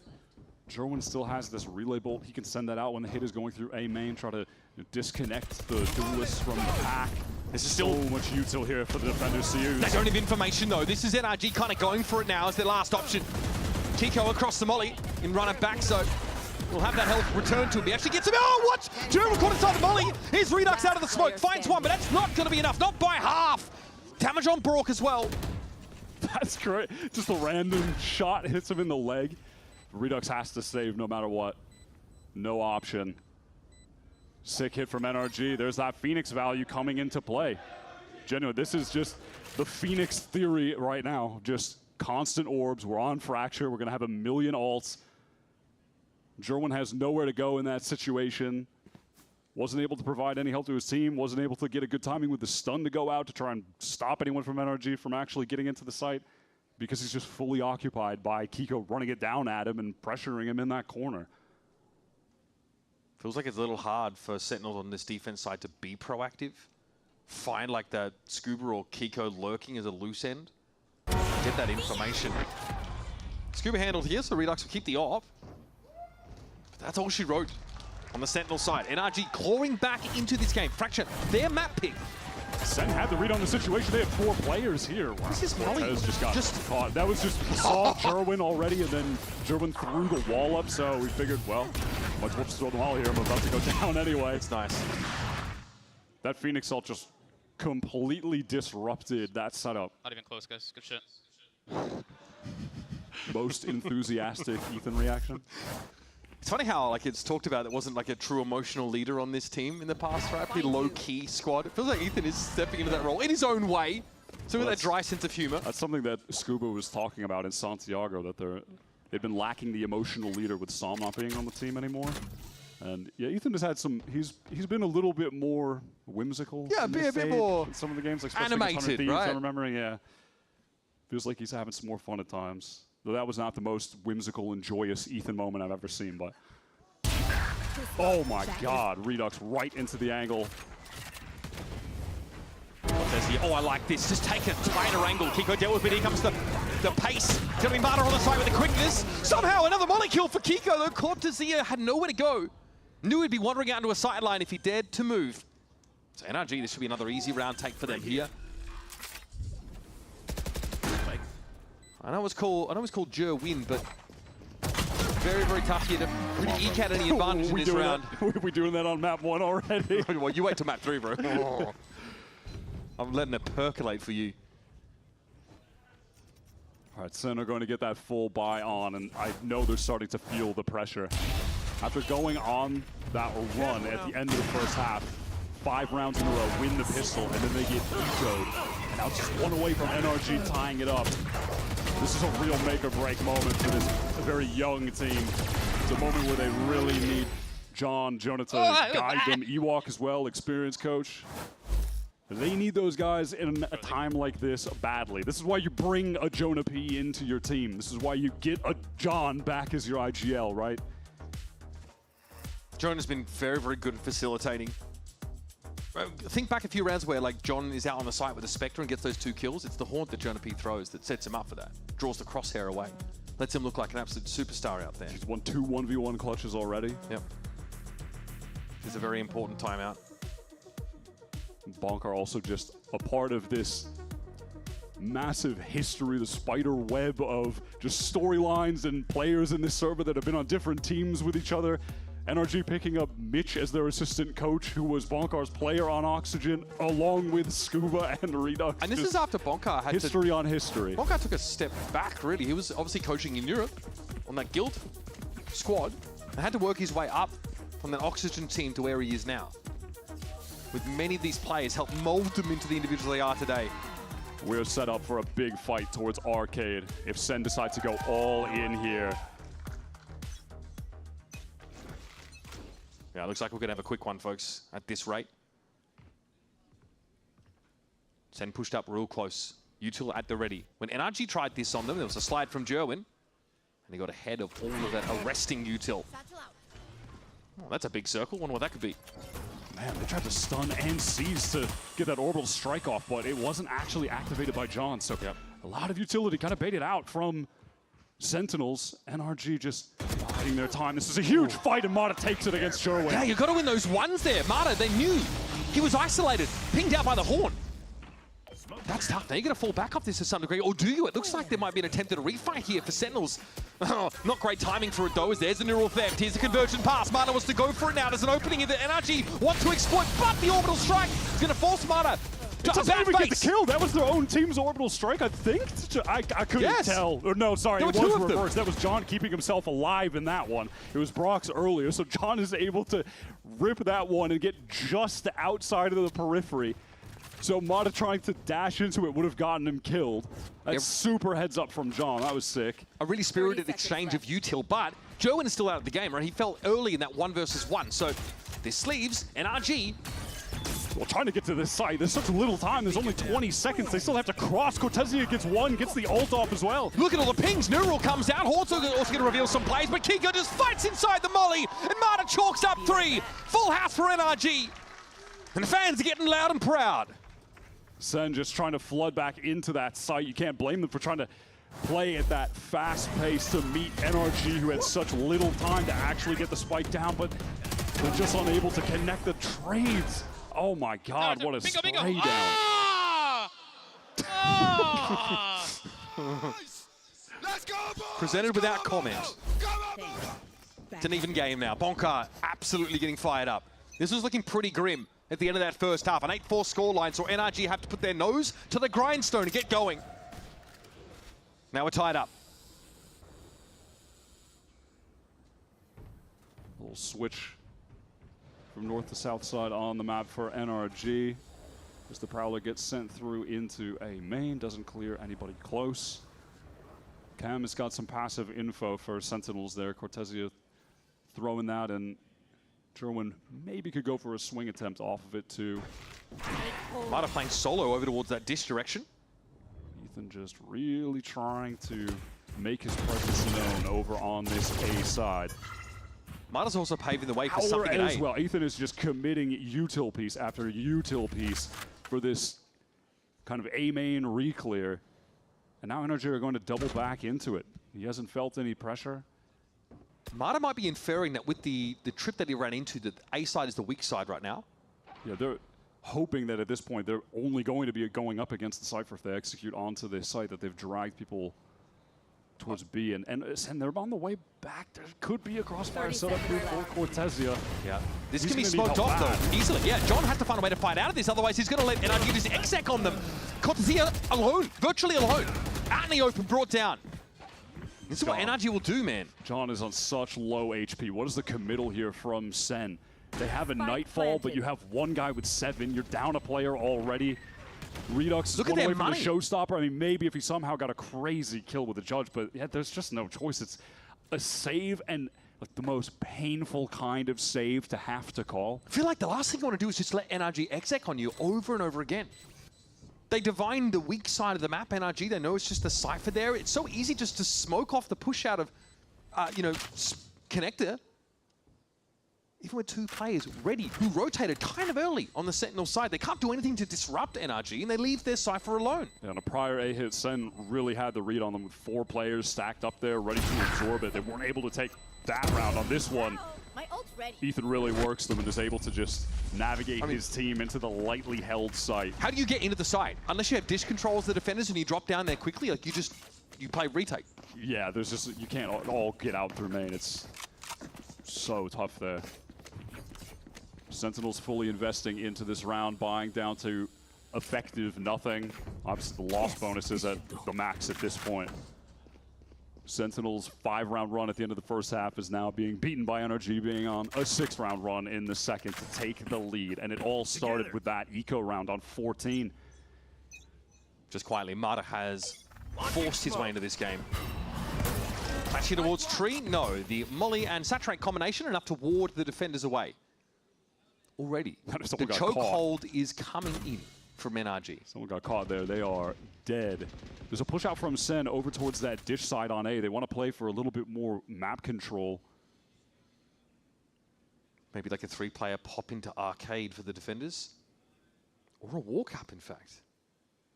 This could be a great timing. It's possible that Ethan just gets straight up caught here. Kiko can trade, potentially. Kiko surely can trade this. No! He's on his own as well! And so he falls. Sen find the right timing just to push off this B side. They're going to have to give it up to some degree, but they can accept that because they can get back in with this Nightfall. Marta Decade down. Cannot take a challenge here. Spike goes down, but I mean, at what cost? Scooter's on such a low HP as well. Here comes Redux with a showstopper. Everyone following him through tower. He's making the space, getting right back into that site. Marta, cojones for days. He is just crouched on the side. He's waiting for it. Oh, he gets one. Oh, the head is ripped off of Jonah. That's as good as it's going to get for Marta, but that might be enough. Here come NRG, trying to control this space. It's Cortez, finds it. Brock, all on him. Oh my Sentinels. God. Insane round, and it got dicey there to be sure. But that 3-player push off the B side was where it all began. Oh, yeah, Brock with the Odin in the 1v2, he's got me sweating, but Redux just turned on him for that kill. And Sentinels with some proactivity towards the extremities on the map this round rewards them with the win, catching out Ethan. He had his util out, and then Kiko is the only one there for a trade, but he cannot even find one. Nice! NRG tried their best, though. That was a sick 2K from Mata to try to bring things back. He knew that showstopper was coming his way. Here we go. 20 rounds of Valorant in, and we are tied up. Kiko with a run it back at the ready, though. Yeah, NRG with the advantage in the ult economy and with the actual credit economy, too. Let's listen and see what the plan is going to be for NRG. Where are you? Still Joke's over. You're dead. There.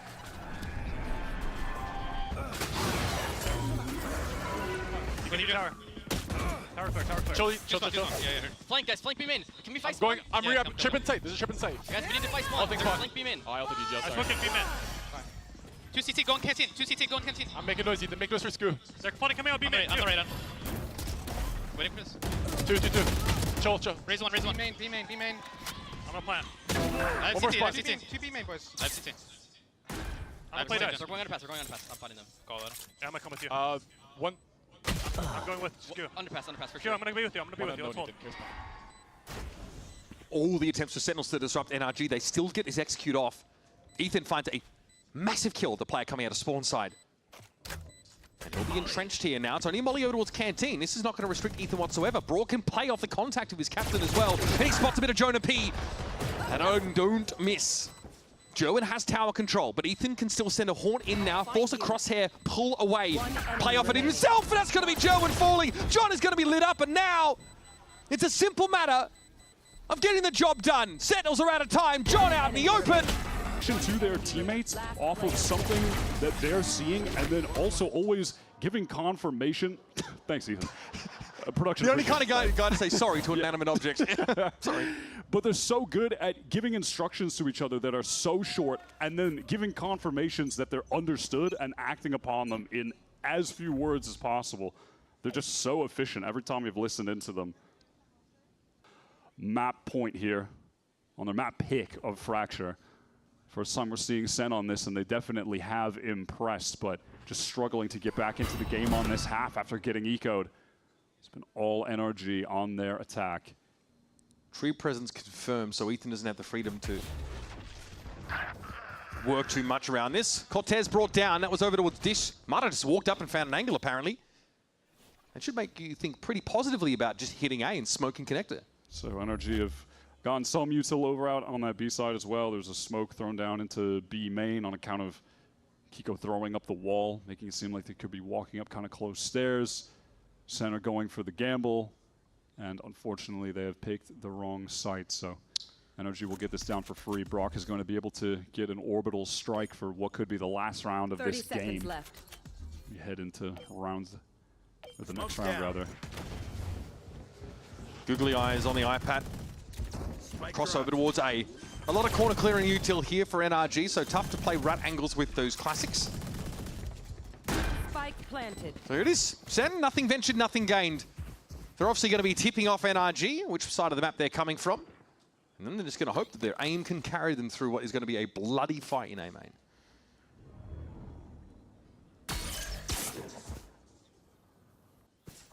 John shows himself. Hoping to bait some sort of overextension, I guess, towards the south side of the map. He's not going to get it. It's NRG we're talking about here. Hoping to play out of the smoke in numbers, likely, but this molly's going to make that much more challenging. John just burns down mostly to it. Scuba checks for any accompaniment. And that's going to be it for Sentinels, folks. Broke to swing on this one. Dangerous. Dangerous to push into players like this. Hello?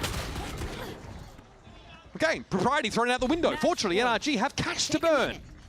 Some sick shots, though, from Redux. Gets him closer to a showstopper, so who knows? Maybe that'll end up being relevant. Every kill counts.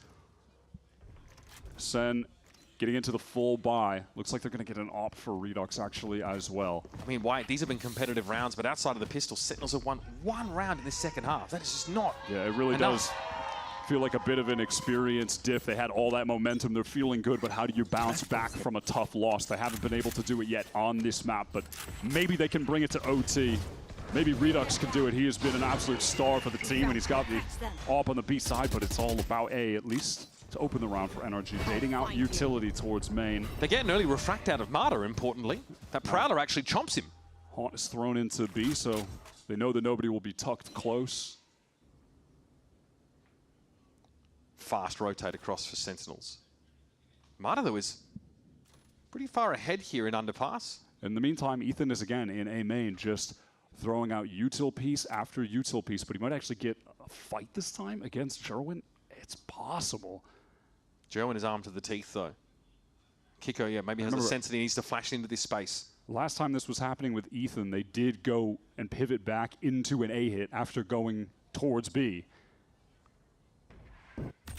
Kiko here, poised to try and make his way into Sands. Jerwin can't do much about that, actually. Simply throws out the relay bolt. This is not being bought by SEN. Look at them on the minimap. They still have 4 players on that B side. John has a read on this situation. There's still time, but if they dare to double back to A, they're going to get caught on the rotate. With Jerwin out there in the open, it's going to be Marta falling. There's something here. Cortez has found yet another one, and the neural theft comes up at just the right time. This is going to lay the plans of NRG Bear, and they don't know about Jerwin and A main. He's way further forward than they're expecting. He should have a freebie here. There's the spike loose. Ethan steps up and be traded, but still damage done with 12 seconds left in the round. The damage done, and No it smokes. expires just too much time. Kiko has to just try and brute force his way in, but SEN will shut him down. And Ethan had no hope crossing into the site against 4 crosshairs. John with the cold read on that situation. Ethan's attempt to manipulate the rotates based on what happened on that prior round when he was doing the same thing. Yeah, he wasn't buying that. Just a vintage Cortez round there. That is unreal. Those are the kind of rounds you need with consistency here to make this an interesting game. Instead of almost done enough, one more, and we'll be headed to extra innings. NRG all gathered up outside of A main. Will haunt just to see over the top of the box. Walls up with the cross from Kiko. German just trying to get that spam angle, and he does get one. That's a crazy little adjustment onto Kiko. I don't even know if that was on purpose, but doesn't matter in the kill feed. Scuba's on this slow lurk up towards A. It's a split attempt from NRG. Jonah P is just essentially isolated in this site as Sentinels are spread across the map. NRG still have the brim though. Means they can disrespect to rotate through spawn side from Sentinels. It's the player on site they've got to respect. That's Jonah P lying in wait. Ethan one orb away from getting that Nightfall, and he was just biding his time to get it and then use it immediately after the noise cut. Jonah P has to come up huge for Sentinels right now. It's really all on him. Dangerous, so he can't hear a damn thing, and it's going to be Marta who leaps upon him. Redux was hoping, look at where he's playing up in this corner. This is going to get awkward once the smoke starts to clear. Scuba is conditionally safe for the time being. Redux tries some fancy footwork to accost him and is brought down. Now it's on Cortazia and John. Two of the Magic and Mischief Makers on this side. But the odds do not favor them. They've been spotted out as well by that ult from Scuba. How could they possibly crack back into this? Brock is on the angle right now with the Odin. Cortez trying to work through main. They just know. Scuba's op will account for the IGL. And it's young Carlton Banks that has to step up and challenge. Snappy aim as always, but didn't have enough in reserve. NRG claw their way out of their map pick of Fracture. Sentinels hiding this map pick up until now, shown they're looking potentially dangerous on this map for any onlookers. The momentum of that map just turned on a dime. Sen were on a run on account of Redux just playing a lights-out Raze game throughout that first half. They go 5-round wins in a row. Then they win the pistol on the side swap. But it's one eco round loss that really threw them off their game. NRG found one advantage there. They win a crucial round, and they capitalize off of it. Virtually unstoppable for their entire attack half there. Some really well-called rounds from Ethan, but even on the rounds, I would say, where John had the read, where they had the right stack for Sen, things were still going in the way of NRG. They just were not able to put together good enough efforts anchoring on some of those sites. One thing is clear, though, coming out of this map is this series has the makings of an instant banger. Some fantastic individual moments, the macro gameplay solid from both sides. Stick around as we're going to head to a break. We're going to break down Fracture and then get yourself set for Breeze.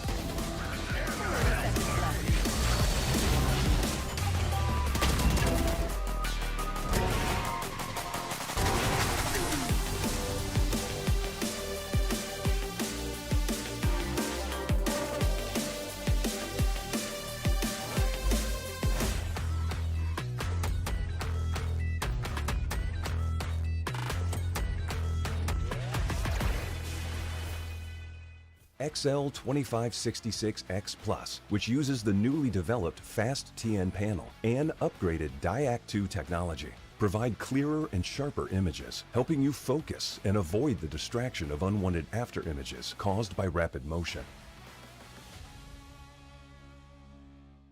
Zowie. Want to find your fastest server every time? Express like a pro and optimize your connection in one tap. Express and game without ISP throttling. Express and shield yourself from DDoS attacks. Express and choose the VPN trusted by gamers everywhere. ExpressVPN. Experience gaming the Express way. Fast, stable, competitive. Outplay the world. It's time to Express. Unlock free cosmetics, including Lightning Kicks Buddy and more. Scan to subscribe.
and he's cleared out. Now it's on Cortezia, 1v2, crossfire already in place, but Cortezia doesn't care. He knows Alan's going to be on the defuse, he gets it to half, healthy enough, he knows he can play for time. Alan does not have that same luxury, and look at the spacing. It's just bloody perfect here for Cortezia. Takes some damage in return. Mata spots the first and the second, must reload.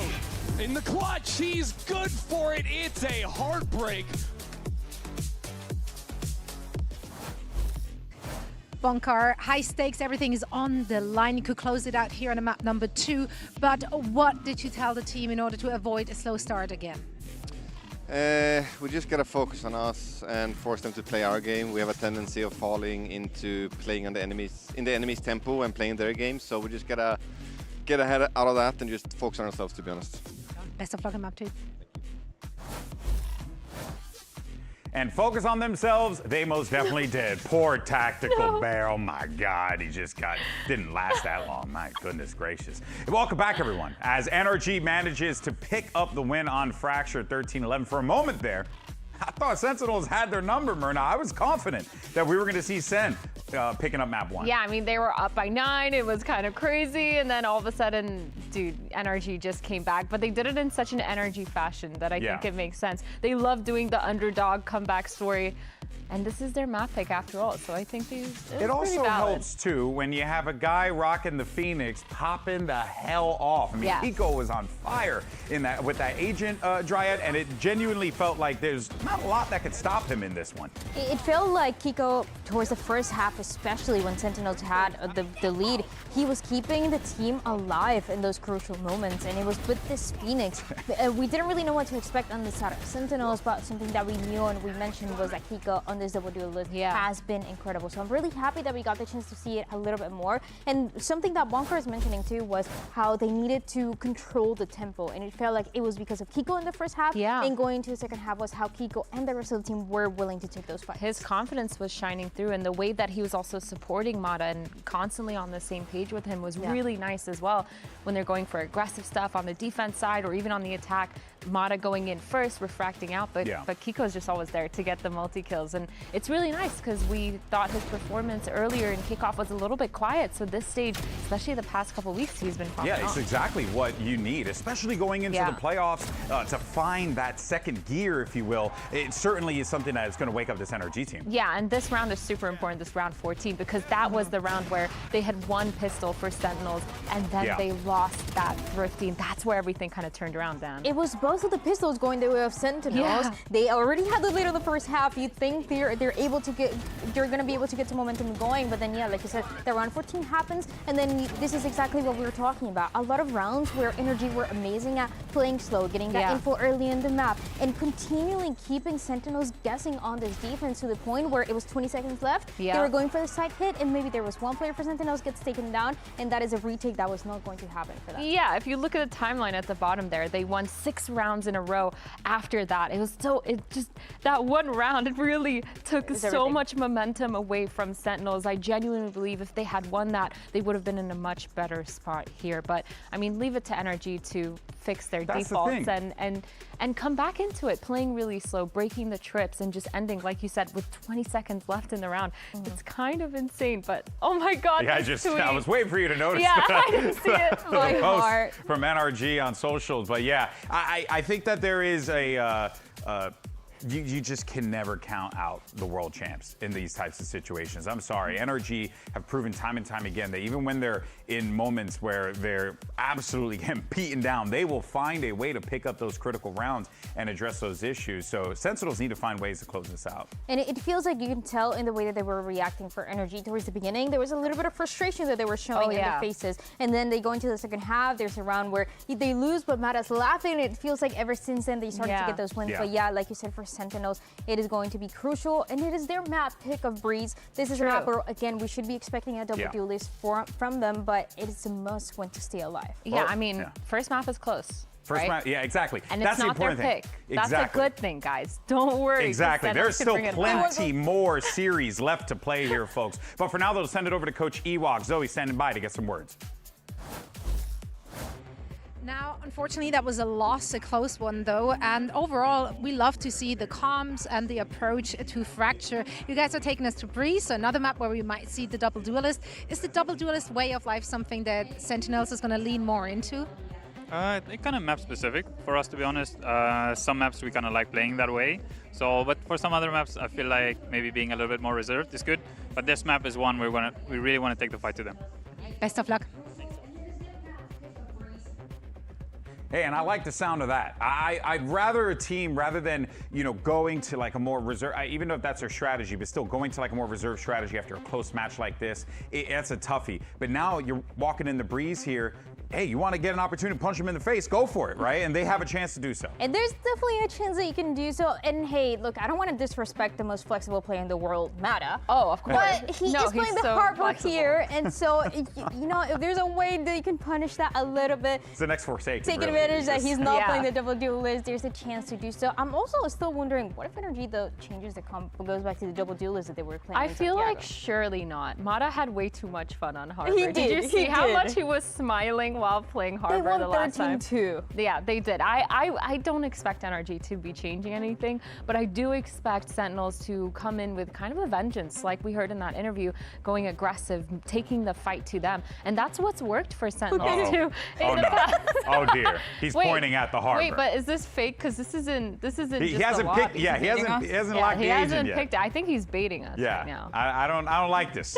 Okay, I don't like the way you're thinking out there, Mata. All right, unbelievable. But yeah, I mean, look, you're probably not going to see any changes, but it wouldn't be the strangest thing considering how good that double duelist was on the last map from them. Just the fact that they were able to build off of that. Obviously, Yeah. Breeze, much different terrain than, say, Fracture, but still, there's something to build off of that, right? Yeah, both of the teams could play double duelist here. Again, all on the side of Sentinels when they played it and when they won recently. Against FURIA, that was the map that they were able to win. It was the ISO and the Neo that they were playing, with Jerwin continuing to be great at making that space. But for the other side, back in Santiago, yeah, it was an NRG that was playing the double duelist still with that Yoru when that was still a viable option. But it feels like no matter what, Pico, we already talked about him. He should be on the duelist, regardless if it's just two duelists, just one, whatever it is. And he was incredible on this jet. We were all talking about him. Yeah, we were really surprised because that was also during the time where we were talking about how Kiko needed to step up. We hadn't seen much from him on the Killjoy. Felt like he was constantly kind of in the background, supporting, getting impact kills, but not always on the top of the leaderboard. But with his jet, you could see him kind of come alive. We saw a little bit more aggression than we're used to, a lot of that operator stuff, as well as his movement. It really shone on the jet. All right, friends, as you can see, we're getting ready for this matchup. Players are getting all set up and ready to go. But the question on our minds is whether or not Sentinels can bounce back, keep the playoff hopes alive, because let's not forget, you win and you're in. Whether you're NRG or Sentinels, a lot on the line, and you don't want to miss it. Map 2 coming up after this.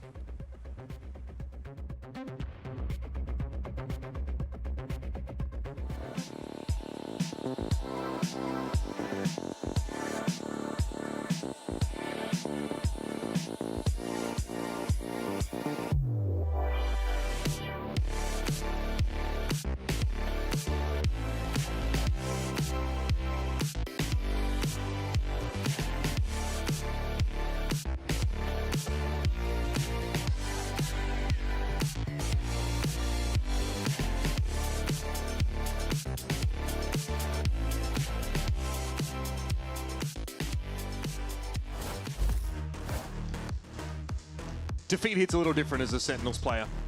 The expectations always heavy, crushing at times. And now they're facing the prospect of not having a chance to compete in the playoffs, let alone in London. Their hopes of a global showing float on Breeze. The only time John hadn't actually made a playoffs to a stage with the Sentinels team was after they had won Madrid. So with the context of that, I guess they kind of earned it, right? But with this new Sentinels team, it's a very different story. We're heading on to Breeze. This is their pick. They had a dominant win over FURIA. Heading into that match, Coach Ewok was talking about how this was a match they were hitting hard in the lab, and it showed in that game. NRG, they go up against 100 Thieves on this map, and they go up 12-0 with the Marber on their attack side. They're dominating. Kiko puts up 20 kills for 9 deaths. It's his best game of the stage. So kind of tough to call. We've seen both of these guys just dominate their opponents in their showings. Yep. Sentinels have their backs against the walls, and now they've got to extricate themselves from that situation against the team credited with some of the most ridiculous comebacks in Valorant history. The reverse sweep of MIBR in kickoff to get to Santiago. Let's not forget the 10-2 half against EDG to come back to win that in overtime. Even the start of Champions last year, we covered them against Heretics, where they had this absurd bounce back. These guys are something else. We've had a nice head-to-head between both of the IGLs here. Some really well-called rounds, the mind games between them on that first map. We'll see how that continues on to this one as John finds himself in a new situation, IGLing a younger team, not surrounded by the big-name pros that he always has been in the past. This is a new undertaking for him.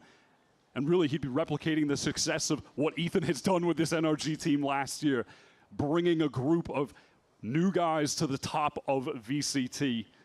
Center on this walk push down mid. It's being watched for by a very, very patient NRG, and you have to feel like NRG are maybe going to catch them. How is this timing worked out? I don't know how Ethan doesn't see this. Earth? But they haven't turned around. They don't know about Ethan. Now Ethan is going to turn around? No, he's not. He's not turning around at all. There's got to be. All right, there's got to be something happening. Yeah, I'm going to just go ahead and Kiko has his hands on his head right now. We'll be waiting for information on this one. Kiko's showing us the no hands gaming. I respect that a whole lot. Okay, so yeah, it sounds like we're gonna have a rollback in the round, folks. Game crash for one of our players. So we have time to delve into this a little bit more. Because John QT normally used to just aiming some true veterans of the game at their opponents and calling some really nice rounds. Now there's another layer. Leadership. And the psychological aspect to it as well, which I do feel like with Narrate on the squad, you know, John had to do a bit of already, right? Help build up that player who had some time in VCT, obviously was over in EMEA, but still had to be developed, I think, into what we would consider to be a veteran. Yeah, I think with this team, though, it's a very different story, specifically bringing in Jerwin, but he's shown so much potential already. He's had some really outstanding Neon performances. I mean, hell, even his first game, I think he came out and impressed right away. There was no real learning curve, it felt like, at least as far as adapting to the stage.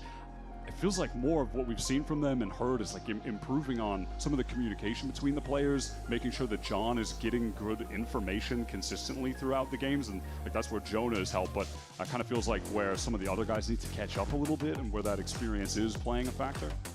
Cortezia obviously is someone who doesn't mince words. I'm curious to get his take on this matchup versus NRG.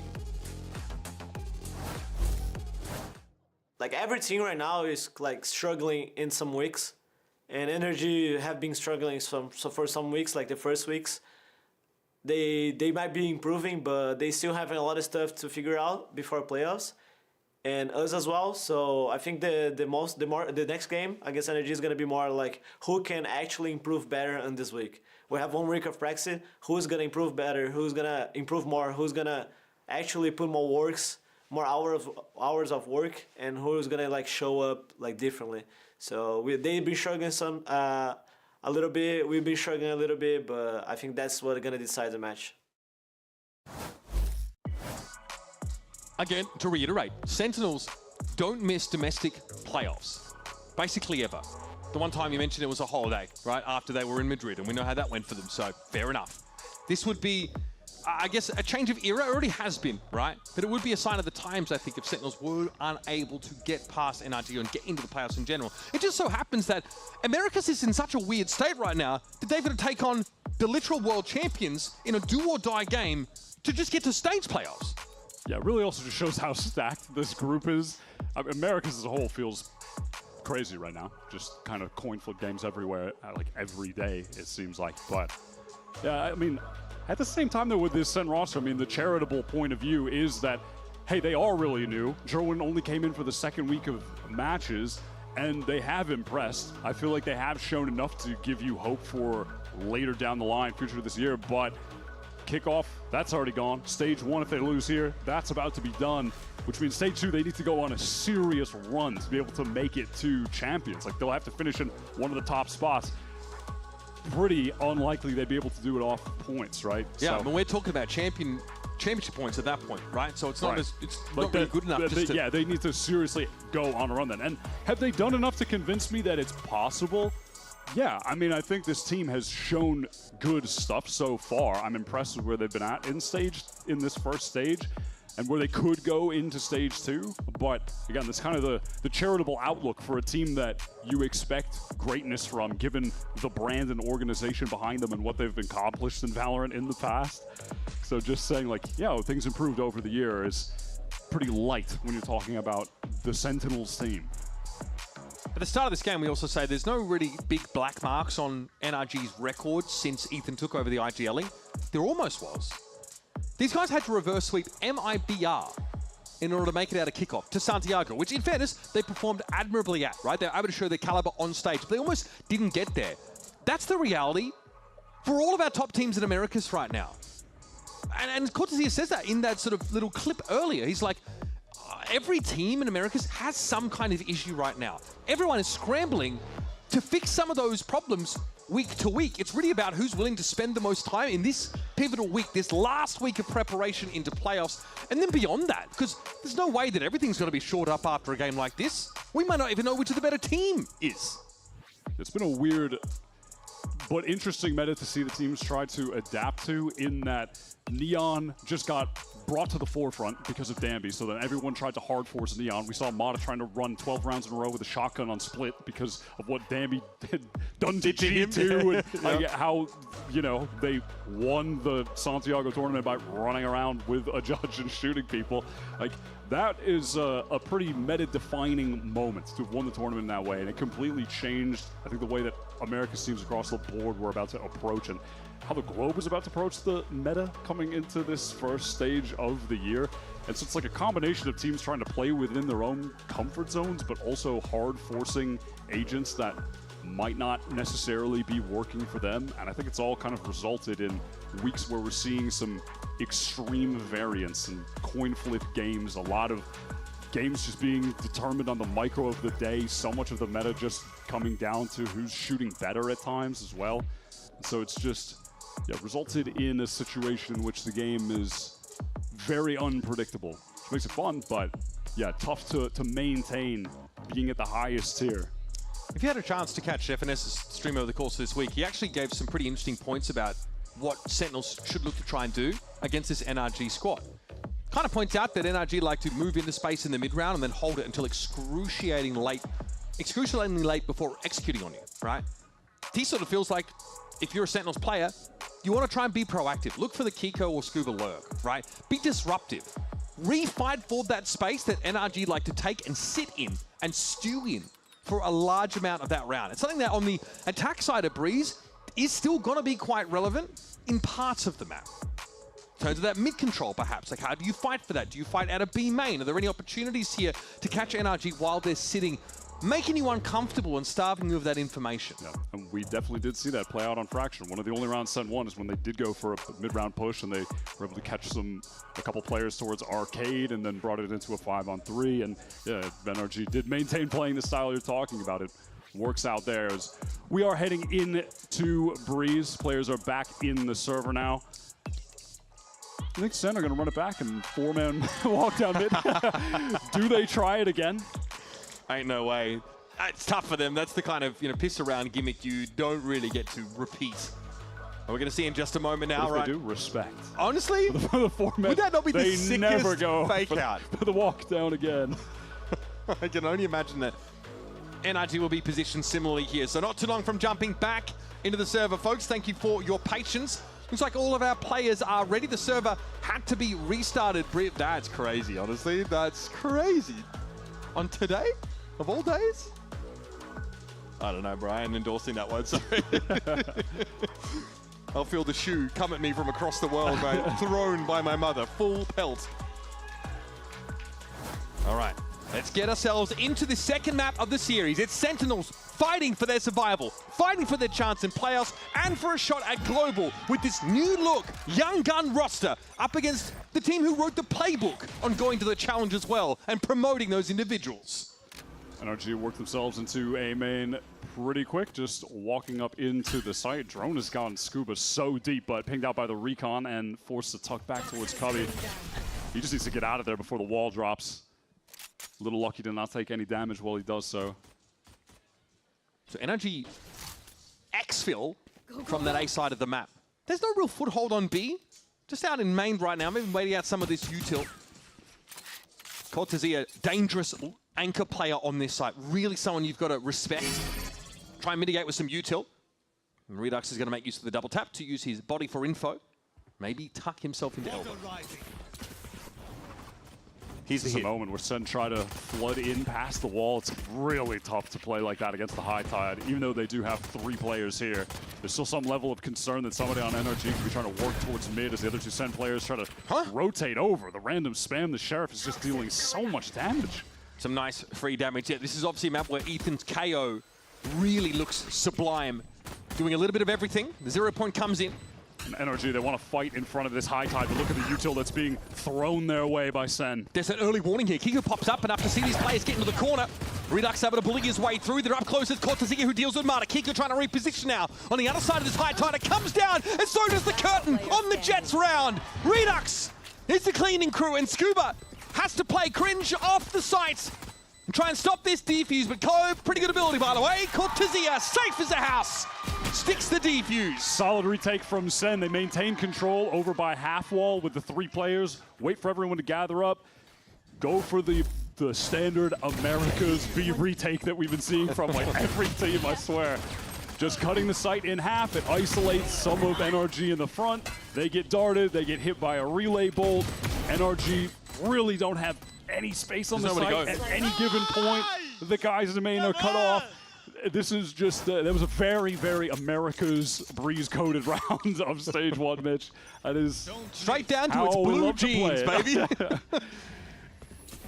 Once again, it's Marta early here in the B main. Okay, does actually get himself that orb for his trouble. Back over towards the A side. There are a couple of walls here you can use simply just to get you in onto A. Do SEN just give up the side and try and play retake here? Or do they anchor in more like G2 style? Joe's going to get that dart close and be able to peek deep to the left off of it. Certainly going to feel the pressure from Kiko. Jerwin into assist. Uncomfortable Jerwin doing the most right now, and Johnny's there as well with the stinger. Better weapons win here for Sentinels. Yeah, and you could just see John ready to go with that high tide, throws it up to cut off the attackers so SEN can control more of the site, control both of the pyramids and fight from them. It is not, in fact, Marvin time. 1 kill, but yeah, not enough. The first 2 rounds that NRG have lost on attack on this map, they were flawless up until this game with the 12-0.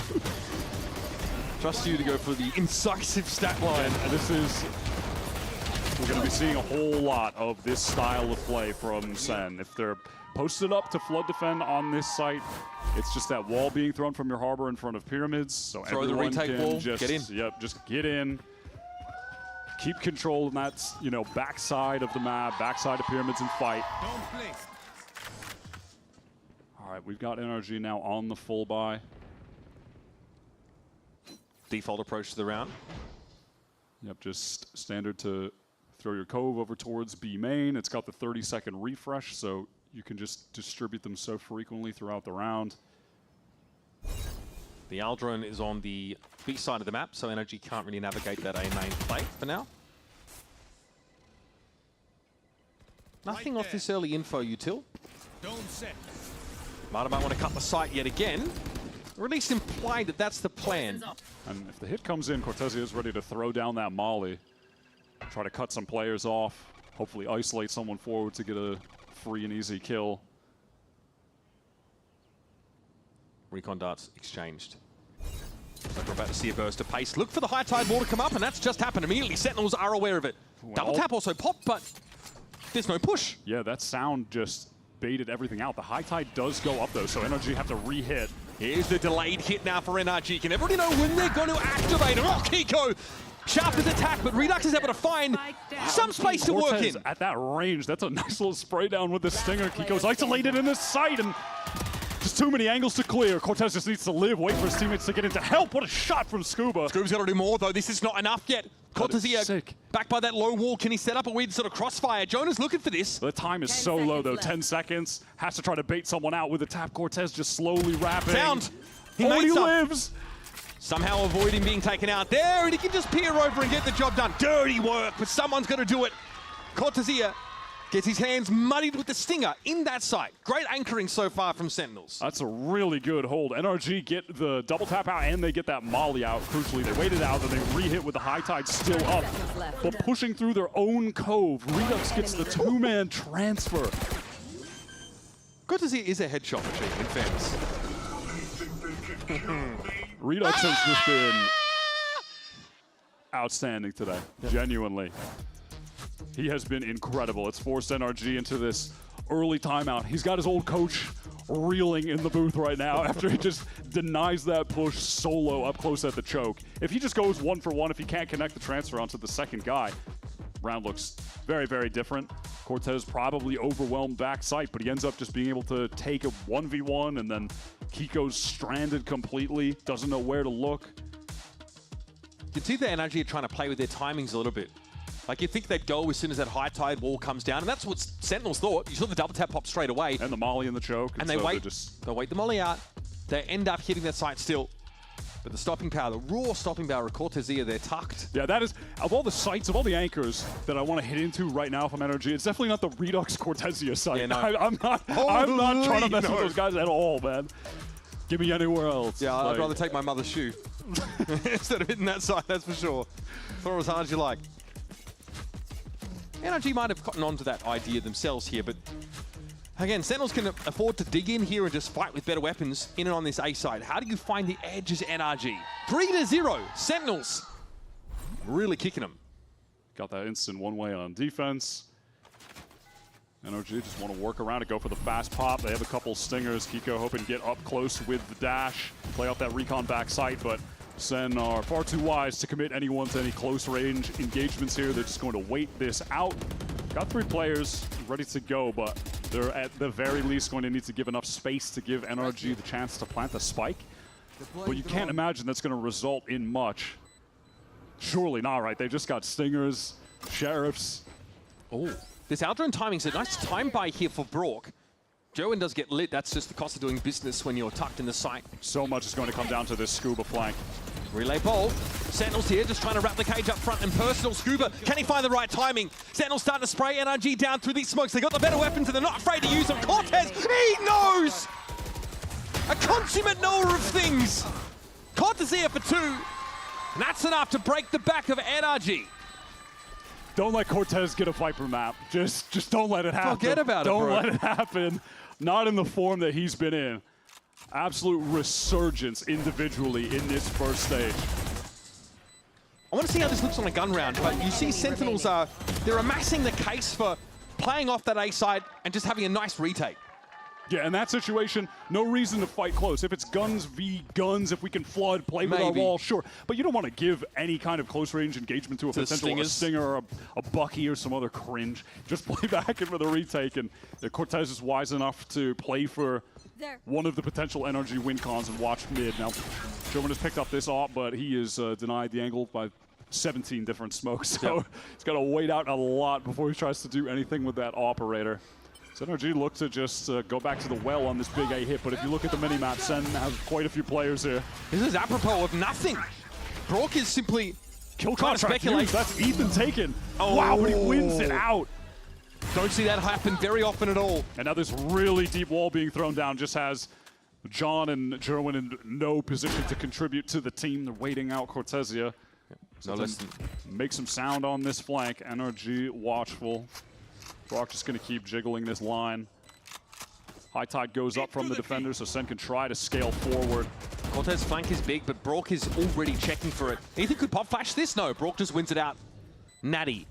Yeah, and that is all she wrote on the round. If Cortez wins that, they could still try to pressure forward, but ultimates expended from NRG to get them over the finish line on that round. It's the Hunter's Fury to just kind of send reeling in the back lanes there, and Mata with the late reckoning. Kill from Brock seals it up. So hey, if you're SEN, at least we got some ults out of them. That's what it took for them to win their first round. That deep high tide though from NRG when they get into the side is really annoying for SEN to play into. They're gonna fight to retake 2 separate zones because of the Viper wall too. Yeah, also just huge from Ethan to come up for his first kill in the game and to beat Redux in the kill contract. Massive 1v1 to win. Yeah, bro would have been feeling like it was Groundhog Day when he got pulled into that ult. Jerwin has the op still, saved it over. No chance to use it on that prior round. It's definitely tough to get tons of value with the op and the Harbor and Viper world on both teams. There's just constant walls, constant smoke, so many views, your lanes being obstructed. Fast play for NRG. They're 0 point close here in A main and get Kiko onto the site with a pretty limited amount of util having to be spent here. Yeah, keeping it a little bit simple, hoping that Kiko could maybe get the entry just updrafting over that wall. Ping onto John, so players from SEN that were lightly anchoring the site are spotted out, and now this deeper high tide is just going to bide some time for NRG to get posted up. Positions a little bit more forward, but ultimately they can't go any further than back pyramids. It's going to come down to the crossfires. Yeah. Let's see if Cortezia can maybe get in position to get that Viper's hit down on the spike. In the context of the round, the high tide was pretty early though, and now that's not a factor for the attack side. Kiko concerned, now stunned up into the smoke is Jerwin and he sprays him down. Looking good so far for Sentinels, really wresting this control back, and Cortez shouldn't have won that one out, but Ethan flabs the shot, and Brock's going to be forced on away. Another nice retake, this time with guns against guns by Sentinels. Jerwin sweating down to 4 HP in the molly to get that defuse, but a great retake from SEN. NRG, they're just not able to get much forward space. There isn't a big reflank coming, no kind of backstab, and so SEN are just able to work their way right back in forward with all of their util. I'm sure if maybe some of the kills go a different way, maybe if Ethan connects that one, but even still feels like he's just going to get traded onto, right? Like, so much more space for SEN to work with. Bonkar is feeling frustrated. Well, that's about as good as it gets for NRG in terms of getting an A side executed. Yeah, it's just get the spike down and then what, right? Like on that last round, they have the Reckoning for the post plant. All right, that's something big, but there, it's just nothing to work with. Null command here for a fast hit to A, but all of Sentinel's base keep playing clear of this. Right back in, it feels like, hey, we're getting the spike down. Let's just have a better post plant this time. Yep. Let's scrutinize this retake though. Joey, uncomfortable. He is cooked in that corner. That is big. And now NRG are taking more forward space off a deeper high tide. That's the adjustment from the previous round. Even with this ore being thrown up to control deeper space. I like this from NRG. Saw this deeper high tide on round 5 as well. It did look annoying to play into, but it will not last forever. It's now expired. Redux so stunned out by that Harbor util. Contingency can't be made use of. Kiko trying to play ahead of it and gets the double tap, but that's going to be refreshed here for Redux. It's tough to fight into this now. The ISO out of the game. Redux brought down by Marta. Here's the Reckoning that he's dodged away from. Ethan deftly sidesteps it. And Jonah's going to be able to get into the site. There's going to be coverage here from A main though as well. And a late flank from Scuba. NRG have got everything they need now to win this round. John gets it to half and then it's cut to size. Good setup from NRG. Yeah, that genuinely was just, wait, well, we're getting the site for free. We got the spike down. Let's just set up our post plant in a more effective way. Let's get more space. They have that poison orbs thrown down deeper as well, so Kiko has that to play around on top of the high tide. When it goes down, that can go up. He can sit in there with the shorty, try to work around it, navigate for some kills. Felt like they fought, deeper with that high tide and didn't overextend as well. I think that early kill on Jerwin is pretty massive. Yeah, the Jerwin catches the first domino. That just sets it all up beautifully for NRG. And we just slam A until the cows come home. Looks like it might be a split variant or even a play up mid, but notice that Spike is being carried here, straight into the middle part of the map, and eyes are on B. Yeah, NRG just work right into that cove, 3-2-1 pop out, but Jerwin is on the line from tunnel. Finally, this off is coming into play. Cortez on that tight angle, doesn't go down. Really no damage off that exchange. Jerwin is posted up and remains so. And now that Spike doesn't really have anywhere to go, there's no foothold on A at all. And I don't know what the B main presence for NRG was supposed to achieve, but they're also pulling off that line. And they can't just work back into the A main hit if they want. Maybe try to split through as well. Brock still at least has the recon to try and re-clear A main. They could pop out of this with the one flash that Ethan has. No undercut, which is you know, a decent case for grouping up here. Yeah, and there's that flash, there's the wall, and the smoke for the cross. The high tide comes down before the plant, well before the plant, though. Look at Redux there. He doesn't commit to trying to fight at all. He just gets right out, doubles up with John, 5-on-4. Let's just play this retake. Jerwin has the ult to get back in. Redux is forced forward there by that snake bite, but he's good for it. Ready to throw down! Mata and Ethan just dashed aside. Brock once again fighting on his lonesome. And the SEN numbers are overwhelming. That's a snappy little sick 2K from Redux. The adjustment, little movement sidestep onto the second. It's just some great mechanical gameplay from the man who's just looked like the best in the server across both maps. And also just playing the earlier portion of the round intelligently as well. He's posted up deeper towards Pyramid and A main, and then he circles back. Nice, doubles up with his teammate. And then it's a screen. Around there's no emotion. I don't believe you. It's just that easy, man. These rounds, though, rise and fall on that first kill that German always seems to be involved in. That old pick down mid was instrumental in round number 8. Still 3 rounds left in the half. Chance for NRG, 4 rather, to build their way back in. And the adjustment this time is to have Jerwin op over on A. So you'll see if NRG try to hit into this, he can take that shot. And because SEN have 3 players there, because he has his ultimate to work with, they can throw up that wall for the actual like aggro fight defense. And Jerwin can just run around with his ult trying to get kills on these NRG players. Okay, they're going to flash Kiko in immediately. Jerwin going to have to fast lane for his own safety, but oh, with a ping! It's huge! Searching for the play off that, but Kiko's already gotten deep enough here to punish. And now it's just Jonah P left stood here. Brock clears him out. I felt like SEN were really set up for success there, but oh my god. Crazy kill from Cortezia. Spike now just going down. Scuba has to adjust the plant position to tuck in there safely.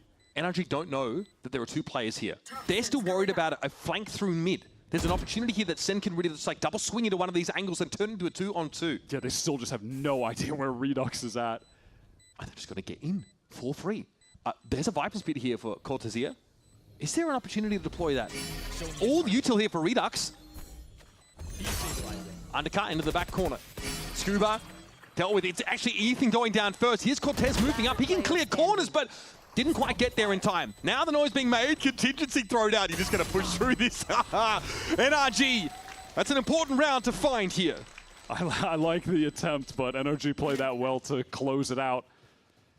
Good hit onto the site. I really thought SEN were going to be set up there to succeed. Having 3 players, Jerwin can take the shot. He can switch over to the Neon ult, but he just gets sunned up, caught. His wall is super awkward. No one is able to break that recon for him. I think some of the other walls were just... Both teams get mass recon. Yeah, we're just kind of covering up where it had actually landed. No one able to break it.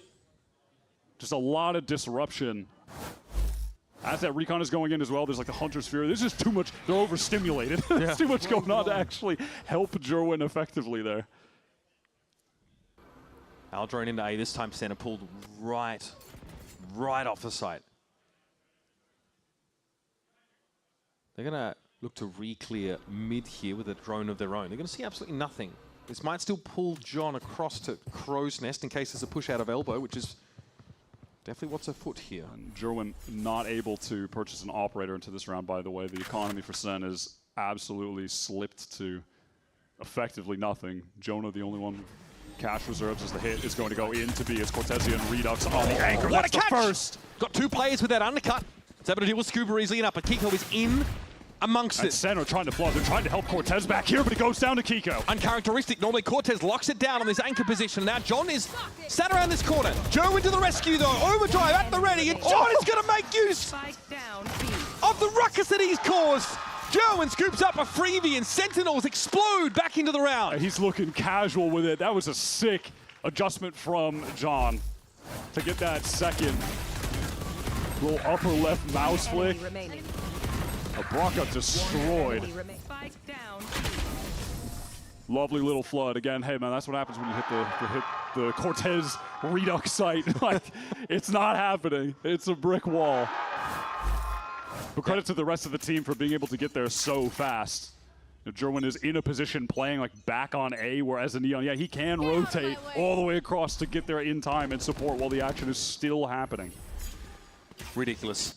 Fast hit here for NRG towards the B side. You got straight B pop and nobody home, but there is going to be a kill contract for the retake. Could be pretty big, but there's a Viper's Pit in play as well. It's a trader to kill there, Ethan falls. Well, Redux 0 for 1. He's going to need to get this so the team can succeed at the retake. Would have loved to have gotten the Viper, but it's Brock in the 1v1. We'll have to settle here for the Sova, who had the util to spend afterwards. Well fought. Redux still here, ready to fight. Contingency can get them into the B side now, but the Viper's Pit's still a bit of a problem. Here's a Reckoning now. Headed over towards Tunnel. Not doing much. Everyone's coming from main, and the high tide is just giving them a safe little entryway into the site, but time really is starting to dwindle from the clock. It keeps Sherwin out. That is the one upside here, but he's still able to find Kika one way or another. Scuba's going to be an absolute rat here, but he gets dug out. Sentinels in on the defuse now for an 8-round defense side. They are looking phenomenal on this map. Ewok not lying when he said that they have just been drilling their breeze into the ground in Prague. It is showing. Redux, little stunning shot there. Made it look so easy. The Reckoning looked a little bit awkward getting thrown out there. SEN just completely circumvented by calling to go for the retake with the majority of the pack through main. High tide to get out. It covers up the pit. They're out safely. The Reckoning is just sent it Jerwin. It really just doesn't end up being effective. He still kills Kiko. He just plays around the edge. They just do a great job of entirely maneuvering around it. And that was about as good as it gets for NRG. It's like a fast hit to B. They had control of the side. They're just going to carbon copy, run it back again here. Just with worse weaponry. They're going to get in. It's all for free. 5-on-5 retake. I mean, free? They just all the walls. I'm looking at Jonah. I'm looking at John. The two of them have one orb, just one orb away to get their ults online for this retake. So that could be really significant. There's not going to be any ults here for NRG whatsoever. They're not able to get any forward space in the site. They have to be concerned about getting pressed from every single lane right now. This is SEN starting from 0 to build a retake from scratch. 3 players towards Tunnel. Now they're starting to encroach. High tide is going to cover off the B main direction. Oh, Jerwin slips on in there. Kiko didn't know what hit him. Ethan now looking uncomfortable. Hit with that undercut contingency. They're just divided, man. They can't support each other. Sights cut up, and Jerwin is going to make mincemeat of them. Sentinels look absolutely dominant on this defense side. Make it 9 rounds headed into the half. SEN on the B retakes are just executing them exactly as they've drawn them up, and NRG are just really playing into their hands here. SEN are looking fantastic on this defense side. NRG go from winning out an attack at 12-0 to only getting 3 rounds. We got 9 on this side? I'm so freaking happy. Again, last time NRG on this map, 12-0 flawless on attack to only getting 3 rounds here against Sentinels. Now time to head to a break here. A dominant showing for Sentinels to start this half to make their case for a 3rd map. Don't go too far, more a breeze waits around the corner. Not much longer now, and I will also take to the skies. Me too. You? No, you will always be a worm. Just wait and see. Red Bull gives you wings.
Now, as we get this second half underway, hit up expressvpn.com/VCT for in-game rewards with advanced and pro plans right now.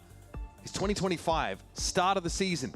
Youngster out of Brazil looks to hit the stage in VCT Americas on MIBR squad. The rumors are he's sharp, snappy. He looks happy to be here, but nervous, a little restrained. Fast forward a year, and this guy is the life of the party. The beating heart of this team, and man, he is a brutal opponent to fight in those anchoring scenarios. Cortesia, very pleased about a 9-3 result, and you can't blame him. This is stunning from Sentinels, and he's been a big part of their success. You just do not want to allow Cortesia to have a Viper map. He is way too good on this agent, and Redux just across the board today. Fracture, even in the defeat, and Bree so far has just been putting up an outrageous duelist performance. He is the real deal. We've been waiting to see him in VCT for years, and the way it was worth it. He's definitely, as advertised, he lived up to the hype that began, well, like 2023? Yep. And he's still got it. He's even better than he was then, so. Yeah, honestly molded into a bit of a leader, someone who's more flexible, more dynamic from that academy system. Notably, of course, Sentinels Academy.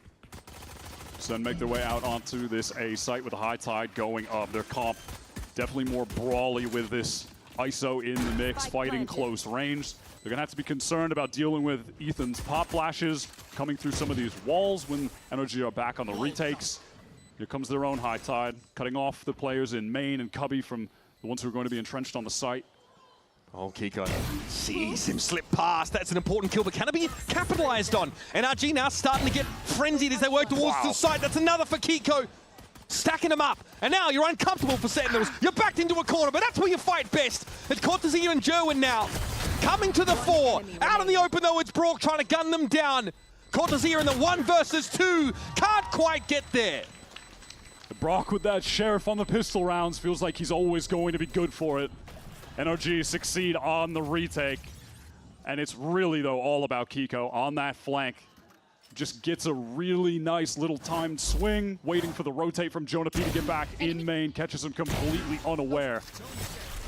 And then the little movement swing out. One tap on the John was just so crazy. Kiko definitely keeps NRG in the game here. His jet has been great. In fairness, it's like a 50% pistol win rate for NRG. They've been solid. Won't take anything away from them here, but now they've really got to hit the ground running in the second half. Outlaw buy for Kiko already. And it's a 0 investment for SEN. They get the orb, and they'd be happy to just get the spike down. Maybe try and get another orb or spike down for Redux. Get him close to the kill contract. He is the one player in the server that is already really close to an ult, so that's something they can try to play to in the next round. Suffice to say, just another crosshair placement is broken. Oh, by the way, it's John back here. He's the one with the spike. So yeah, how patient, though, is Kiko expected to be here? He has eyes for 8. They are going to sell a fake on B. They're trying to orb max with Redux. They were just waiting for the cove to get thrown out over on the B side of the map. And NRG, they definitely know what's going on. It's seeing the orb count going up. They're picking a 3-man up mid. There's no one here to cover Marta at all. He's so alone in this position, except the Crow's Nest, though. In fairness, Brock is there. Marta's getting ready for it, though. He hears all of this. Double tap got broken on his way across. Marta's able to find 2. Now the wheels start to fall off the bus here for Sentinels. Last player standing. Marta, he'll notch up 3 here in the middle part of the map, and Jonah will stand and deliver. That's a win for SEN. They get a kill. They get Redux's ult. They get him 3 orbs in that round total from collecting both. He goes down, so that's a big W for them. And now they can run some kind of big set exec with that, or if they don't have a situation to use it on the actual hit, use it in the post plant when someone is trying to tap the spike, just take them away into the kill contract, 1v1. I think what we don't see is Brock breaking the double tap shield as Redux crosses there. Could have gone slightly differently if not. Kill contract, though, ready for the man himself. How's he done that? Standing ahead. All right, running up mid, super fast. A split, kill contract is going to get one. That's Ethan out of the mix. It's Ethan won last time, dangerous. Redux, this time gets him. And he'll be fighting fit as soon as he gets himself out of the pocket dimension. Marta here on the site. Tried to fully commit to this. They've expended their high tide here. They're not out into the site, and NRG have rotated. They've got 3 players ready to go, but even they at this point are concerned that SEN could be getting elsewhere with the main hit. They've fully rotated off. They've given this site. The noise cut has kind of broken their brains. That's a great kill for Armada to find, though. This is a very NRG-coded dead stop by Sentinels. Don't set. The same thing their opponents like to do to them in the mid-round. Armada finding that kill out of mid-door. That's big. They just have to wait for that charge on the Viper wall to go back up. But they're concerned about actually walking out into the site. Spam from Armada just keeps them very hesitant. And in this moment as well, Jonah doesn't have the reset yet on his recon. They'd love to have that, and not having it in that moment is pretty scary. So they end up just waiting for it. 30 seconds on the clock, they're going to make the full rotate over towards this B side, where the pressure is going to be on Kiko. He's holding the off angle with this Outlaw. Can he get the catch? There are two players in full armor. Yeah, too light. Here's the cross coming in. It's Redux first up. Eventually, Kiko's going to be outdone. Though. John is down to 10 HP as well. Yeah, damage done. The kill for Kiko. Some time bought. Sentinels, though, in the last gasps of the round, are going to be able to get this plant in place. Look at Cortez. He is the linchpin of the round win here for SEN. He is just lurking in mid. Going to bide his time in tunnel. Toxins going up. Problem is Spike is not exactly planted in the best spot for him. He'll still have to work forward, but maybe a backstab kill and just living and distracting could be enough for the rest of the players to work off of. This wall comes down at a pretty interesting moment. Here NRG just pushed out in the open on the side. They hear the shots coming in from Cortezia. He's going to try and gain some ground. Push up. Cove now is going to be in play. Scuba with the spray through it. Here comes Marta. There's no way you're ready for this. And Cortez has his head ripped clean off. It's on Jonah now, but 3 players swarming this DP's location. One is not enough. They were so weak. And with time that low, a real chance for Jonah to clutch again in this series. Had a couple of them back on Fracture. But NRG, despite losing a player immediately, just wrangle that round back. Mata getting the catch onto Jerwin. And then keeping SEN at bay from trying to execute into that A site in the mid-round. They pivot back to B, and that's right into Kiko's waiting arms. Yeah. Nice, nice. Yes, also yeah. That was a kill contract spent by Redux in that round. It was a bonus here for NRG, and it wasn't the perfect buy, but it's a round that Sentinels really wanted to win if they wanted to keep that momentum up. Now, of course, they are still in a position to wield some decent weaponry. Mata has that Reckoning available now. I do like this timeout call moment from Ewok for sure. This is similar to what happened on Fracture, where SEN are in a pivotal round, they lose it. On Fracture, it was them getting ecoed after they won the pistol. Here, it's they're up 5-4 on an anti-bonus, and then they get bonused. You don't want things to just completely spin out of control like they did when they had that huge lead on map 1, right? So try to get into the mix now. I mean, he's barking. Bonkar's literally barking. But and meanwhile, Ewok, dead serious. But I get it. They have the lead. Again, they cannot afford to squander it again, or their stage 1 is over. This is such a crucial buy. You're up against a team who's going to punish you for taking your foot off the gas. And they're up against a team that also has a Reckoning on this round, so they can absolutely just play to a big Harbor retake, as is the America's way on Breeze right now. Watch out. This is a force round. There's 4 half armors on the field. So how do you shut down Kiko's lines? Don't show your leg, I guess, is the only answer. At least now they have the info on where that Outlaw is placed, right? So it's just trying to work out of a main, but that's not going to happen when 3 of you are delayed by the suppress. Big info. The Viper wasn't caught in the 0 point, but they still didn't want to take the risk, of course. Having your Neon suppressed is no bueno. Center on the rotate off. They have to be worried about this Outlaw watching the cross on mid again. Brock feels like he's probably seen enough here. They're going to get the Harbor up on the line. Good for the trade. I'll take that trade all day if I'm SEN. 100%. Hey, sucks we lost our Sova, our recon, all that to get in, but we don't have to deal with the Reckoning. Oh man, Scuba with the first. Redux able to get through though. The contingency comes up just a second too late. Still, no one is able to actually help Scuba on this site. He is alone, but they need to deal with him immediately, and they just can't do it. Johnny is down. That's a spike loose as well. Only just Redux wins it out, but there's a trade there. Brock has finally arrived.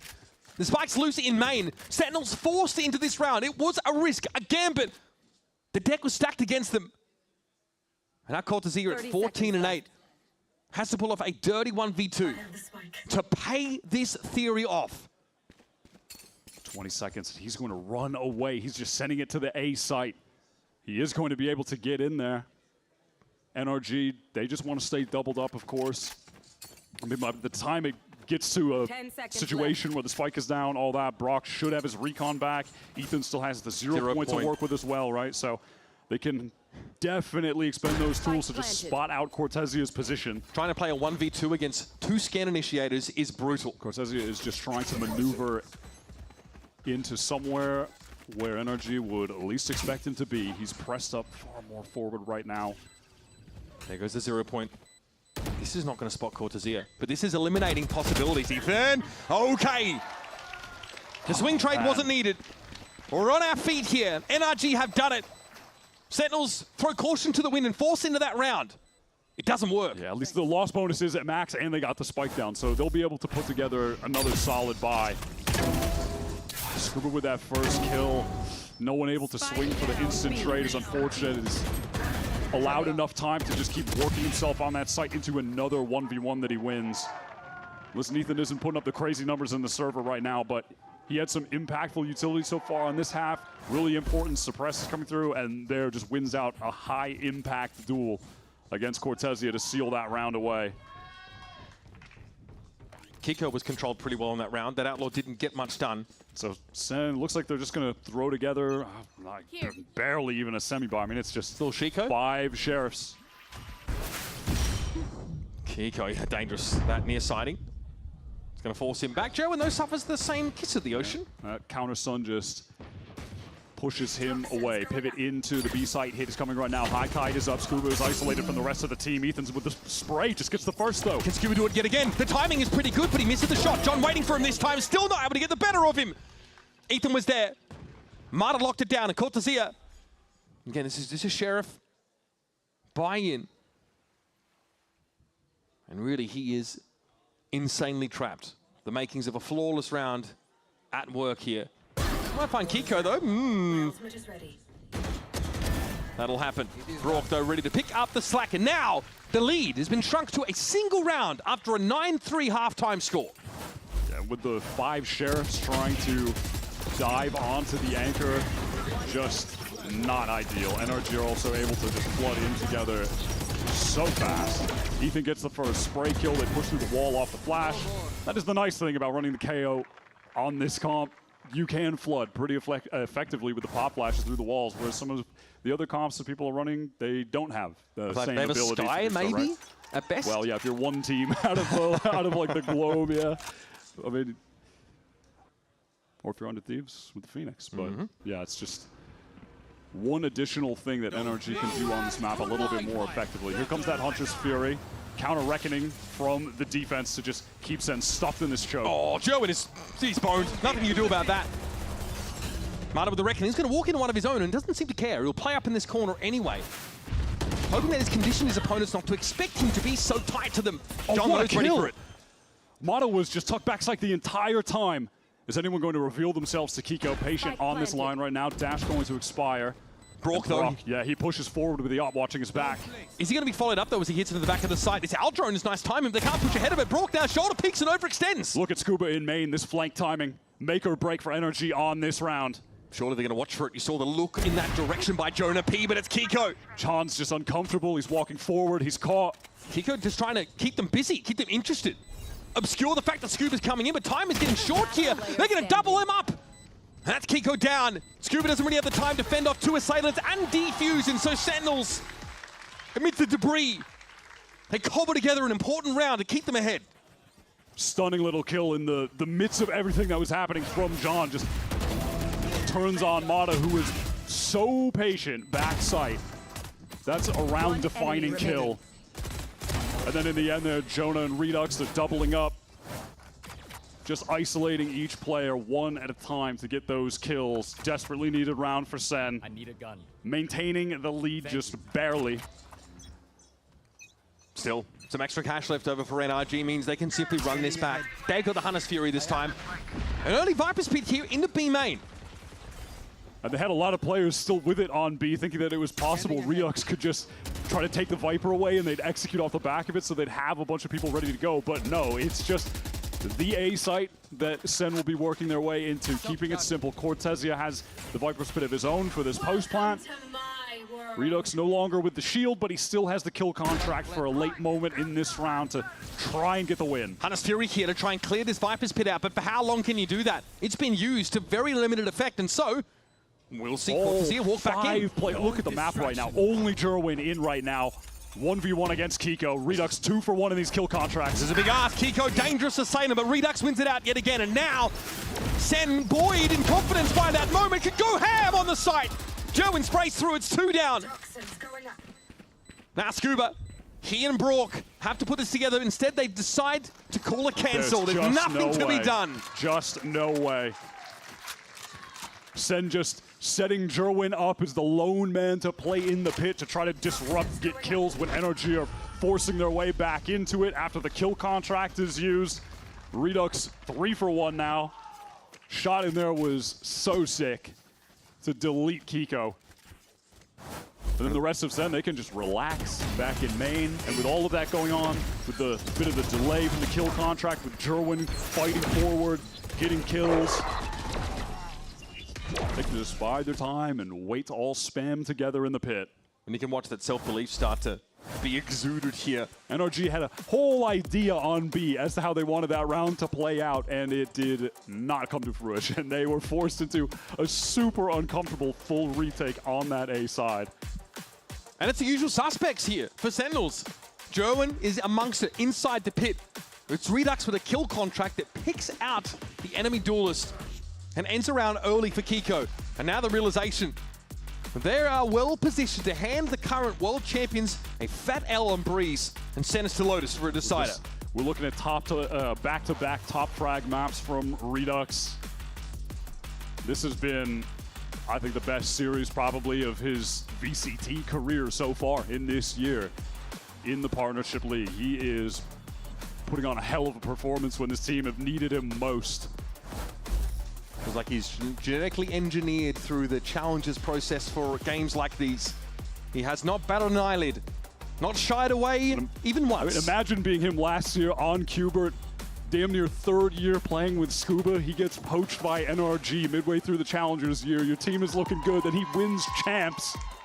And then now it's finally your turn to get into the Partnership League, the real VCT main league, and he is making the most of it right now.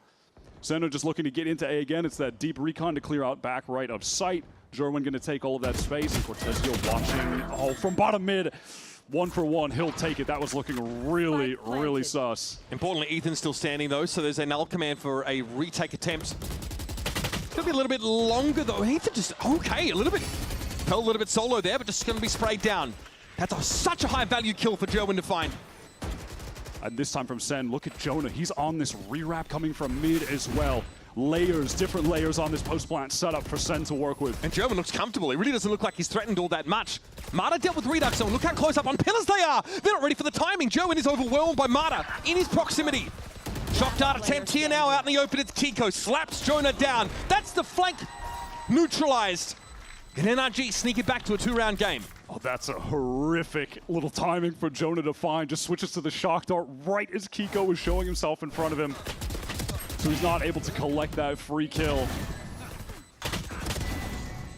And with Jerwin just entrenched on site there, dealing with looking at the cove in front and knowing that someone could be wrapping around that wall on the left because his crossfire angle is now cut off with his teammate in main. He couldn't get any help. So you see him just wildly snapping back and forth, just hoping that he's going to hit the timing when they peek him. But like, what are the odds that that's going to happen? It's just so difficult to manage that situation. That was a really costly round for NRG, though. They've got to be careful about their spending here. Brock's only sitting on a shorty. Center all the way up into A again. They just have it really, or rather Jerwin positioned really deep. Jerwin's able to get the fast lane up before he's suppressed, but he doesn't have the burst of pace that he would like in that situation. Now command on the retake against a Neon Comp is a powerful tool indeed. Yeah, so here come NRG now. 0 Point also pings out 3 players, Wyatt. Now Brock has gotten himself a rifle, so all good on what was happening there. And Redux is caught in the cubby. I don't know if anyone can really help him. They cannot. They are just smoked off, cut off in main. He goes down isolated. SEN are trying to make the run back towards this B side, but Mata wants to cut them off. This is the off angle that Kiko used to destroy them in this same situation earlier this half. Cortez is good though. He's better, in fact. All right, this site is open. There's a chance that if John gets the spike down, he'll have the Reckoning as well. Tentative though, from Sentinels getting into this B site, aware of players that could be embedded. They haven't seen Scuba, I guess. And because they have to be apprehensive, it's allowing NRG all of this time to gather up at the arches. Do they want to accelerate in while the spike is going down before the Reckoning is an option? They really can't. Here comes that Reckoning from John. Pivotal moment in the round. Dodged away from by everybody but Brock here. So NRG still have a foothold on this side. Ethan has to whip around there. At least it can be traded out. He thought he got it. He thought he got it and he turned. It's John now. In the post plant, Kiko might have spotted him out there. It's unclear. Yes, they're doubled up. NRG waiting for him, but John does not have to move. He's not under any pressure. He can bide his time. They may not know where he's repositioned. John has an opportunity to descend upon them here, but it's not planted for him. Around the corner, Brock shuts him down. A must-win round in the game for NRG. It's a squeaker, but they get there. Yeah, they are beginning to clutch out these scrappy late-round post-plant situations. As NRG are just clawing towards tying up this game at 11. I mean, this is the Merriam-Webster definition of scrappy. This retake here for the defenders. They're getting uncomfortably close for SEN, for Ewok, so that's going to be his other timeout now used at a pivotal moment in the game. The Sentinels' economy is pretty broken right now. They can put together a semi-buy. They have 3 players with money, 2 are broke. Last time on one of these rounds, they went for like the 5 Sheriff buy, which is interesting to have when you have the Neon running around as well with the Sheriff. You'd expect like the Bucky or something, right? Can you just build around like the Neon ultimate here? They could just also to hit a site. They could try to go for, well, yeah, I mean, they do have the Neon on. If they really want to try and send a serious buy together and play around that, they could. Just give Joe nothing. How risky do you want to take it, right? A 1-round buffer, and their opponents 3 rounds away from knocking them out of playoff contention. Probably not too much, but this is where we're going to start to see Ewok's colors as a coach. I mean, anybody who's been able to keep a white-knuckled grip on the reins of players like Jemkin should be able to find an edge here. All right, Sentinels heading into this round. They are going for a pretty light-ish buy. It's it's really weird. John is down to 250 with the Stinger. Jerwin is obviously going to use that all. Jonah with just the Guardian here. So they're kind of forcing with what they can. Let's see what the plan is. They are grouped up towards A, but this time looking like they want to go for the split. Jerwin is just sending it through doors. Ethan could absolutely get caught here. He's stuck in the site. He's trapped, but he's just narrowly going to get past that wall. Yeah, clever from Jerwin not to play main. The suppression would have stopped him in his tracks. The 0 point did hit. And so this deep high tied up, yeah, it posts up Jerwin close, but he just popped his ult. He has nothing to work with. He's got a classic and a light armor. Yeah, he's in a dangerous spot, but he's going to have to commit now. Here's a Reckoning to clear out that orange position. Jerwin affected by it, but Jonah P's able to find Kiko in the background. Mata hasn't quite been able to wrap around and get Jerwin. There's Brock dealing with him. Sentinels keeping their heads down for the time being. Here's that deep wall for the retake. Redux isolated in the site because of it. What can he accomplish? He is alone. Flashed away, but making a lot of noise, and Mata's able to bring him down. John inside the cove, can't find value off the Stinger. Jonah has to play post plant here. This is uncomfortable as Brock notches a 3rd. It's on Jonah, and it's not enough. Step into the Brocktagon, and you'll regret it. NRG, even the game. Jonah finds that great kill on the flank with Kiko wrapping behind, but with the only player pressed up front, Jerwin only with a classic. No one can really fight off of him either. He is just fully isolated. Goes down with a whimper. Can we win? Can we win?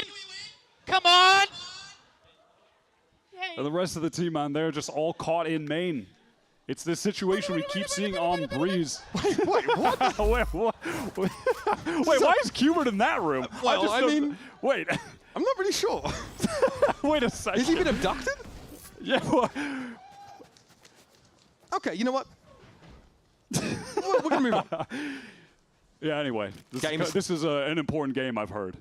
So that moment wouldn't have you believing it, but broke my immersion. This is actually for the last spot in the playoffs. Someone's being eliminated. Just quick reminder: Center heading into this site. Redux to sell that ultimate here. This is a little bit dangerous. Ethan did play that 0 point. suppressing Jerwin briefly, so he can't get as deep as he would like to. And a very early high tide retake ball for NRG. They're carved to pocket out of the back of the A side. They're daring Sentinels to push through. Ethan caught in that kill contract, round 3 between these two. Double tap active, broken already. Ethan ready for the fight, and he wins it! That could be the straw that breaks the camel's back! Sentinels down to 3, and they're not really in the sight. Jerwin is close, up front and personal here for Ethan, but bro's not taking any risks. And Brock is just isolated though. No one able to assist. 100 Fury. Jerwin is in, but 3 players staring his way. John able to get that one trade. Now he's isolated. He needs help from Jonah, who's stuck behind this cove. Ethan, low HP. They've spotted him out. Here's the late wrap coming through mid as well. Scuba could be a wrinkle in this plan that Sen are not prepared for. Yeah, he's apprehensive that they could have left, but they're not. They're committing to this. 2 versus 3 on the site. John low HP trying to wrap back Pyramid as Scuba gets in the mix. Everyone from NRG here. They're ready to fight. And Sen are just trapped back site. They have no space to work with. Back to back is the way Sen are going to go. It's the way they came into the round. Jonah traded out. It's going to be John with 31 health. John to do it all. Surely not Scuba. He's done it. The mastermind. What? Pulls off the unthinkable. The Red Bull clutch to put Sen on map points.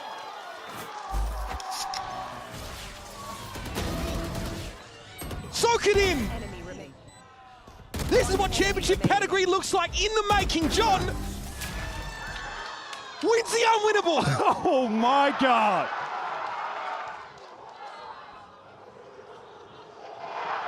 That is one of the craziest plays of the year. Bonko cannot believe that. Standing ahead. How do Sen close it out, though? Money for NRG, plenty to spend. Listen, that one gets the adrenaline going, but it's time to rein it back in. They need one more round. NRG can still bring this to OT. Sen, they need to close it out after a play like that. Jerwin is deep. They don't know he's so far in. He's going to have a timing. He got past the 0 point. This is massive. Wow, and he wants more, and he's got it. 2 for Jerwin. He's stacking them up. And Scuba and Marta, the last standing, in no position to really do much about this. Look at the mid-presence here for Sentinels. They have the map locked.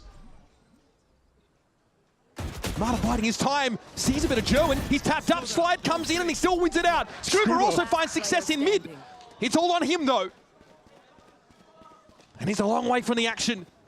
And I'm sweating just watching these 1v1s being taken. He's got a snake bite. Can he find the right use for this? We might see an adjustment of plant location, and a Viper's Pit comes down. Cortesia will play at the fringes of it. That's a spike deployed. Into the deep. Jeez, they've got everything. Kitchen sink thrown alongside the Reckoning. The Scuba is well clear of it. Into the edge of the pit. Knows he's got to dig deep. 3 players patrolling the edges of this Viper Pit. And Scuba will emerge very low due to the decay.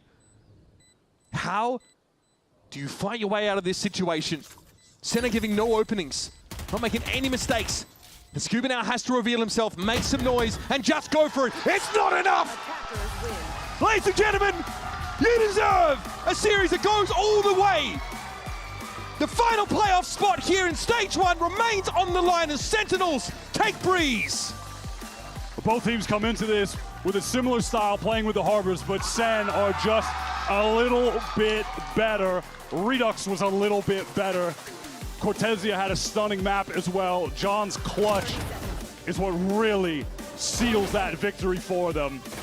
Unbelievable scenes on Breeze here. Lotus going to be that 3rd deciding map.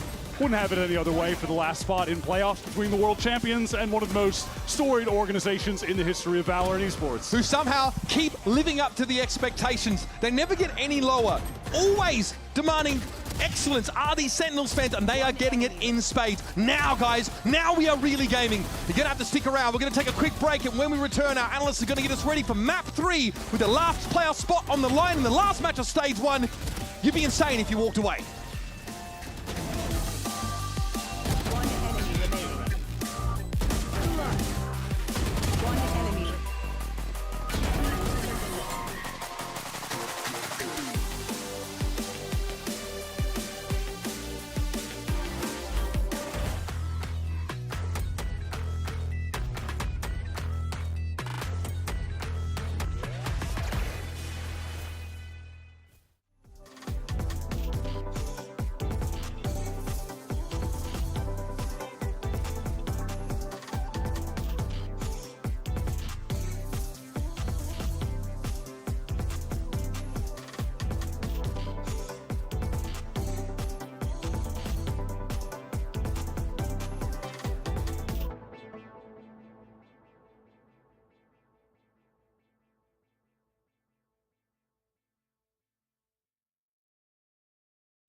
What's up? It's NRG Mata, and that's Scuba.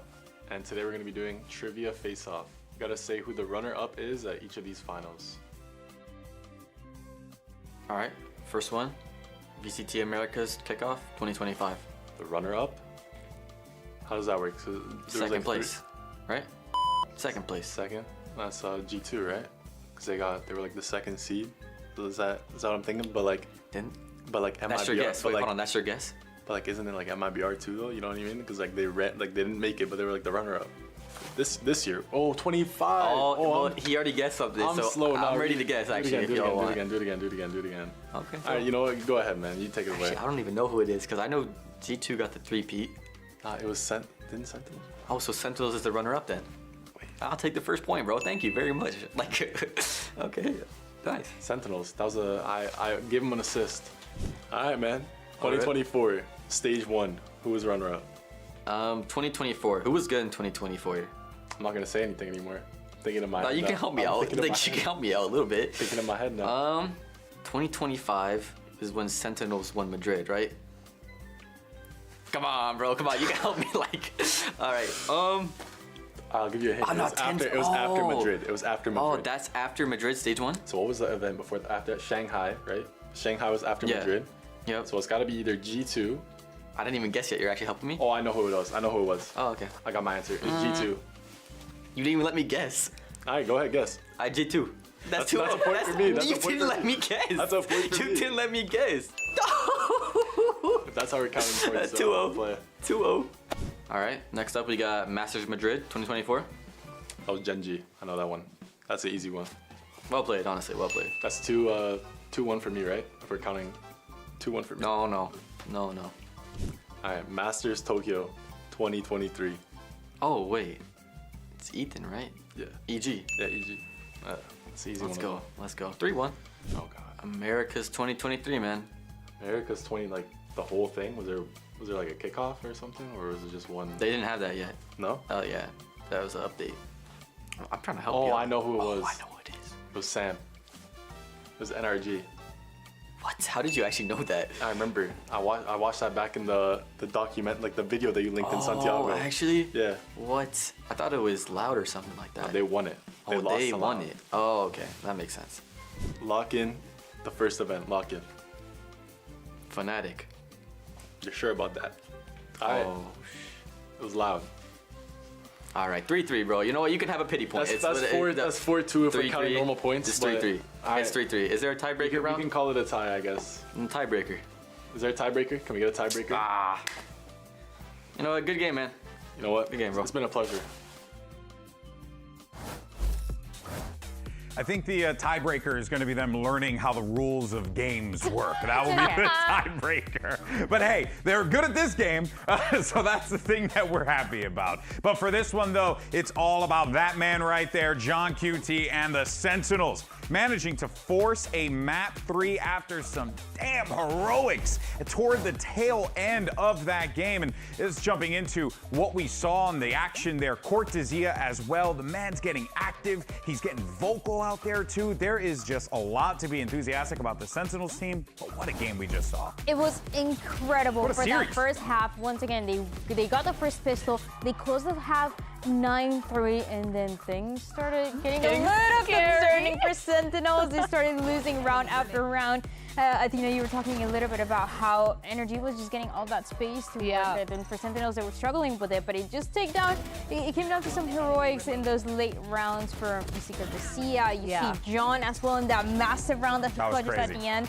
And finally, Sentinels, they push us to the third one. Yeah, it felt like we were seeing so many retakes on both halves. And every single time I was screaming, don't let NRG post-plant, because that's what they love. Yeah. But Sentinels, of course, winning it out, bringing it back. And Cortesia just keeping up the vibes the whole time. And his Viper, of course, it's super important, especially in those post-plants at that later half, because the Molly delay was really good. A lot of the time we saw NRG actually going into Flood retake way later after the spike was down already. So delaying for as long as possible was really good. The harbor wall, of course, to counter a lot of that. It just felt like Cortesía was one of the main reasons why they even got it that close in the first place. Yeah, it was really cool to see Sentinels dig deep in these moments. And obviously, you know, you have the 6-man out there, the crowd really cheering them on for sure. But then you also had some other players popping off in this one too. Redux, right? This young man coming into the team here, a prospect for this Sentinels lineup. They were going to rely on him big time joining this roster, and he certainly showed up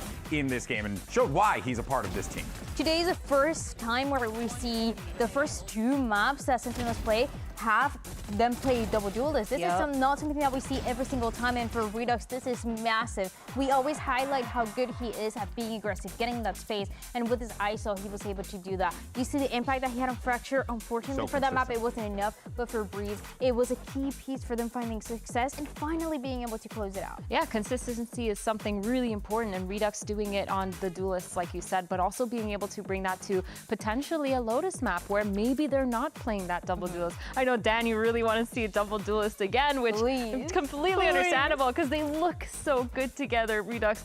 And it's just so hard to kind of come to understand how Redux is doing so well, consistently playing super aggressive and not faltering at all. Not a single drop in confidence when it comes to being aggressive, especially in those post plants, taking back sight every single time that he can get that opportunity to delay those retakes. And you see Derwin as well being able to do that a lot, but I feel like Redux was a key part of that space as well that they were able to get early on. So I'm very excited to see how this third map is going to play out. Again, it all comes down to a single map to define who is going to move to playoffs, who is going to get eliminated, and we don't know what Sentinels is going to be playing. Last time that they played this map of Lotus, it was Victor still playing in the duelist, so a lot of things have changed since then, and that's why I want to see the double duelist maybe, or maybe Redux goes back to the Omen. One other thing I just want to point out for our viewers at home, you were seeing the coaches there dueling shots for a moment there. The emotion, the way that Bonker was approaching it, you could tell the stakes are high for this one, folks, because let's not forget, this is for the final spot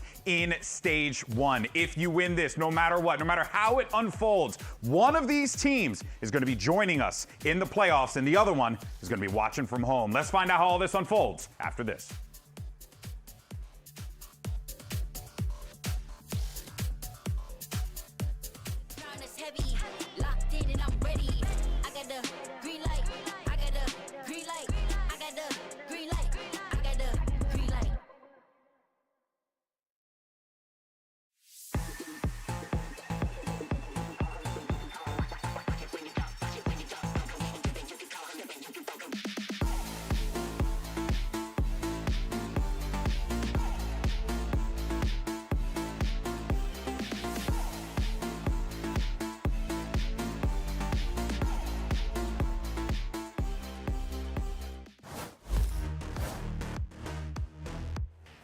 Franchises in VCT Americas history for different reasons. In fairness, for NRG, it's the whole issue of winning a world championship. For Sentinels, it's the whole issue of people expecting them to have won 3 by now. Whichever way you slice it, only one of these teams is advancing to our Stage 1 playoffs. Ergo, only one of these will have the chance to fight for a spot in London.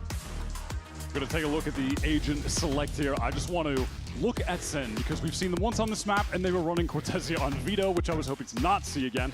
We are not seeing that. He is on the Vice, which is definitely the best Sentinel pick for this. They're leaning into the double duelist. That's going to be Jerwin and the man of the hour, Redux, who has been playing a phenomenal game today. There's so much history with him in this server, him against Scuba. If you go back to April 2023, that's when Redux was promoted to a starter on the Oxygen Challengers team and was a teammate with Scuba for then damn near 3 years after the fact, up to the point where they both get signed by Sentinel's academy team Qbert, which Scuba is then poached from by NRG to win a world championship, all while Redux is just waiting to be eligible of age to participate in the VCT. And now they found themselves against each other in a banger series for the last spot in the playoffs of this first stage. Hopes of making London on the line for both of these teams. NRG, they were so close at running it back at Santiago. Winning champs and then finishing 3rd place is so impressive. It's not often that you see that. The champ's curse is usually to bomb out in the first global of the next year. The NRG are starting to develop a legacy that involves some real consistency. Now, it's been a rocky stage 1 for everyone in Americas, to be fair. As Cortezia said, we all have problems we need to figure out. In this last map of the series, it's a question of who can come to a solve first. NRG are fast to work up towards C. It's a silent 4-man walk out of B from SEN. This is something that Paperex actually did earlier this season, and it catches out Scuba completely. Now they want to accelerate onto this flank towards C, as the space is just acquiesced by Cortezia. That is the job of the Vice. So often on this map on defense, you just delay, you live. NRG, though, they love to take this forward space. They stick Mata on the corner. And he goes down. Cortezia just patient, and there's an overpush. Oh, what was the paranoia? It completely whiffed. Straight overhead. Cortezia able to duck it. And he finds 2 kills. He starts to pave the way for SEN on this retake now. In comes the paranoia. Ethan's starting to feel the pressure, the pinch. And Cortezia notches 3 kills. Just offered him up, silver platter here, one at a time. Yeah, please, take these, get started, get some momentum, some confidence.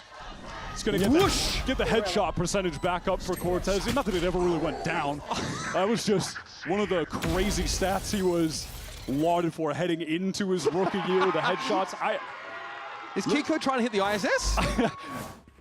NRG and Mata, he loves to call for his teammates to come support him on these C hits to get more space. He'll be very vocal in what he wants everyone around him to do. You can expect them to take that space. It's a necessity when you're getting the C site as an attacker on this Lotus map. He asks for the God Smoke in halls there. They're one way on the corner to post him up. They went for just a little bit too much there. And Cortezia punishes them with some snappy shooting. Gets SEN out to this early lead, and now they've got rubble control. And with it, they can pivot back towards the other sides of the map. They'll be looking closely at NRG to reset some of these rounds to try and invite mistakes. You can look at Cortezia's game plan right now. It's wall on B for the team. If they hit C, I have a Thorn's back sight. He has no intentions of holding it. And if they go back to A, we posted up a Redux at the beginning of the round here with a judge. This is really nice from SEN. Just a very efficient round to completely dismantle this eco buy. It's great map control, and the shield wall isn't triggered at all there. No, and that is going to be a major sticking point of the analysis of this map, is how good will these teams be at actually dealing with all of this nice util. Yeah, what are the protocols for getting the walls out? It's crucial in the Lotus matchup right now. It's going to be hard to shift Redux from this position. Split as well. There are just some maps in the pool where Vice is absolutely dominant. And the teams that are the best at working around her are the teams that are succeeding. Funneling Redux these kills is massive. An early showstopper to clear a side to open the way for a retake. Could be monumental. Scuba's going to give him another one. Oh, Jonah takes it. And he's happy to. Jonah is getting pretty close to an early nightfall.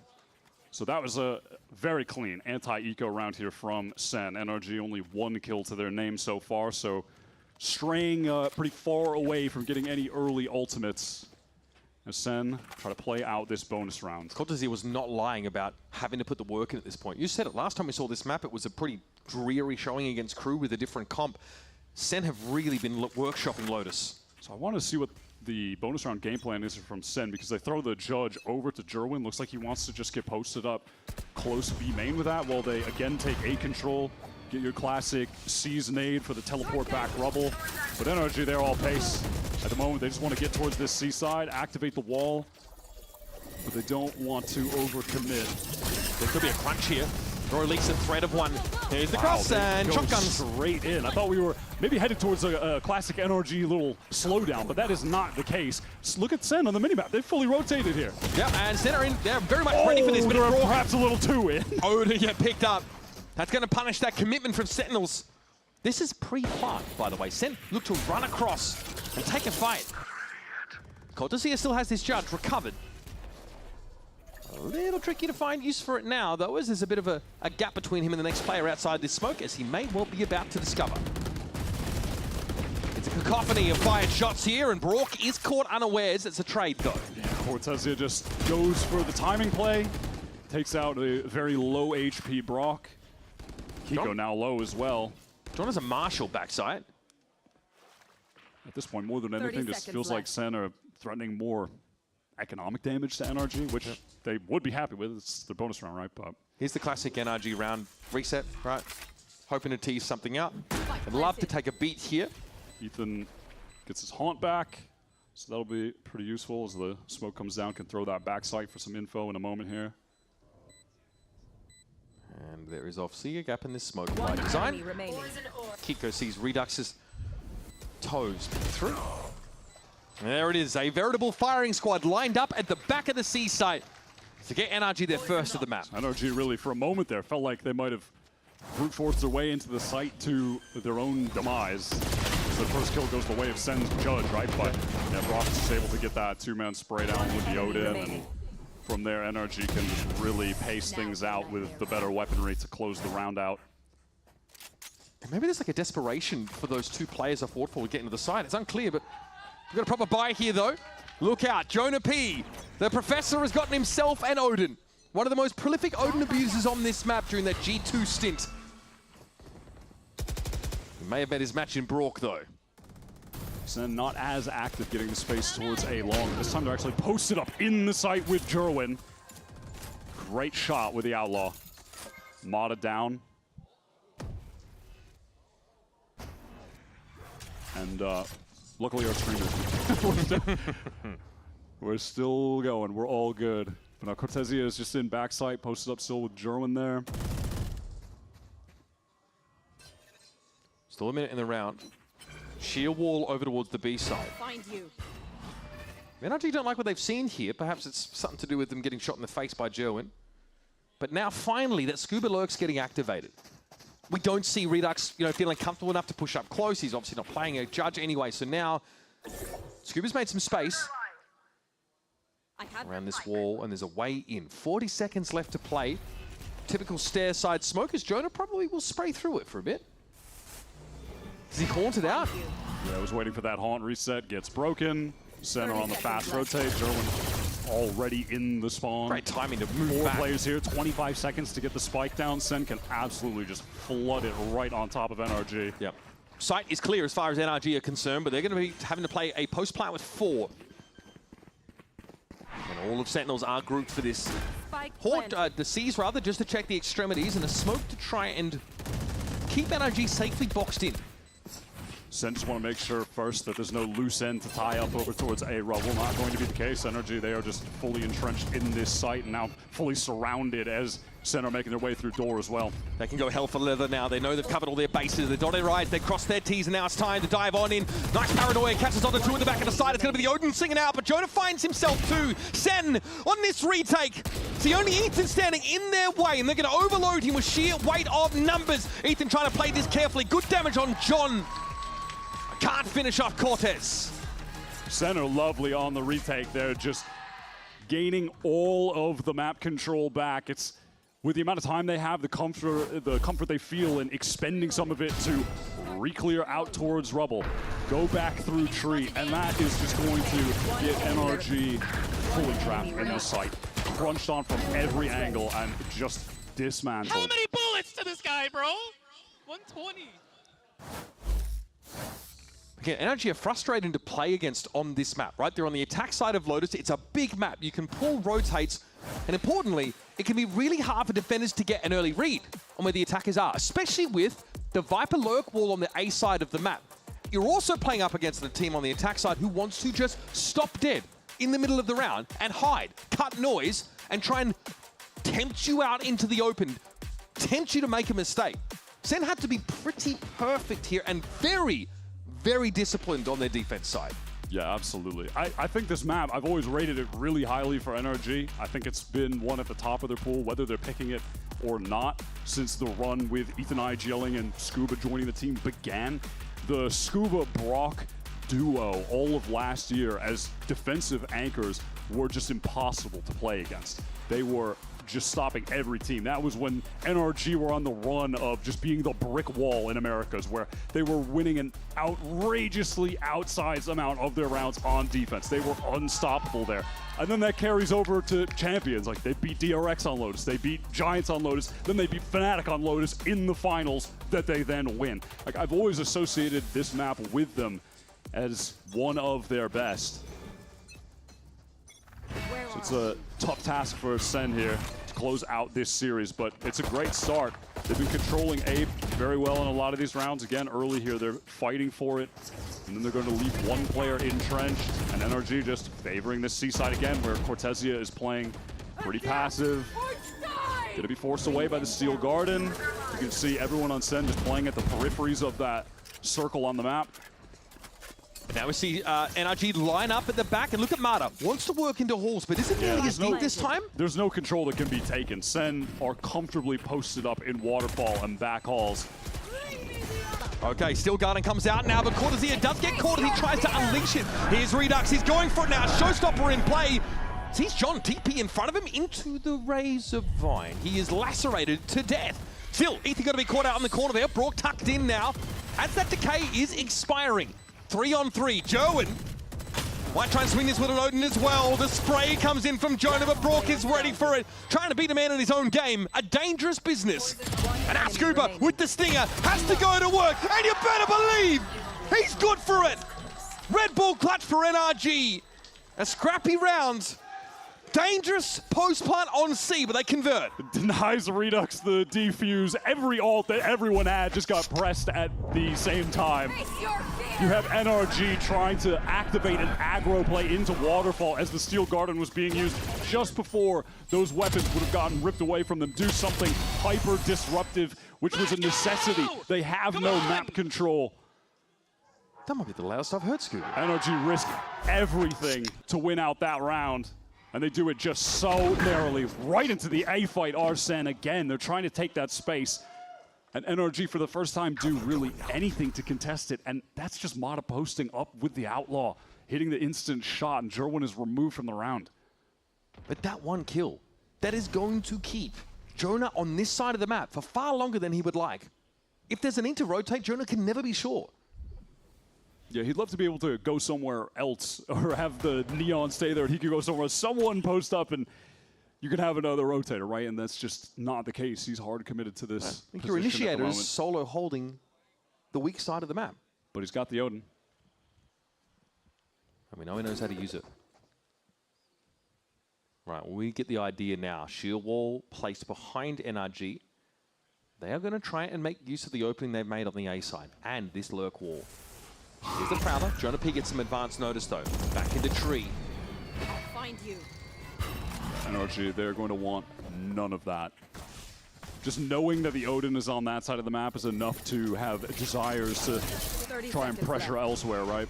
With 30 seconds left though, they're going to go back into the Odin, and Jonah is still just over on A. They wanted to make some noise over towards C and then explode out into rubble. Yeah, they caught Jonah. Wonderful late little round call. And now they have this A site for free. Ethan is on a late backstab as well as SEN are just scrambling towards the site. 10 seconds left. There is a shield wall though. Cortez needs to go down before Ethan can really get active on this B side. And Johnny's even looking at it. He's mindful. There's no hurry for Ethan in that B position. Here comes Cortez. Okay, now that shield wall is disengaged. Ethan can start to move with a bit more impunity here over towards Baby Door. These last two players for SEN have no money in the bank though. They have got to get out of there and save these guns, surely. How do they get out safely, though? Knowing that Ethan is somewhere in the mix behind them. I mean, at this point, neither side has any money. John's in trouble. Kind of just committed to fighting, and yeah, John blinded up, caught by the Odin and the Stinger as well from Blue, so he is done. Redux has got no escape here. Economic damage also not forthcoming. Awkward. What a lovely little late round call from NRG, from Ethan. They give the info on the Odin that Jonah is there over towards a rubble. Could have gone out tree, but they don't know that for sure. He could be posted up. Someone else could be still posted up too, right? They go back over towards C. Super fast pressure with the Neon coming through, acting like they heard the Odin, and now they're trying to pivot to the other site because of it. But they just wait out in lobby, double back. Jonah gets exposed by the re-clear utility. They all push out of that A-main choke together and deal with him. In the end, it's a dangerous game to leave Jonah alone. Great calling. But what can they do? What's the option, right? When they lose that one player so early. Now, SEN on this eco, they push all the way through C, ult being used by Jerwin, and that's going to force NRG to get into this A side where SEN at least have the Vice util, right? They're funneling them into that, excuse me. Shorty backside, so maybe there's a way for SEN to claw themselves into this round. And this is quite deep here for Scuba. Shield wall though was eventually cleared. Oh, despair from Brock! What a high-value kill. Player hiding in the smoke here. It's Cortez. Surely not 3. Heads are rolling. And time has been bought. 4 for Cortez. The headshot ban and almost delivers a miracle. But he's done enough here, surely, for Sentinels. Mata alone.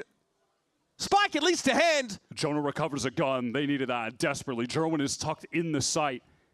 Surely he doesn't feel like he can risk trying to get out to get a second one. He just has to stay in that position. Cortez has done so much, but Sen are not out of the woods. They haven't won this round yet. You're right, Jonah has a gun. They're not playing together though. Mata, correction, sees the player, and that's 3 now. Is this enough reason for him to get out of here? 30 seconds left. Jonah's got the gun, dropped into pit amidst that fight. Mata's trying to slip, slide away. Over the baby door and over for a B plant we go. Or C, he can go wherever he wants.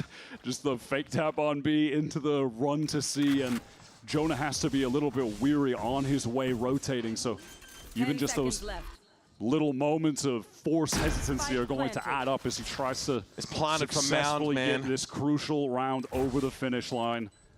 And Cortezia is watching this with bated breath. He has done the most for his team on that site, and it still might not be enough. There's so much for Jonah to clear. He has to play this like agonizingly slow. He is going to see the spike location and know exactly where Mata is playing from. That isn't going to help him though in terms of time. I love this close sneak here from Mata in the way to the world on Jonah's shoulders. There's a Red Bull clutch and 4 kills come back from Mata as things were almost derailed by one young Carlton Banks. Of that for nothing. Cortezia just trying his absolute hardest to be the hero. The Sheriff 4-piece just wasn't enough. And that might end up being the metaphor for this game if Sen pull up short.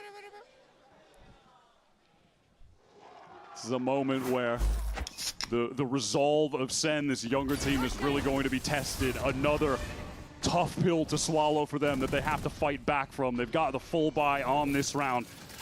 They did a lot of damage to NRG's economy, but not enough to even force a break of it if they win here. Tons of soul util, sheer wall out of tree, Seal Garden as well. Of course, he can survive long enough to use it. Amada's down. He is playing with some determination. The rest of the team able to get over quickly, support him. Redux a little spotty on the aim there. That's going to give Brock a second lease of life. Just tucked in on default box. Spike to hand. He is swimming with the sharks, though. Sen are patrolling. Rapid around the site. And somehow you've got to extract this spike if you have any intention of going elsewhere. Now he's smoked off as well. He's still just stuck. He can't move. He is the imposter. German takes Kiko down. That's your controller util missing. Cortez briefly flashed up, and now finally some relief for Scuba. Even a post-plant, pre-plant pit, in fact. Scuba's going to get that one down. C's is going to be respected, though. He's caught inside of it, but follow-up util, not forthcoming. We'll see a plant here. Yeah, no one able to spam. There's not a nade for Redux to throw. German's going to try and get out. Oh, my goodness. What was that? Brock got ruined. Still, the Viper's Pit is something you got to contend with. 2 players for NRG up, make it 1. Ethan shows himself with the spray. And now Scuba has to do it all. Sees Redux come through, but gets exposed. And Jerwin notches his 3rd. That slide kill onto Brock was incredible from Jerwin. Getting the Odin out of the picture on the spam angle from Tree. That completely opens up the retake. Getting a voice break out of me, not easy to do, Jerwin. He was steady with the aim against Kiko as well. That fight when he was in blue room. Comes up huge for the team. Pivotal round. Fully bought in there. You can see Jerwin very contained. He's trying to make sure he can hit each of these rounds with some consistency. We just don't We're taking it one level up from Jonah kissing the picture of Cortez. Yeah, no, it's brotherhood. Now we're smooching. It's the kiss a homie meta returns. NRG posted up to just burst out of this A side as Sentinels have shifted the setup to Cortezia just being the anchor on that site. In this instance, though, likely a little bit less anchoring and a lot more running out, except there is an issue with his PC, sadly. And so we are headed to the pause. Yeah, it might have happened when he got up in that previous round. Tough here to sort of have the kicker iced in a situation like this. Who is the kicker in this situation, though, honestly? I think adrenaline might just be high for everyone. I did see some serious NRG keys to get booted in the previous round, so I think you can guess. Yeah. Yeah. Still 4-4. Yeah, but again, these are some pretty crucial defense side rounds that Sentinels are picking up. Ultimate is ready. Players just chase each other around the map. Redux looks anything but impressed. So we're just going to have a roll back of the round, at least because we're in game. This is relatively easy enough to do. You can simply roll back to the start of that one. Make sure our tech issues, though, are resolved. All this getting up and sitting back down can jostle some wiring, so to speak. Oh, no, I endorse it. I endorse it. Yes, no, I did that at... Famously with Brock. Did that in Santiago. Yeah, that was with NRG. Good times. My headset cable came flying out. It's an exciting game. What can you do? We be schmoovin'. I'm a big advocate for, physical activity while casting. So take pause here, just to get you guys caught back up with what's been going on. Generally, a really competitive series. 13-11 on Fracture. That's the way of NRG. It's a close finish. 13-11, the way of Sentinels on Breeze.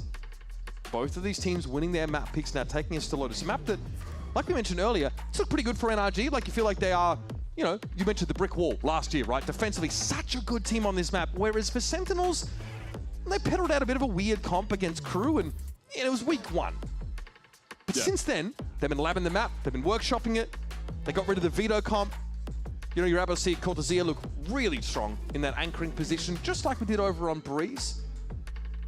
Again, Redux has continued to deliver consistent level of excellency over the course of this game. Jonah, for me, is the element that comes in, right? He's able to pick up the Odin. Crucial in terms of delivering that mid-round info with alacrity, making sure that the plans change. Also allows John to make some mid-round calls. Look out for that on the attack side. Yeah, I like this comp from SEN. It works for the personnel. They have some references around the globe to go to with this comp. It's something that PaperX have ran, and I mean, yeah, funny enough, they use their pistol round that PaperX have also ran in the stage in the first round here, so in their first pistol round. So there is, some cheating to be done, taking notes from other people and just running something that works for you and the players that you've got on your team. Cortesia very animated. In kickoff, he looks solid, but again, the team is in disarray. He's like a 0.84 KD. Here in stage 1, 1.18. One of the standout players for this team. He kind of shocked us because in his rookie weeks, he had some decent showings at MIBR, but we found out that he had like a headshot percentage of like 72 or something. Coming into his rookie year, yeah, completely it was out of outrageous. pocket. And since then, he's grown into a player that really looks like he's infused with his confidence. And he wasn't the loudest, the most exuberant on the MIBR team, but that's a team historically that haven't until really... he had to be, right? Right, but they haven't. Until he had to they didn't really want their players to be too over the top. Look at them now. Like, they really prefer to keep it low key and sort of more, restrained. On this team, though, especially with the departure of people like Zelsis, there was a void to be filled of a big personality, especially with these younger players, uncertain people, like Jerwin, for example, who's not going to be getting up and screeching at you. Cortesia, right at home. Got some veterans to steer him in the right direction in case things get off the rails. He looks like he is empowered to let his talent do the talking. Yeah, I'm glad to see that he's found himself with this iteration of the team because he looked so promising heading into kickoff. And it was disappointing to see that was just not his best run of games, but has completely turned it around, as have SEN with this new iteration of the team.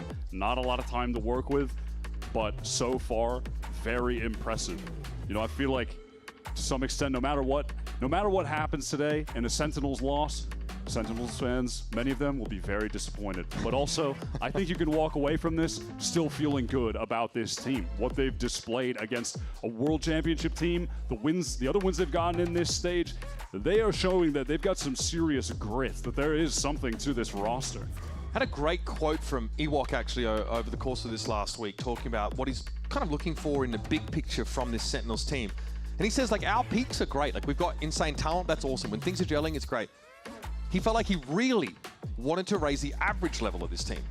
He wants to come into games like this on a bad day and still kind of dominate, right? Still win out in a relatively comfortable fashion. For him, he feels like that's going to be his main body of work on this roster. It's getting your everyday punch-in, punch-out Sentinels performance to a point that even the most hard-to-please fans can be happy with. That's what he's locked in on, and he's really thinking about the long game. Now, you want your stage 1 game to go a bit longer. You want a shot at playoffs. You want the reps. You want a chance to put this map pool that you've been really working on to the test. And what you don't want is a big-ass break from competition.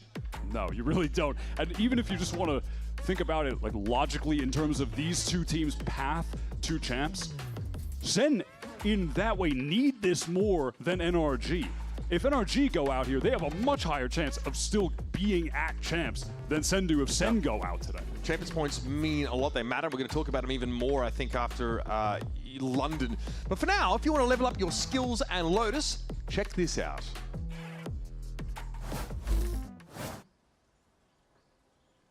Welcome to VCT America's Tips and Tricks. Today I'm going to be showing you the best plant positions on Lotus. Assuming that you get the site for free and you're not being contested too heavily, where should you put the spike down so that you can play the post plants the best? Well, let's jump in and take a look at the A site to begin with. So the safest positions would be behind this box, next to this wall, but instead, if you can look for a plant position somewhere more like this, you're still protected from heaven, but you can play a lot more angles for the post plant here. You can drop back towards tree, you can also play this one from pit, and as you can see, there's still an angle here from main for your other players that might be playing rubble in a post plant. So a really optimal position if you're not being pressured too heavily. Well, let's take a look at the B site here. So as you can see, if you were coming into the site, you want to be looking to get the plant down in a really default spot. Here is a really optimal position to go for the plant. You're in a corner, so it's very easy to spam through smokes or something like this. You can fall back into B main positions, and this is really easy to play around. And you've also got this angle from the breakable door room, from the blue room, that you can play too. So lots of different positions to play around. Basically, anywhere in that corner is going to give you nice spots to play these post plants.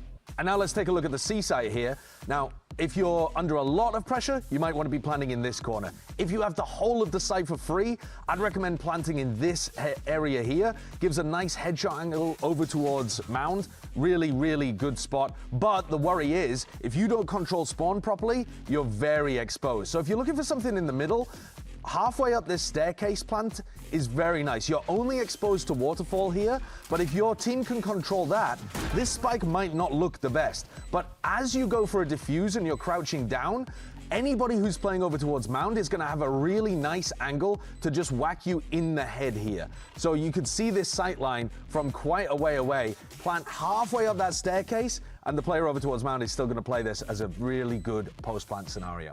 So hopefully these different plant spots are going to give you a decent idea of where you should be playing on Lotus and how to optimize your post-plant play in your ranked games.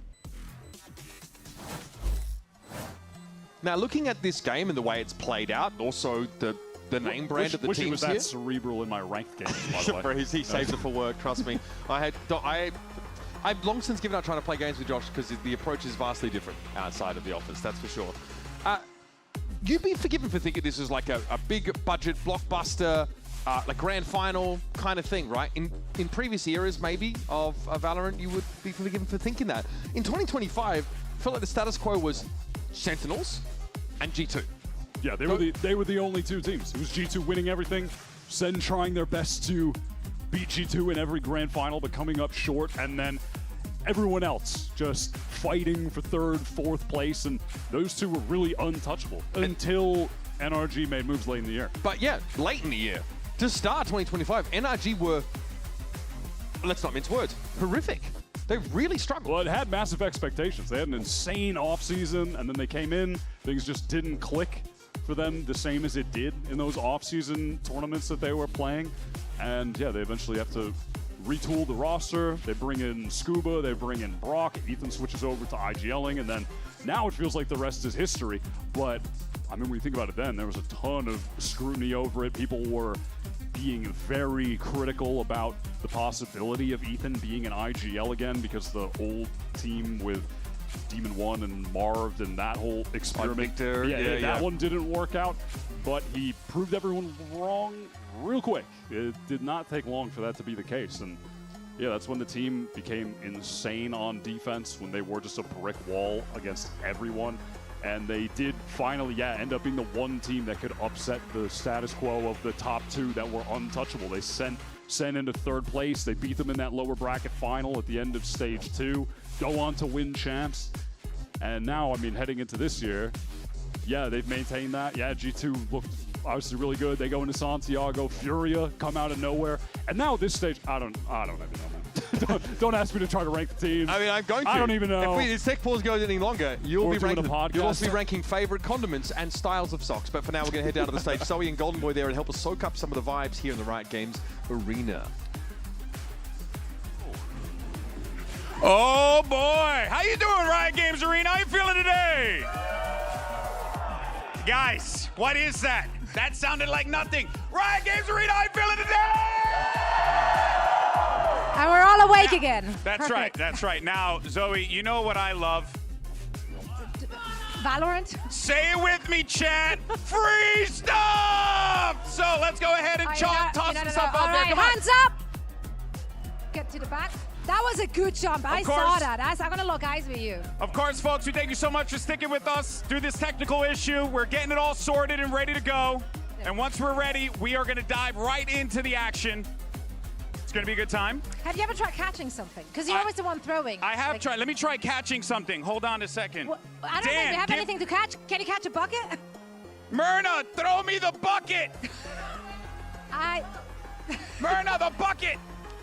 Throw it. Albert's corpsing right now.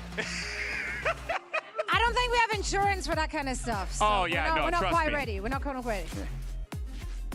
Oh, who wants a bucket on your head, though? All right, we need the biggest Sentinels fan. Who is it? Who is it? Make some noise, make some noise. Who is it? Who is it? Who is it? Oh, we got to get, this guy just ran down here. That's commitment, though. That's commitment. I think we got to put the bucket on his head. I think so. Bucket, bucket, bucket. He has been anointed Sir Buckethead. Congratulations. Do not step backwards. Do not step backwards. We do not have insurance to cover your incident cost. All right, friends. So we're going to be diving into the action a little bit. Seems like our players are ready to go. You guys ready to get this show on the road? Give it to me one more time. You ready to get it on? All right, let's do this. We're going to send it back over to Uber and Wyatt. Have fun, everybody. Did we just... Was that entire segment designed to put a bucket on someone's head? That was the premise? No, that's just GB rolling with it. That's just... And now he's up here. Okay. And now he's up here. Yes. Okay. All right. And he's gone. And the he best ran part away. of it was honestly that he actually spent the last few moments spreading misinformation on the internet. Lying online. We are. I would never. Me when I lie? Golden Boy did lie to you guys. We are not quite in game yet. We are still dealing with this tech issue. So we're going to take a quick break. We're going to step aside, just as our players are doing. We'll come back. We hopefully are into this last map of Lotus. It's 4 apiece here. Winner goes to Stage 1 playoffs. Loser is sad. We'll see you after this.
and he's cleared out. Now it's on Cortesia, 1v2, crossfire already in place, but Cortesia doesn't care. He knows Alan's going to be on the defuse, he gets it to half, healthy enough, he knows he can play for time. Alan does not have that same luxury, and look at the spacing. It's just bloody perfect here for Cortesia.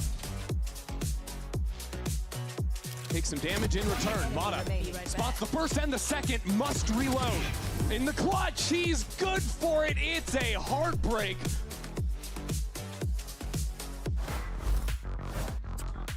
Welcome back to the Riot Games Arena here. We are locked in place at 4 apiece on our final map of the series, which is Lotus. Still in this tech pause now. We had to roll the round back because of a tech issue, and we are just sort of doctoring the rollback itself at the moment. A couple of kinks in that we can work out. To set the scene a little bit again for everybody, players do be chilling right now, but this is about as high stakes as it's going to get. Not only does this match represent the opportunity to compete in playoffs, in Stage 1, but also Masters London potential, but also the championship points that come along with it. The points that, determine eligibility to compete in Champions. So sure, if you're someone like Sentinels, you lose this match, yeah, you come back in Stage 2, you play some Valorant, go for the playoffs, but your odds of making Champions in the end are drastically lower than if you were able to complete in these matches of consequence in playoffs and potentially in the United Kingdom. Yeah, absolutely. We were just saying this before the break, but for the case of NRG, if they lose here, they still have a really good shot of making it to Champions off the basis of the kickoff success, the Santiago run, collecting some wins here in this stage. For SEN, though, they didn't have the kickoff success. They've only got a couple wins in this stage. And a close loss to the world champs here, yes, while on paper and seeing the progress they made in this stage, I think you can be happy about this team. That still means that they're going to have to go on a crazy run in the second stage to make it all the way to champs. So just so much on the line for this young team right now that John is just trying to deliver to the promised land of a stage playoffs. Not territory for him that is in any way place he's not used to. He's there all the time. He only missed one. It was the one after SEN won Madrid. It's his brand at this point. And they add Jonah to the team, who is a 3-time Americas winner, made every stage playoffs, and he's bringing all of that experience into this team. And, without fomenting drama, there was no shortage of acrimony with, Jonah departing from G2, coming over here. Fire in the belly to perform with this Sentinels team. Feels like he's been given a great opportunity. I'm really glad to see that these two are making up. But this is a family show. Switch the cam. Whoa! This is a family show.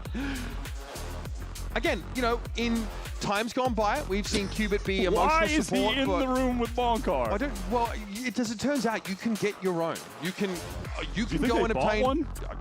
I wouldn't put a past guy. Because again, it's a prop. And you know what we love here at VCT Americas? Prop humor. yeah, evidently. Yes. Yeah, GB loves it. Have you seen our pre-shows? We put buckets on people's heads. Is Bro writing the answers to his exam with his hand? I respect that so much. Got his promo on his hand. All right. We are back into the game, folks. I've been told we got some Valorant for you guys. It's a tied series, a tied map. And now it's time for NRG and Sentinels to clash yet again in round number 9 on Lotus. NRG, still the attackers, still with Brock and an Odin to hand. Stage 1 hopes on the line for both of these teams. Last match of the regular season, last opportunity for one of them to make it into the playoffs. Money is pretty bad. You're not going to believe on both of these sides, and I'm bringing my voice down lower. He was more excited. It's less thrilled. I hate to say it. Do you want to be the bearer of bad news, man? No, I'm actually trying to build my brand up in this space. Okay. To be fair. Wait. Then I have good news because there's no timeout and we're actually good. Is what production Dude, come on, Barry. I need all the help I can get. We just got baited so hard. All right, we got game. We're in the game. All right, everything on the line for these two teams. In terms of the economy here, really, too. Both of them are in a tough spot. And this round represents a tipping point in more ways than one. Mana checks that wall, sees very, very little, but there's all of NRG like stampeding wildebeest behind it. Look, they've still got Rebel presence as well as they go for this A hit. There could be some disruption here as Jonah goes for the spam. SEN were really fast to try to get out of A door to fight Mana. He's in so deep. What? Gets through, and now patience from John, but no real opportunity to get a second, so he'll take the one that's right in front of him. That'll bring this to a 3-on-4. Operator in the hands, though, of Redux. It's going to be complicated for him to find an effective way to get in the mix with that in this retake. Brock is in an obnoxious position here. He has full rubble control. It's going to be nigh impossible to cross here. Kiko out of smokes for the time being. Here's a Steel Garden over on the side. It's Redux clapping Ethan. John's important in this position. Gets Brock hopping. Now the 2v2. It's been evened up. Cortezia ready to fight on the side. It's going to be Kiko. No, the timing is not there. John and Cortezia deliver out of a really tough mid-round for Sentinels. That Steel Garden just routes everyone from NRG out of the site into the Redux firing range from stairs with the off. And then John is just patient here this whole time. They're just not expecting that he would still be on that area of the map. Could have gotten two, at least gets his, and then with all of that damage that was done to Scuba by Cortez, he's able to clean up on it with ease. And they went out the 3 versus 4, breaking NRG's economy. That's a sick turnaround. The value from that ult was massive for Cortezia. Just casually sat at 13 kills. Another day in the office for him. If you look at the next generation, and the next iteration of Sentinels already showing promise. Sick clutch. And now, we mentioned that round was a bit of a tipping point. Economically speaking, NRG are in the doldrums. Redux trying to get off the site, and he will be able to get the pace, even though Marta was encroaching rapidly now with overdrive at the ready. Does he chance this? Little swing, bit of information, and a disciplined back away. Yeah, I was just hoping he could find a timing there, get the kill, keep the ult running, but no, it's out of charge, and he has to back away. Oh, wow. Desperation. Jerwin, okay, out of the Steel Garden at the very least. The Steel Garden commitment from NRG to win this out. 5v5 with not a rifle to their name. It's more where that came from as well. They can even the odds with a Nightfall. They're just trying to make the most of their utility. Got to win this round. They definitely feel pressure. Marta, got to be careful. The paint shell's exploded behind him. Take him low. And here's Cortezia. Jonah firing up. The weapons just aren't there for NRG. And so no further investment in ultimates is advised. Scooby gets one with the bandit, but there's 3 players up on the site. And he's bowled over. It's just not going to happen in that situation. Mata not able to find the opener that he would have hoped for with his ult. Not able to get any space off the back of it either. So NRG just pushed into the corners of the site. Steel Garden offers some delay, sure, but to what end? They don't have any rifles. They just have the pistols to work with. So even with time being limited, SEN just have way better kits to get back in and win out that retake. And they're quick enough. Get away from the Steel Garden. Like to see that. 10 rounds into the game, Sentinels have started to pull ahead. Still the Nightfall being maintained here for NRG. And already, it's Scuba looking to make early play here to A around this wall. Redux with the off on that C side. Smoked off though, no angle for him to work with. Might be in a situation where he needs to just get out again. Nightfall doesn't connect. Yeah, this is easy to fall off of. Redux is just giving the space quite happily. He'll play halls with this op. Yeah, NRG are in. Now, is there a backside refight? It looks like there will be. Yeah, there's that stun. Redux pressured, satchels away. That's nice from him. Yeah, he's so annoying. He can't be cleared or picked off. So yes, you've got Hall's control. It's a bit harder to break back into, but look, they've got 3 Sentinels players. Bombarded to get him in there. Jerwin now just starting to throw down on the side, and there's nothing any of NRG can say about this. NRG had to get patient the last couple rounds, build that economy back up, and it's being dashed yet again. Mata just deep in the site. There's a super long delay from Scuba. He does get his Mata. Big. How was he able to find that and then slide away? Now, though, you're going to have to find back into the site. There's a toggle of the door now. As we'll see NRG well set up for this post plant. Smoke's blooming on the site. These are from Sentinels to try and give them a pocket to play in, but Redux at 38 has to go for it. And he's caught out. Brock deals with him. No time for a defuse, and NRG get on out alive. 2 guns, including the Odin, carried out of the round. Can't believe they were able to get away with that round win. Mata playing super well, back sight. Felt like a bit of a miscommunication that was exploited by Jerwin. He gets 2 isolated fights against Kiko, then Ethan to get the man advantage for SEN, but there's just never a moment where they're able to all crunch into that site and retake together. NRG with a chance to even this up, but they are staring down the barrel of 4 ultimates on the side of SEN, and all 4 players ready to meet them on this A side. It's going to get ugly here. Fast break out onto the A side of the map, but the showstopper might dissuade NRG. Redux sees Kiko when he drops down. Marta's caught him behind rubble. This is dangerous. Jerwin's able to find him before he can slip away. And all of a sudden, NRG have to pivot. short 2 players and make it 3 because Jerwin has been on fire. Scuba just hoping to find an opening there. Can't blame him, but Jerwin is looking sharp on this last map. As Ethan works his way into this C site. Spike is still outside of B, and Sen should absolutely be able to close this out 7-5. Feels like a formality this round, as far as NRG are concerned. And Jerwin has been good this series, but this is definitely his best map so far. He's facing off against Brock, brings him to super low HP. Not sure those Razor Vine really ended up where he intended it. Spike planted. Cortezia, patience, tends to pay dividends, and it does here against the literal world champion. Brock up on 9! It's 3 down! He's only got 4 health though. Strong wind would blow him over, and John QT's full of more than hot air, that's for sure. Here's the defuse now as Sentinels. Really? Really? Get the defuse. It took a bit of time, but Sen close out the half in style. They're looking good. They're up 7-5 against the reigning world champions. Jerwin looking sharp on this last map. A player with a lot of talent that they've heavily invested in this stage. And he's looking so good when they need him. Guys, can we hold hands? Oh, you guys. That's so sweet. Aw. In a do-or-die game. So sweet to find a moment here just to chill with the homies. You guys can do that too. We're going to take a quick break. We'll be back with the second half of Lotus, the final map of this series, with that playoff spot dangling in front of both our teams' faces.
In keeping with the rest of this series, it's been a close, competitive, scrappy half of VALORANT on Lotus. But it's Sentinels that emerge with 2 rounds to the good. Now, the one issue is they're going up against the brick wall of Americas on the map that really earned them that title on defense. Last year, NRG's duo of Brock and at the time, the new addition Scuba were impossible to work around on this map. Every site getting locked down by that duo. Sen have the advantage here, and they're going into the half of Lotus that traditionally is the favored one by just a bit. We'll see if that ends up being true here. If they can upset the world champs and make it into playoffs, deny NRG any attempt to make it to Masters London. NRG work their way out C long as Sen opposite side of the map just slowly creep out of A main, get this space towards rubble. It's only Kiko on this A site. It's gonna have to give it up when the hit comes through. This attack side gonna look very different for Sen here. They're lacking a controller. Look at the speed of NRG though. They've already got 2 players into stairs to help Kiko. Already onto this A site. Look at the speed on this flood. We don't expect it at all. More for that? No, Jerwin gonna find the trade, but it's still more challenges to step up. That is a clean headshot for Jerwin though. NRG get here with the quickness. They found the timing, but now they need to execute. And they do. From the rafters they swing. That's a big pistol round. That's gonna make this game all the more interesting. Jerwin tries his best there, a couple good kills, but ultimately the rest of his team, him included, are just surrounded by NRG. They clear out of C as soon as they know that the A hit is coming. The speed on that rotate to assist Kiko and pressure Sen from all angles, which is perfect. These are the comeback kings, NRG. You can never count them out. Whether it's 7-5 or 10-2, they will find a way. Got some Stingers, got a very interesting buy here. Spectres for 2 players. Obviously no investment on the Sentinels side. Just working towards the C side of the map. Pretty standard twice setup going on over there. You're gonna have to work through all of that if they have intentions on getting on in. Jerwin does, but he is isolated. Relay Bolt made some space, but yeah, the shield wall's a bit of an issue. That's been triggered. Main shell to the back of the site could be devastating. Ethan exacerbating that issue with the Stinger. Straight through the smoke. Sentinel C might be advised to back it up for the round. Seems like a conversion for NRG to even up the game. Now we're pod racing, folks. As we move forward here, I definitely have my eyes on Redux heading into the late portion of this Lotus map, the last map in the series. He has been absolutely dominant throughout both Fracture and Breeze.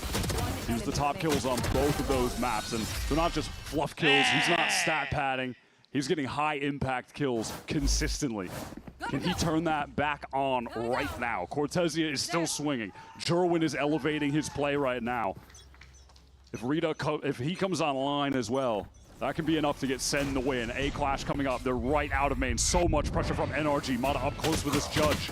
John's the furthest forward player. He tried to get inserted on top of Rubble, but he gets guns down through it all. Jerwin's also forced to give ground. The relay bolt is more than just a warning sign. With all of that pressure, SEN are forced away, getting towards this C side. Down a man, still with a better weaponry at least. But now they're being funneled into the setup from Brock. Thorns being used, that's going to cause a lot of delay. Look at Mata pushed all the way into a lobby. Really? To position there, what could be a one and done spot for him. Obviously, you can't proceed any further. This is going to be raw contact for for Sentinels onto this C side. NRG have just worked them on this round. They have their entire team here ready to greet them. They're always ready. They're always waiting. Now to fall into the net is all that remains for Sentinels. And they do willingly. Arms wide open as they are devoured. I'm out of here. Cortezia might have slipped the net, but there's really nothing for him to do out here. Yeah, he was working through B, but just a non-factor with NRG being able to stack up their entire team to the right site. They just funnel SEN over to C with that huge early A fight play. 4 players involved. Post up Mata deep allows them to just confidently make the rotate to that side of the map. Just die. They know exactly what SEN were up to. Cortezia still not someone you want to challenge alone, not even on your best day. We're back into this line of sight though and give Mata up the gun and the ghost. Just like that, NRG have taken the lead with a bonus round conversion. You can feel the hush in the room now as well. John just caught completely unaware up top. Imagine he probably wanted to teleport lower, but maybe was blinded up, didn't really see exactly, and just like a little misclick on the TP. I think half of Ethan's job being the quote-unquote emotional leader is just to make utterances. This is the new Ethan. Yeah, just make silly noise. Sounds. It's always a good bit. All right, Sentinels have a Bucky in the hands of Jerwin to try to go for some kind of fast pop play. They've really taken a back seat over the last couple of rounds. You can see them deflate. But hey, get off to a good start here. We'll be back to winning way soon enough. Wow, what a kill from Redux. What a crunch onto Scuba as well. That's lovely from SEN, but can they get into the C site? Oh, they got a cross past Brooks Odin. They're like the final boss. They meet all too early. They're supposed to be getting the dungeon map, and yet it's Ganondorf just gunning them down. Ethan wins that duel over towards B main. And now SEN slowing things down, hoping that a tap of the spike could maybe draw someone out. Maybe they could find an opening. They cleared holes though. They can just walk up on this now, just watching the corner. Redux on the line with Paranoia. Yeah, there's Kiko. Jerwin just had nothing to do. Redux is blinded up. He just can't cover his teammate. Sorry, Redux, you're going to need one more bullet in the chamber for this to work. There is Brock ending him. God, it's obnoxious, isn't it? It's brutal. The Odin has certainly featured heavily on this map. It's just so smart from NRG. They just have the 2 players jump into the smoke out of the LOS, and then Brock is holding the hard angle with the Odin when he's forced to peek. Just all the little things done right from NRG in a moment like that to close out the round with ease.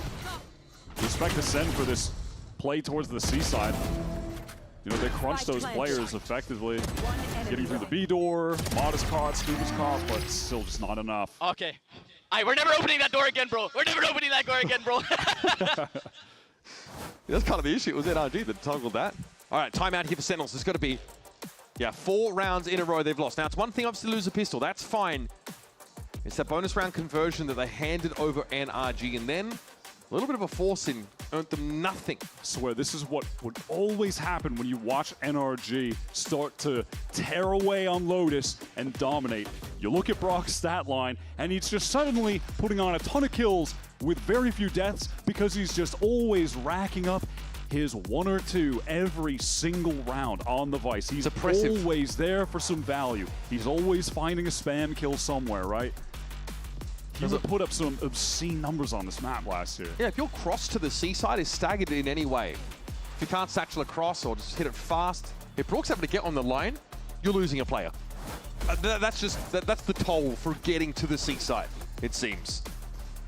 Sentinels are going to invest into an Odin of their own, and then Glass even cannon on off? Cortesia.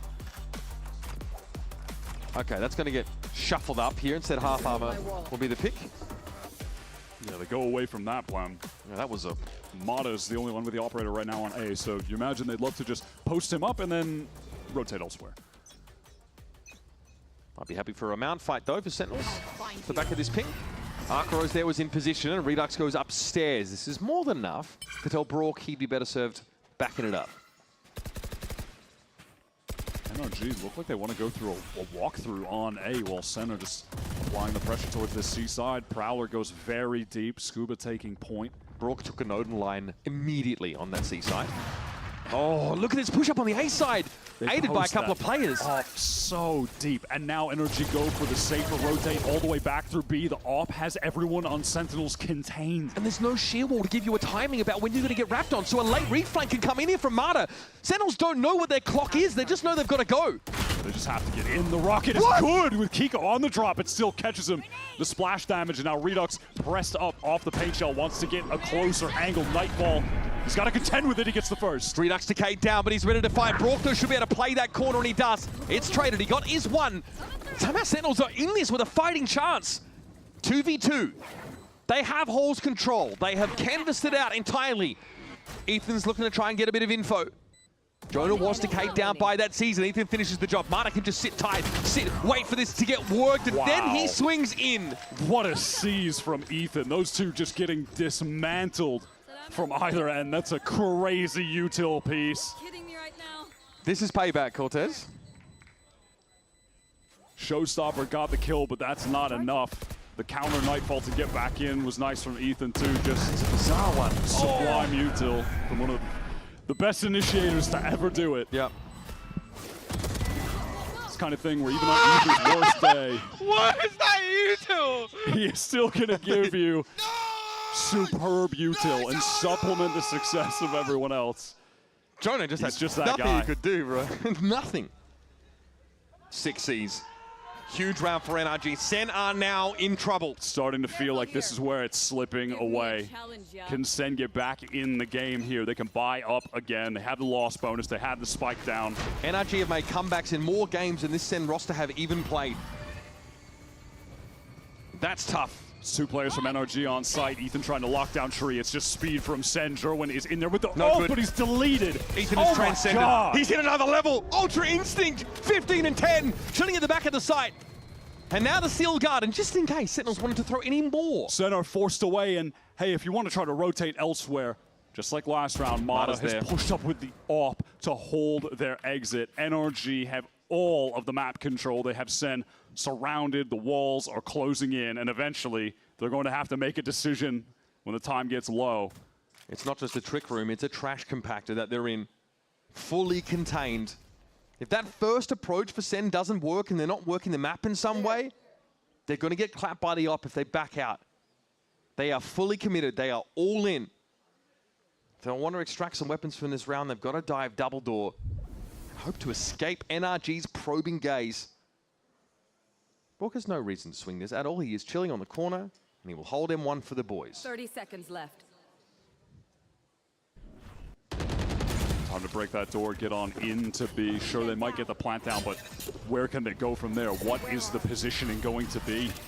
They're up against so much util as well. Kiko is still got plenty to work with. He goes down C's. Center side. They're just doubled up, trying to hold Jonas back.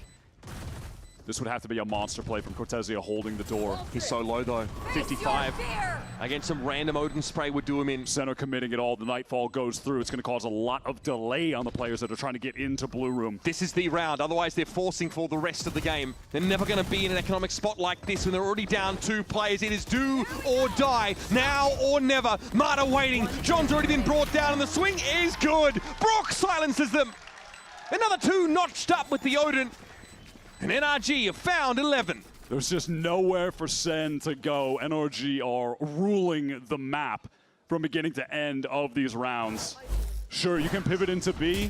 We're just going to retake from multiple angles. Main, we could go Heaven, we could go Baby Door. Too much to watch for 3 players to try to control an uncontrollable situation. Nightfall thrown out, not enough. A big ultimate removed when NRG only need 2 more rounds to close this out and make it to the playoffs. Might just be a story of so close for this new Sentinels roster. You can see the potential that's there, but they might just not have enough in them yet compared to the world champions. It's reps. It's honestly a pedigree you've got to build over time. It might just not be SEN's time for that playoff berth yet. Promising signs, sure. But when it really counts, they seem to have gone AWOL. Still round number 19, there's still game to play. They've still got weapons. They can still keep forcing in. They've got the loss bonus, they got the spike down again, but it results in Guardians, no one on full armor. Shadows traveling. What is the plan? There's a sheer wall at C that has to be drawn out, and Sentinels are running low on time to tease this util out of NRG. At least Marta's not watching their flank this round. The AWP is just such a good counter for this comp as well that SEN have. They're trying to re-clear into some of these spaces. Yeah, just the single controller. No lurk wall. No wall to play off of. So concerned getting back out into A here. They have to commit the fast lane just to get across. Haunt to clear close. It's teleport into stairs from John, and a committal, and he gets the kill! With the Guardian, no less. 5 health, but he's still standing. He's still a warm body to carry the weapon, and Redux gets in. Joba now looking desperately, searching for any more presence of NRG on this site, but no, none to be found. Spike planted. That feels like a little bit of magic to give them some life in this round, honestly. I mean, he TP'd you gotta think won the John fight. is going down there 9 times out of 10. Especially against a player the caliber of Kiko. NRG have so much money, they can send this anyway. Maybe this is meant to be, though. The start of something. Sentinels can sit back on this now. John's been able to get the Odin. And yeah, NRG's got money to burn, but they are still down a 2v5. Rubble's been cleared. Time is not on their side. Marta. What's to be done? Something crazy to flip out on these Sentinels, guys, but they are backing out now into Ethan's purview, straight into the Rubble direction. Marta on the side, John very low in the corner, still walks out on it, and that will be enough to keep Sentinels alive in the game. It's not pretty. They spent heavily, but they're in it to win it. The damage is brutal there. NRG making the most of the round loss. Marta and Ethan claiming 3. Insane that John wins that fight. Insane. You won't find a textbook that tells you to do that. Not even the Odin in the hands of Brock was enough to deal with the slide and the swing there. Way too hard to actually place the crosshair on a target. Razor sharp focus for SEN. No one standing up, no one getting overly exuberant. It's too early for that. AWP staring them down on this A side. And nothing to disrupt it. You've got a raw contact this part of the map. They can't. There's no way. Can you Jonah is making so much noise over IP. He's taking damage. Danger! Drive swing out, and he's caught. No one there to back him up as well. This A side is completely open. Jonah making all that noise towards B. It made them think that nothing would be happening on this A side, so they leave Marta posted up solo, but he misses, and he's caught. It's still a bit dangerous to bounce back to C because B is still unknown. Sentinel's going to commit to this A side now. Still Garden just to try and pave the way. No one there to experience it. NRG, a full retake, a player down, but Jonah's trying to get into a nasty backstab spot. Operate fast. Jonah, my lurking fade, who just sold that for SEN to get into the site, is now trying to flank with the right timing. He's just missed the timing on Kiko. That doesn't mean there won't be another opportunity though, but Scuba here waits for Redux to emerge now. They're being gunned down inside tree. Can John stand up and do it again? One is going to have to be enough. That makes it even. There's the timing! Finally, Jonah's able to get there and pay it off. Chekhov's gun goes off in this round, and Brock at 17 has to make the defuse. Brock v Jonah. Two nasty Odin abusers. Two ridiculous humans. Brock gets the kill, but not the defuse, and Sentinels are extended. Yet another lifeline. What a crazy game plan into that round. So sick though. All of the noise from Jonah over towards B main. Hits the door over on C as well. He's taking spam damage, he's drawing all the attention, and it makes NRG think that they should be rotating away from A rubble because the fade is there. They have the op there, just leave him posted up, and then Mata misses. And then after that, just collapsed on by everyone from SEN. Jonah for the latest of late flanks. The Baby J inspired late lurk coming through. Hours and hours after the fact, but right on time. Even with a government nickname? Right That's crazy, on time. bro. This is about as late as Sentinels could have left their comeback. Stitching 2 rounds together, it's been a very quiet half for them. Granted, a couple of opportunities served up by NRG. That's why this timeout is quite timely.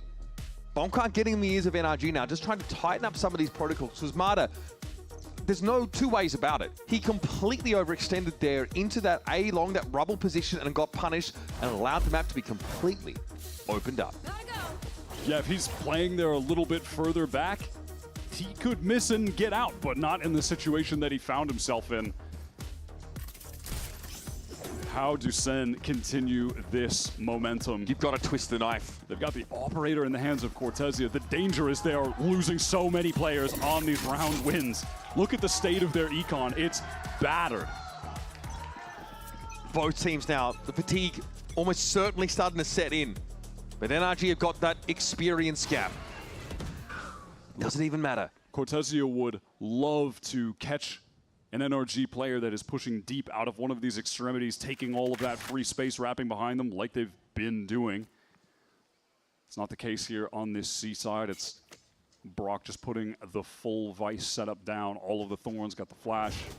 It just feels like it's such an unattractive prospect to try and hit into this C side against Brock. Both Prowlers used early for Jonah. Immediate pressure onto A, and then uses the second one to get back towards C, get that orb in the hands of Redux. That's a showstopper ready now. What better way to clear the way and set up a post-plant opportunity for this brawly SEN team? Up sneaks Cortezia. See a shoulder of Ethan. Oh, got him though. Knocked down to 45. Milliseconds reaction time. Not feeling the pressure, he has to back away. Fastlane goes up to get outside, deep in A as well, so they know rubble is clear. Cross-map TP comes in from Kiko. 4 players on Energy posted up on A, content to leave Brock with a Vice set up on C. If there's a late to the back, there won't be. There's not enough time for that. Showstopper though coming out. This is dangerous now for anyone on the B side of the map. That's where Settles are deciding with a left. Jonah in their wake, and he's knocked 2 down. Oh, give him another one, don't you? It's a landslide now for Sentinels. And all they had to do was lead the Professor poised to strike. All of that pressure coming towards A, and NRG just fully expecting the commitment would be there. B site is vacant on the rotate over. Jonah just catches them. How on earth does he get a third on top of that? I mean, listen, we'll see it in the replay. But now Kiko, Brock forced to save. After all of that success, after that massive string of round wins, their economy is now the one in a bad spot. It's America's comeback kings being fed a taste of their own medicine, bitter pill by bitter pill. And how bad do SEN need a flawless as well, just to stimulate their own economy? They have been narrowly squeaking by these rounds, carrying over no credits. Close to the margins.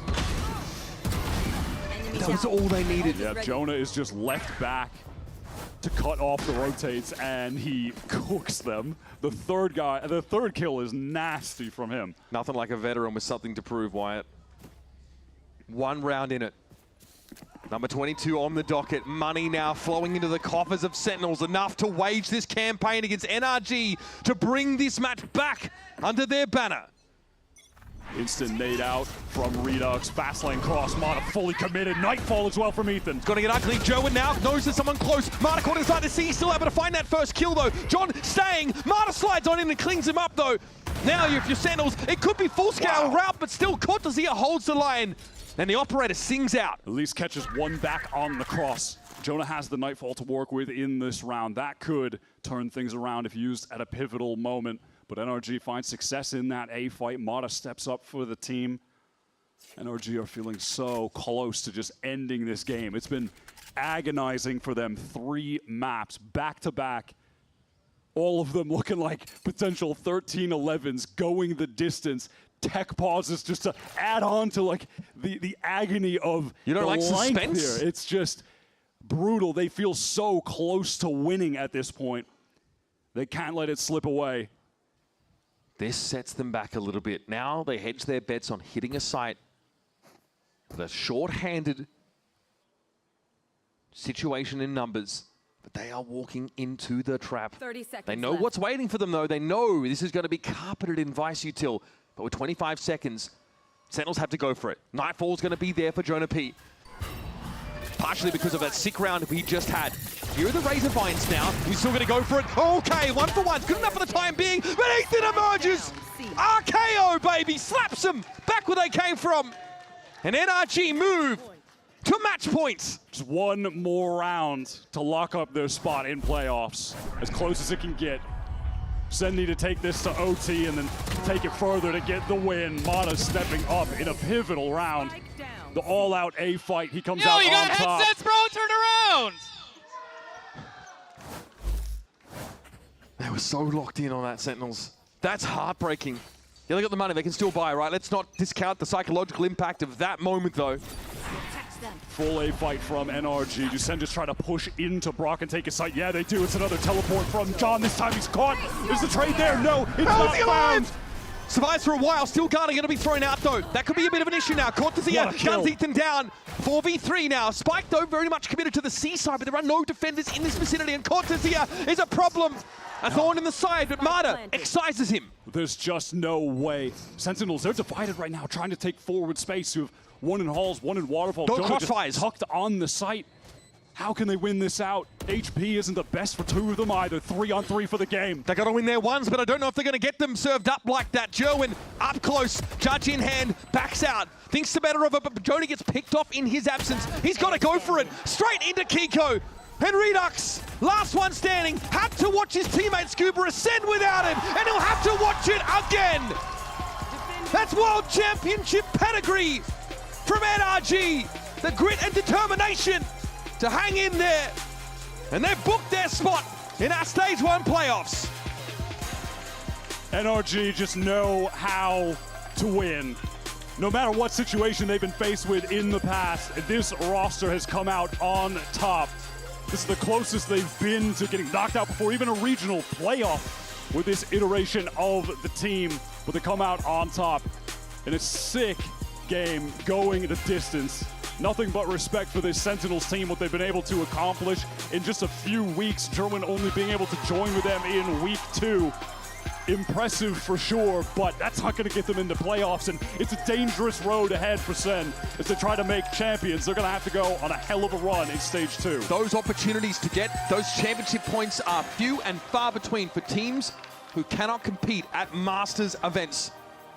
NRG, slow start to last year, and they came alive when it counted. This time, they start on the right foot, and still Ethan's record remains unblemished. And it's under Ethan's leadership. They start this stage down 0-2, and then Mata spoke about they had a meeting as a team that Ethan called where they were all going to go in, they're all going to tell each other what they feel like is going wrong with the team right now. What's going right with the team? What do we like? What do we not like? And they had this open, honest conversation. And since then, it's just been steady improvements, grinding back to the top.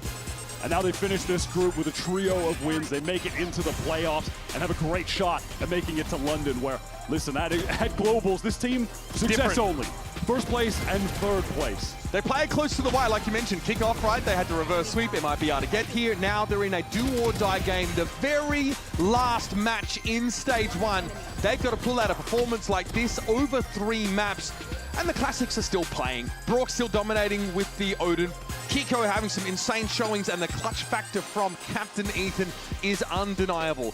All of the things, the ingredients that make this NRG team great are still in place. Expect to see more of it brought out as we head into our playoffs. For now, though, we're going to head over to Zoe down at the stage for a Verizon post-match interview with Kiko. Thank you so much. Yeah, please, one more time, give it up for NRG, who with this victory clutched their playoff spot. Kiko, what a match this was. So, like, this literally had everything. It had us on the edges of our seat. First off, just like, what is going through your head right now after it's all done and you got that playoff spot? I'm just super glad. It was like a pretty intense series. There was a lot of pauses, a lot of like close matches. So I'm glad we pulled through. Let's talk about how you pulled through, because in map 1 and in map 2, you had a really slow start. What did you attribute that slow start to, and how did you turn that around in this last map? They had some really good retake protocols, and we weren't really ready for it. And they kind of snowballed a little bit with the ults, so that was kind of like their game plan. And yeah, we kind of just adjusted to it, and we played our game, so. Was there any moment in time where you felt like it's really slipping through your fingers, or was the confidence there like throughout the entire series? I'm pretty sure we were confident throughout the series. We just had like some talks between the rounds about how they're playing, so we're pretty chill about it. But yeah. Pretty chill about it. Generally though, how chill were you about this stage? Because I feel like a lot of teams kind of struggle to find their identity, figure out the meta, see what works for them, like role-wise. How was that for you personally, this journey in Stage 1? I'm just playing a lot of roles, so I'm having fun playing like different agents, and yeah, I'm just flexing. Whatever's fun. Whatever's fun? Yeah. What's not fun for you? Astra. Okay. I don't want Astra. I don't want to play Astra, but yeah. Okay, no Astra. I fear we have to deal with Astra here and there though still. How do you see this evolving in the playoffs? Do you feel like each team has found their footing and had found their style? Yeah, definitely. I think everyone's gotten a lot better, and it's pretty close between all the teams. So I think playoffs is going to be pretty fun, and yeah. All right, well, I'm super excited to see NRG in action for the playoffs. Kiko, I'm going to let you rest. This was a slog of a match. Once again, congratulations to you and the team. But we're not done. We're going to have match point with Ethan and Mada and our crew. That's right. Thank you so much, Zoe, for that, as well as Kiko. It's a pleasure to hear from him. But we're here at Match Point. We got Ethan and Mada. Yippee! We're going to yap about some stuff. Yes, yippee indeed. No, seriously, incredible game, fellas. That was a bit of a slog out there, especially the tech pause. I'm sure didn't help anything all that much. But talking and starting from the beginning of the series, though, Ethan, I mean, did you know coming into this one that it was gonna be like this? Yeah, I think we knew the maps going into it. Yeah. Did anything surprise you? How good they were on Breeze, I would say. Yeah. And the retakes. Retakes the whole entire series, I think, they plagued us, and that was their strong suit. Yeah, wow. No, well done, well done. What about for you, Mano? I mean, we knew they were a good team. They have a lot of firepower, and I think like they were firing on all cylinders today. Yeah. They're all playing very good, so, I mean, yeah, it's just good individual players versus a good group of players on our side, so good that we got the win. Yeah, you guys had like so many retake rounds. Like it was kind of insane, and the post-hunt rounds were kind of crazy. Was that kind of your game plan going into it? Did you feel like you were going to be prepared for SEN to be just like flooding in and stuff? We just kind of played our game, and they happened to, I think they prepped, go into a lot of retakes, kind of let them have the sight across all maps, and they played it well. Yeah. They played out their game plan very well, so give it to them for sure. Now, of course, we find ourselves in playoffs yet again, fellas. Well done, congratulations. For you, Ethan, how does it feel knowing that you've managed alongside the team, but you've led this team to multiple playoff runs, incredible moments as well. How do you kind of measure this one up there? Because this one, I think you guys were tested a lot this stage. Do you feel that as well? Yeah, I also feel very positive because we're still working towards it. I don't even think we're close to 80%. Obviously, we started the season really, really bad. But we're grasping it, climbing a ladder, and we're just on the way to the top. Yeah. What are you guys looking forward to most in playoffs? Other than the shotgun meta. The shotgun meta disappearing off the face. We talked about it a bunch. Yeah. I would love that. I would love for it to just disappear tomorrow, but I mean, Ascent's in, right? Ascent is in, yeah. Bine's gone. Ascent Yeah. is in. Yeah. I love Ascent. What am I looking forward to? I mean, I love these like high intensity games. Like today was like a great example of just a complete bloodbath. Yeah. And those kinds of games are always the most fun. And I think, especially during playoffs, that's when you kind of see the most of those close games. Yeah, so yeah. It's gonna be a lot of fun. Is the confidence still high from you guys? Because it feels like you guys are still exuding that, but obviously you've been tested a lot more at this stage. Yeah, I mean, we've definitely been tested. I think there's something to say about the top 4 from Santiago all kind of getting tested. Every new team, those top 4 is getting tested. I mean, it's no shocker, right? The meta is completely different than it was in Santiago, and we had a very little time to prepare for it. Yeah. So as time goes on, you're seeing improvements on our end, and I think that with more time, we'll be better and better. Yeah, all right. London bound then, huh? Hopefully. Feeling it? Feeling it? Gotta do it for Gio. Gotta do it for Gio. All right, that's what's up. Get him home. That's what's up. Yeah, you got to get the boy home to his family, you know, give him the free trip, right? It'll be great. Of course, so folks, stage 1, it's officially in the books. We're done. We wrapped this bad boy up. So let's go ahead and take a look at the standings and where we ended up, because with that win, NRG, you lock that 4th spot, but man. Let's go, bro. It was crazy because it was either you get the 4th spot or SEN get the 2nd spot. That is how wild the disparity was in this stage. Yeah, it felt that way for sure. Just glad to make playoffs, man. I don't care where we are. Yeah, no, it's good too. Yeah, it's a huge win for you guys for sure, of course. And this is the bracket. So you guys are going to be waiting in the lower bracket there. So you won't be starting things off, but you'll be waiting for the losers of, I believe it'll be FURIA Lev or G2 100 Thieves, but we'll, I guess, source that out when it happens. What do you guys make of the bracket, though, so far? It's behind us. It's a bloodbath. Every time we go into playoffs, it's just win. So it doesn't matter who we play. I mean, you guys are like the lower bracket gods every single time. Don't jinx us. Yeah. Like, don't jinx us. I'm telling you. But, no. Dan, actually, I'm the jinxer. I'm the okay. Stop. I'm excited for playoffs. Me too. Yeah. By the way, we did get confirmation. You'll be facing the loser of FURIA and Leviatán. So that will be how it shakes out for you guys. What do you think of those two teams? I think FURIA, dipped off a little bit. They had a crazy strong start. Yeah. Same for Lev. I would say the same for both of them. Yeah. We'll see how the Neon meta treats those teams. That's all I'll say. Ain't that the truth, man? Things are going to shift. It's going to be interesting. But, of course, we got some great matches to open things up here. We got FURIA and Leviatán, and then G2 versus 100 Thieves. Oh, man. What a great way to start off the playoffs, What a great folks. way. Right? Is it? What a great way. You couldn't have asked for a great way to start the playoffs. All right, folks, that's going to do it for us. We thank you so much for tuning in. We'll see you at the playoffs. And for now, here is your Samsung OLED Fast Replay. See you soon, friends. And we are back. 12 teams return to the stage, and they've all got their sights set on Masters London. See, Dante's actually going to peek out of that one. Still goes for more. He's going to get 3 events. How is he doing this? Crew come out swinging. Second, making moves. Damage done. That's the finish. I'm literally looking at Mimi, and she's just, what is happening here? I'm retaining the viewers. You're retaining the viewers. Defuse is going down. They have the orb up. What the hell? 100 Let's go. Get the thrifty. Luke Show still here. Upgrade acquired. No way! Absolutely diffs them. In the back we have Cloud9, and not only do they have... Wait a second, what's happening? Lev will not stop encroaching into the site. Santo with 3 and another one. The duality of man. Mata has the showstopper. It should be the slam dunk. Already let him loose. No way! LM to close it out against the reigning world champs. Madness on the site, but Demon 1 delivers. The smoke blocking his vision. He has to activate. Now he has to activate quickly. Oh my God, he's done it. Demon 1. What happened? They all passed away. Now the squeeze being placed onto Alan, fighting past it. The stick half onto it. Oh, no way! LM! My last question is for you. Yay. It's about VCT. Oh, yeah, I work here. You do. So I think for now. Quiet. Flash may go too wide. Spike is just too fast. He's in there. Spike! It's electric. 30 seconds left. Spike leading to charge once more. and they deliver G2 their very first 0-2 streak in America's history. The spike is heading back into A as this hit goes down on C. Ethan must live. He cannot. A flawless start for Crew. Following forwards with that one. Oh, deleted. Sentinels at disadvantage.